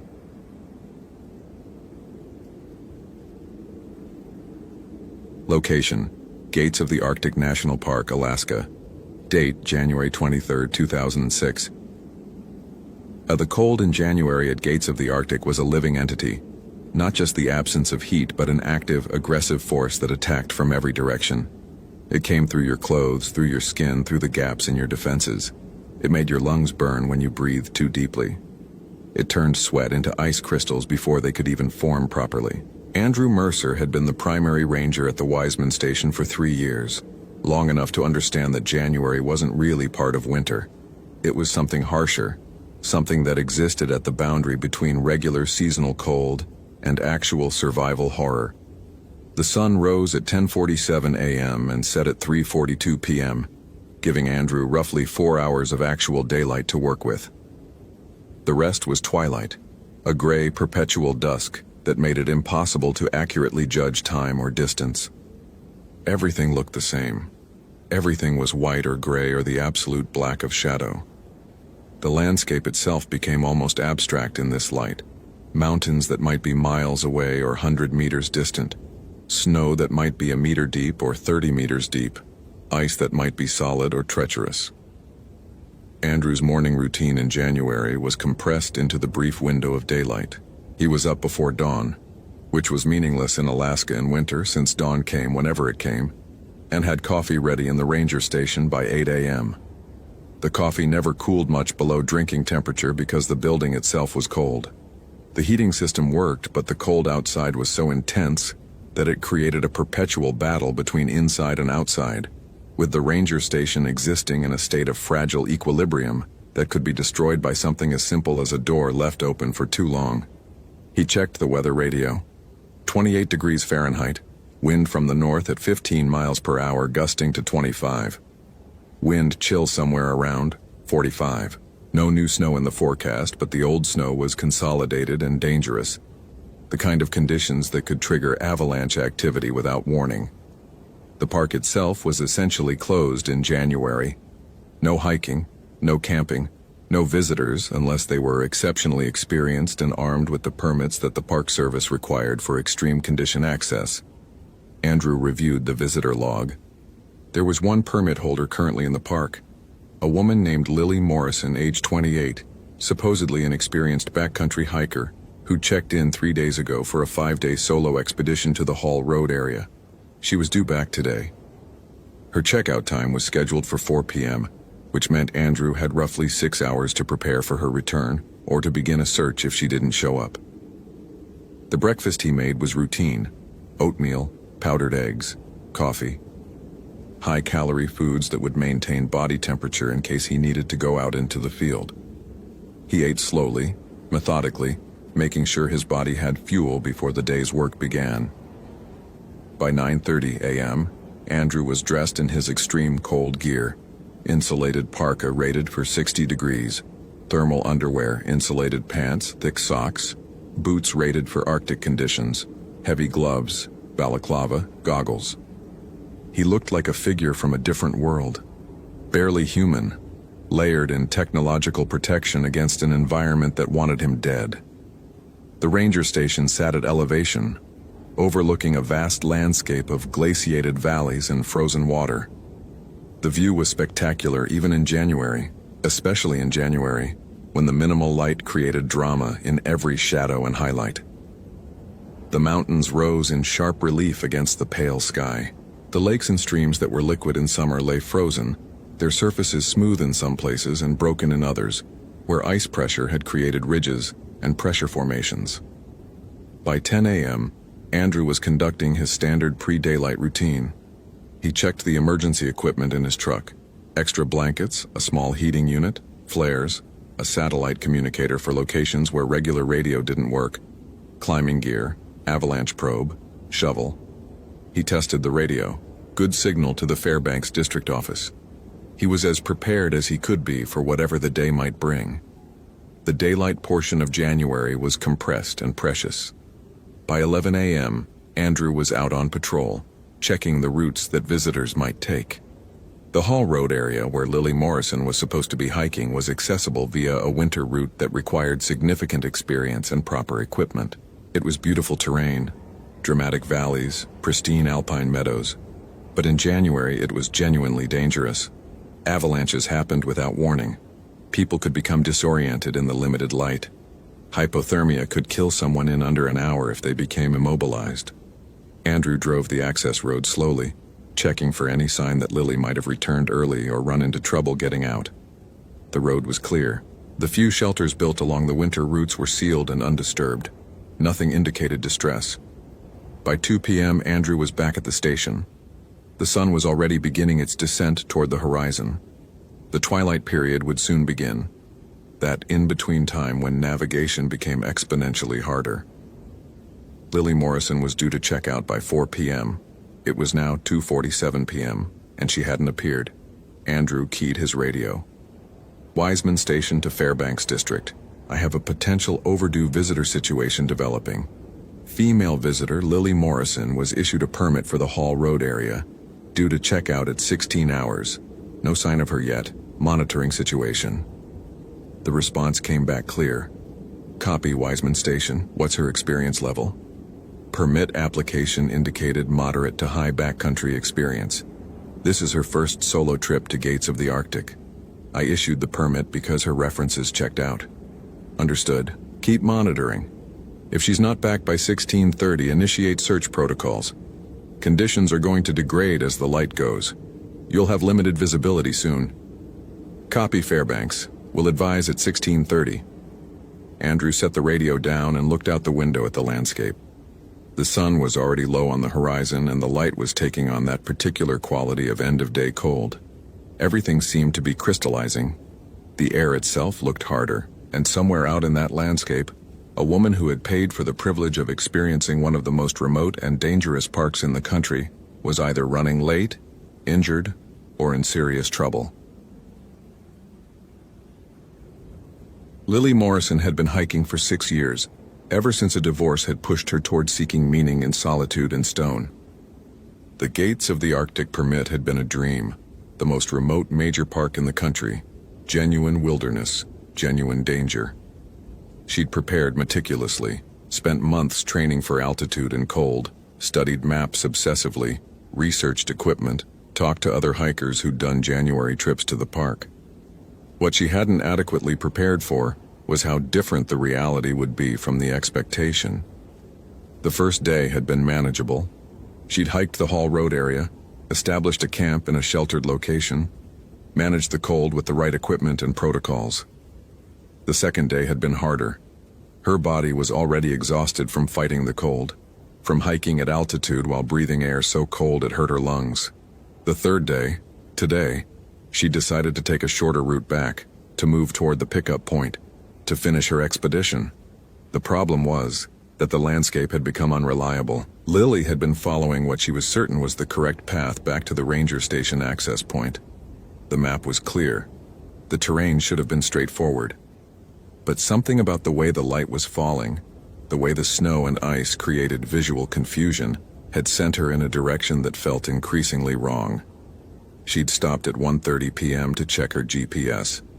The device had given her coordinates that didn't match the map. She'd recalibrated, checked again. Same result, impossible coordinates. Lily had continued anyway. GPS devices sometimes had errors in extreme cold, but doubt had entered her mind now, and doubt in the Alaskan wilderness was dangerous. By 2 p.m., she'd realized she'd been hiking in a circle. She could see her own previous footprints in the snow, places she'd walked earlier, landmarks she'd already passed. Lily wasn't lost exactly, but she was experiencing that particular form of disorientation that extreme cold could create, where your mind wasn't functioning quite right, where your sense of direction became unreliable, where the landscape seemed to rearrange itself when you weren't looking directly at it. She decided to make camp and wait for daylight to return, which was a sound decision, except that daylight was nearly gone. She had maybe 2 hours before the twilight period made navigation impossible, and she was several kilometers from the nearest shelter. Lily found a location that was as sheltered as possible and set up her emergency bivouac. She'd brought the right equipment for this possibility, an emergency shelter that could be assembled quickly, sleeping bag rated for 30 degrees, chemical hand warmers, high-calorie food supplies. She wasn't in immediate danger. She was uncomfortable, isolated, and dealing with the psychological challenge of being lost in the Alaskan winter. But she was trained for this. She could survive the night.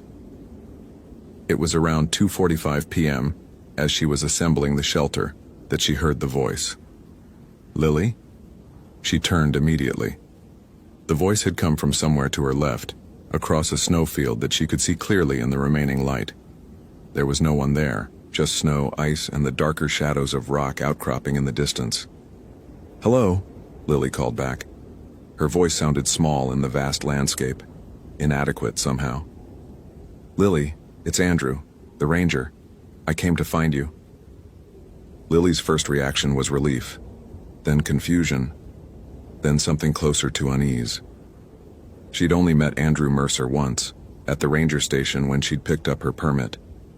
And he'd said nothing about looking for her, nothing about coming out to the Hall Road area. Also, he wouldn't be calling from across an empty snowfield. That didn't make sense. "Where are you?" Lily called back. "Over here, by the rocks. You need to come this way."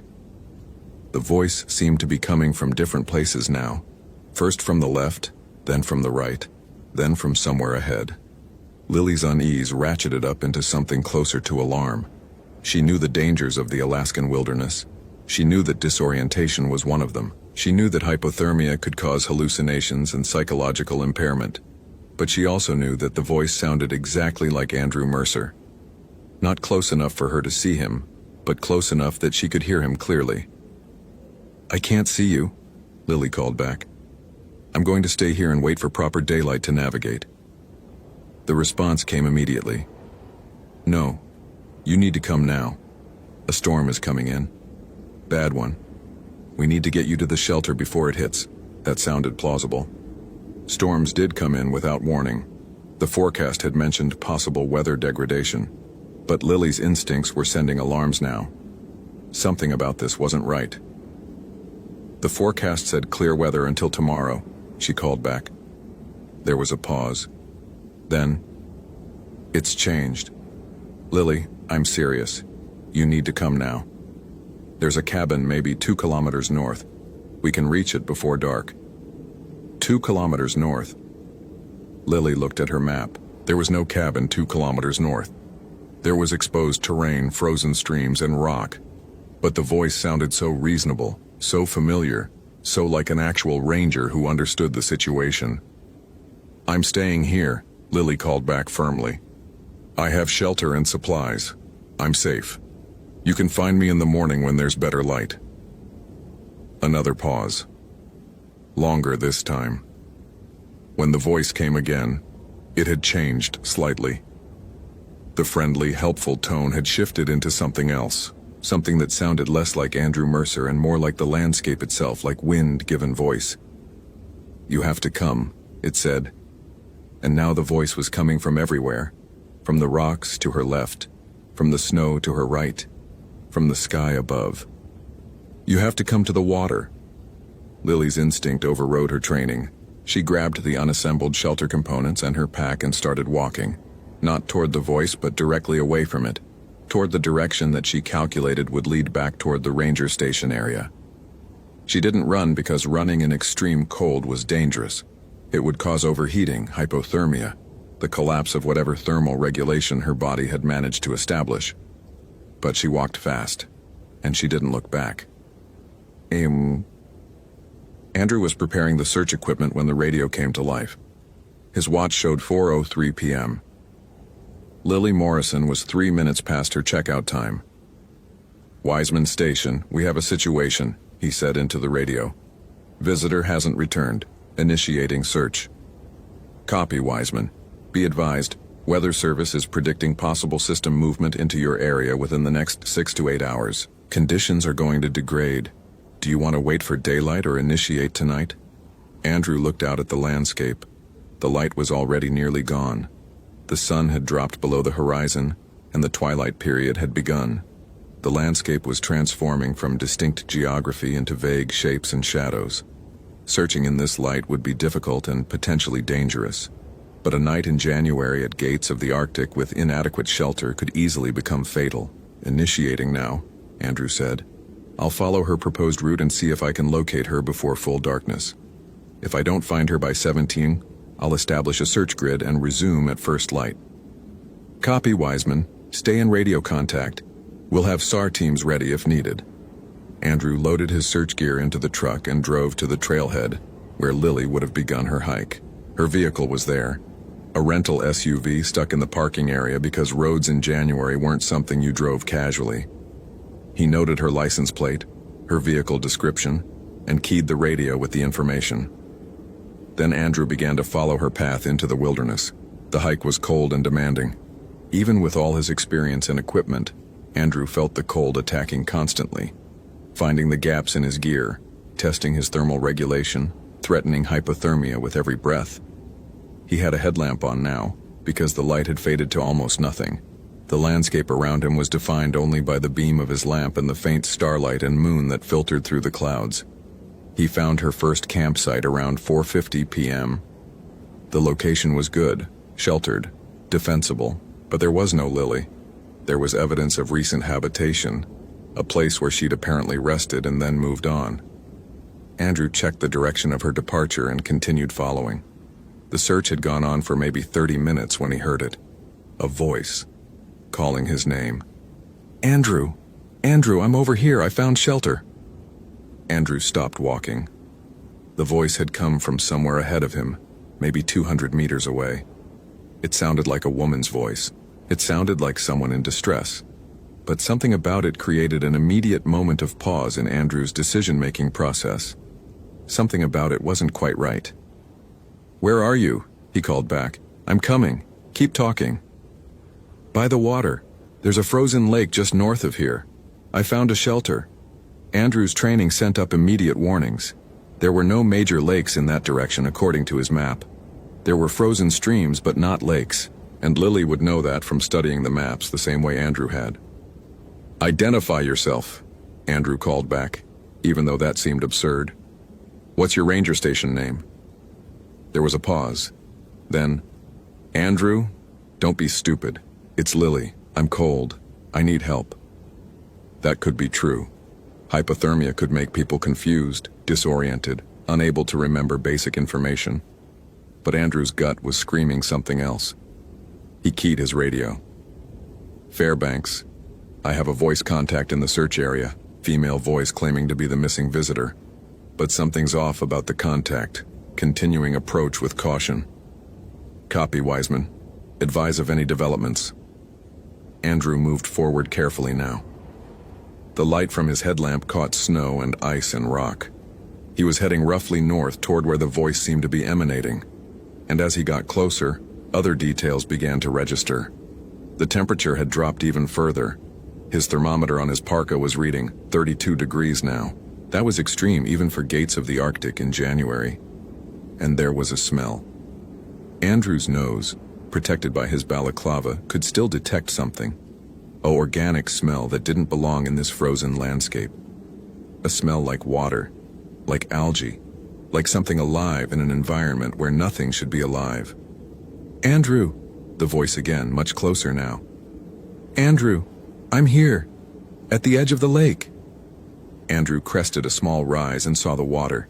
It was impossible, but it was there. A frozen lake approximately 100 meters across, its surface solid white with ice and frost.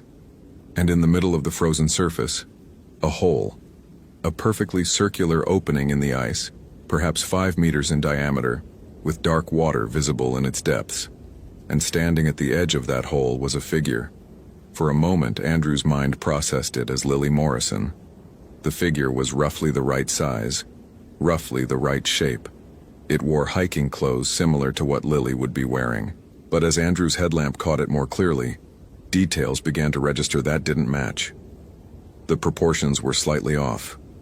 The way the figure moved was slightly wrong, too fluid, too smooth, like it was operating according to physical laws that weren't quite standard. And the face, when the figure turned to look at Andrew, was not Lily Morrison's face. It was Lily Morrison's face imposed over something else, like a photograph copied onto material that was slightly translucent. Andrew could see Lily's features, her dark hair, her pale skin, her specific facial geometry. But underneath it was something different. Something that didn't have a human bone structure. Something that had eyes that were too large and positioned slightly wrong. Something that moved in ways that suggested entirely different musculature. "Andrew," it said, and the voice was Lily's voice. but with undertones that Lily could never produce. "Andrew, come to the water. Come see what I found." Andrew stepped backward. He didn't make a conscious decision to retreat. His body just moved that way, the most basic survival instinct overriding everything else. "What are you?" he demanded, his hand moving toward the hunting knife at his belt. The thing that wore Lily's face, or wore something that approximated Lily's face, smiled. And that smile was the wrong shape. "I'm Lily," it said. "I came to the water and I found something beautiful. I want to show you. Come close." Andrew kept backing up. "You're not Lily. Lily is lost somewhere in this park and you're... What are you?" The creature moved with that too smooth motion, stepping closer to the hole in the ice. And as it moved, Andrew could see that it wasn't actually walking on the ice. Its feet weren't touching the surface. It was moving through the air just above the frozen lake, suspended, defying gravity with a casualness that suggested the laws of physics didn't apply to it the same way they applied to humans. "Lily came to the water," the thing said. Its voice was becoming less like Lily's and more like something else. Something that sounded like water flowing over stone, like ice under pressure, like the sound of cold itself if cold had a voice. Lily understood. The water is alive. The water is patient. The water has been waiting for a very long time, and now Lily is part of the water. It gestured toward the hole, and Andrew understood with an absolute clarity that he didn't want to understand. The hole in the ice wasn't a natural opening. It was a mouth.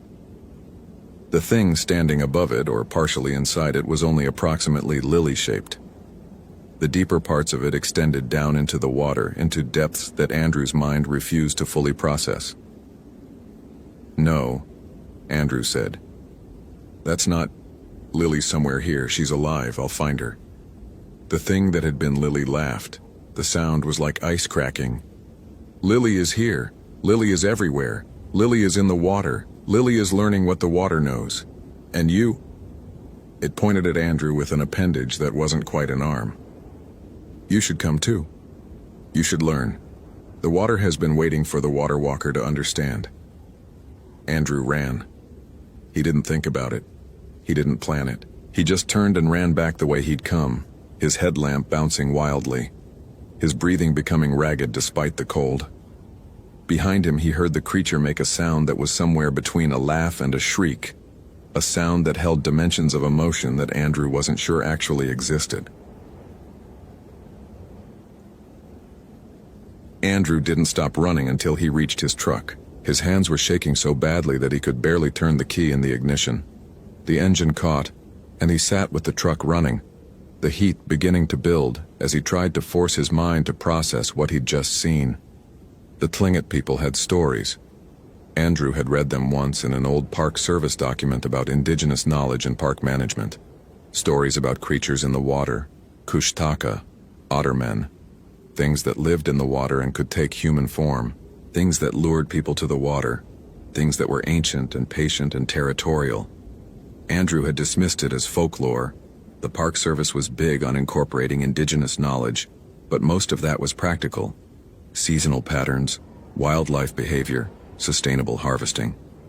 The supernatural elements were just stories, culture, tradition, local color. Now Andrew was beginning to think that maybe the indigenous peoples had been describing something real, something that had adapted to the presence of humans, something that had learned to mimic voices, to create the appearance of rescue, to lure hikers to the water where it could claim them. Andrew keyed the radio with shaking hands. "Fairbanks, this is Wiseman Station. I am abandoning the search. Missing hiker location is not safe for ground personnel. Requesting coordination with search and rescue for morning operations." "Copy, Wiseman. What's your status? You sound distressed." "I'm fine," Andrew lied.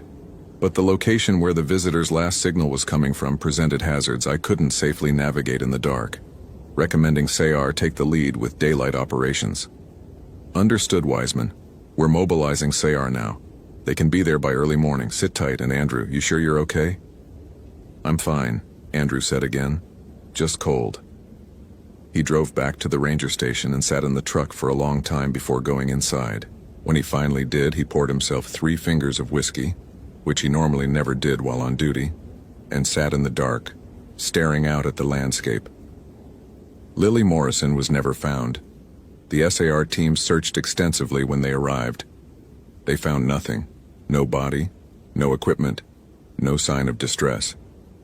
The official report classified her as missing and presumed deceased, with the cause of death undetermined. Andrew requested a transfer out of Gates of the Arctic. The request was denied. Budget constraints, staffing shortages, essential personnel. He remained at Wiseman Station, but Andrew never hiked into the Hall Road area again, and he made certain that all visitor permits included explicit warnings about the dangers of the frozen lakes, about the risk of ice failure, about the hazards of traveling near water in January. Most of the warnings were standard. They appeared on all permits, but Andrew added some of his own. He required all solo hikers to file detailed daily check-ins. He implemented maximum stay limits that didn't allow people to camp near major water sources. Sometimes, on the darkest nights in January, Andrew's radio crackles with a voice that sounds like Lily Morrison. It asks for help. It says it found shelter. It calls his name with something that sounds almost like longing. And Andrew sits in the ranger station, listening, his hand on the radio key, but he never responds. The water at Gates of the Arctic is frozen most of the year. But underneath the ice in the dark depths, something waits, something ancient, something patient, something that learned a long time ago that if you want to catch water walkers, humans who are foolish enough to travel on foot in the frozen world, you just have to imitate their hope. You have to sound like rescue. You have to promise shelter and safety and the end of suffering. And sometimes, inevitably, someone believes you.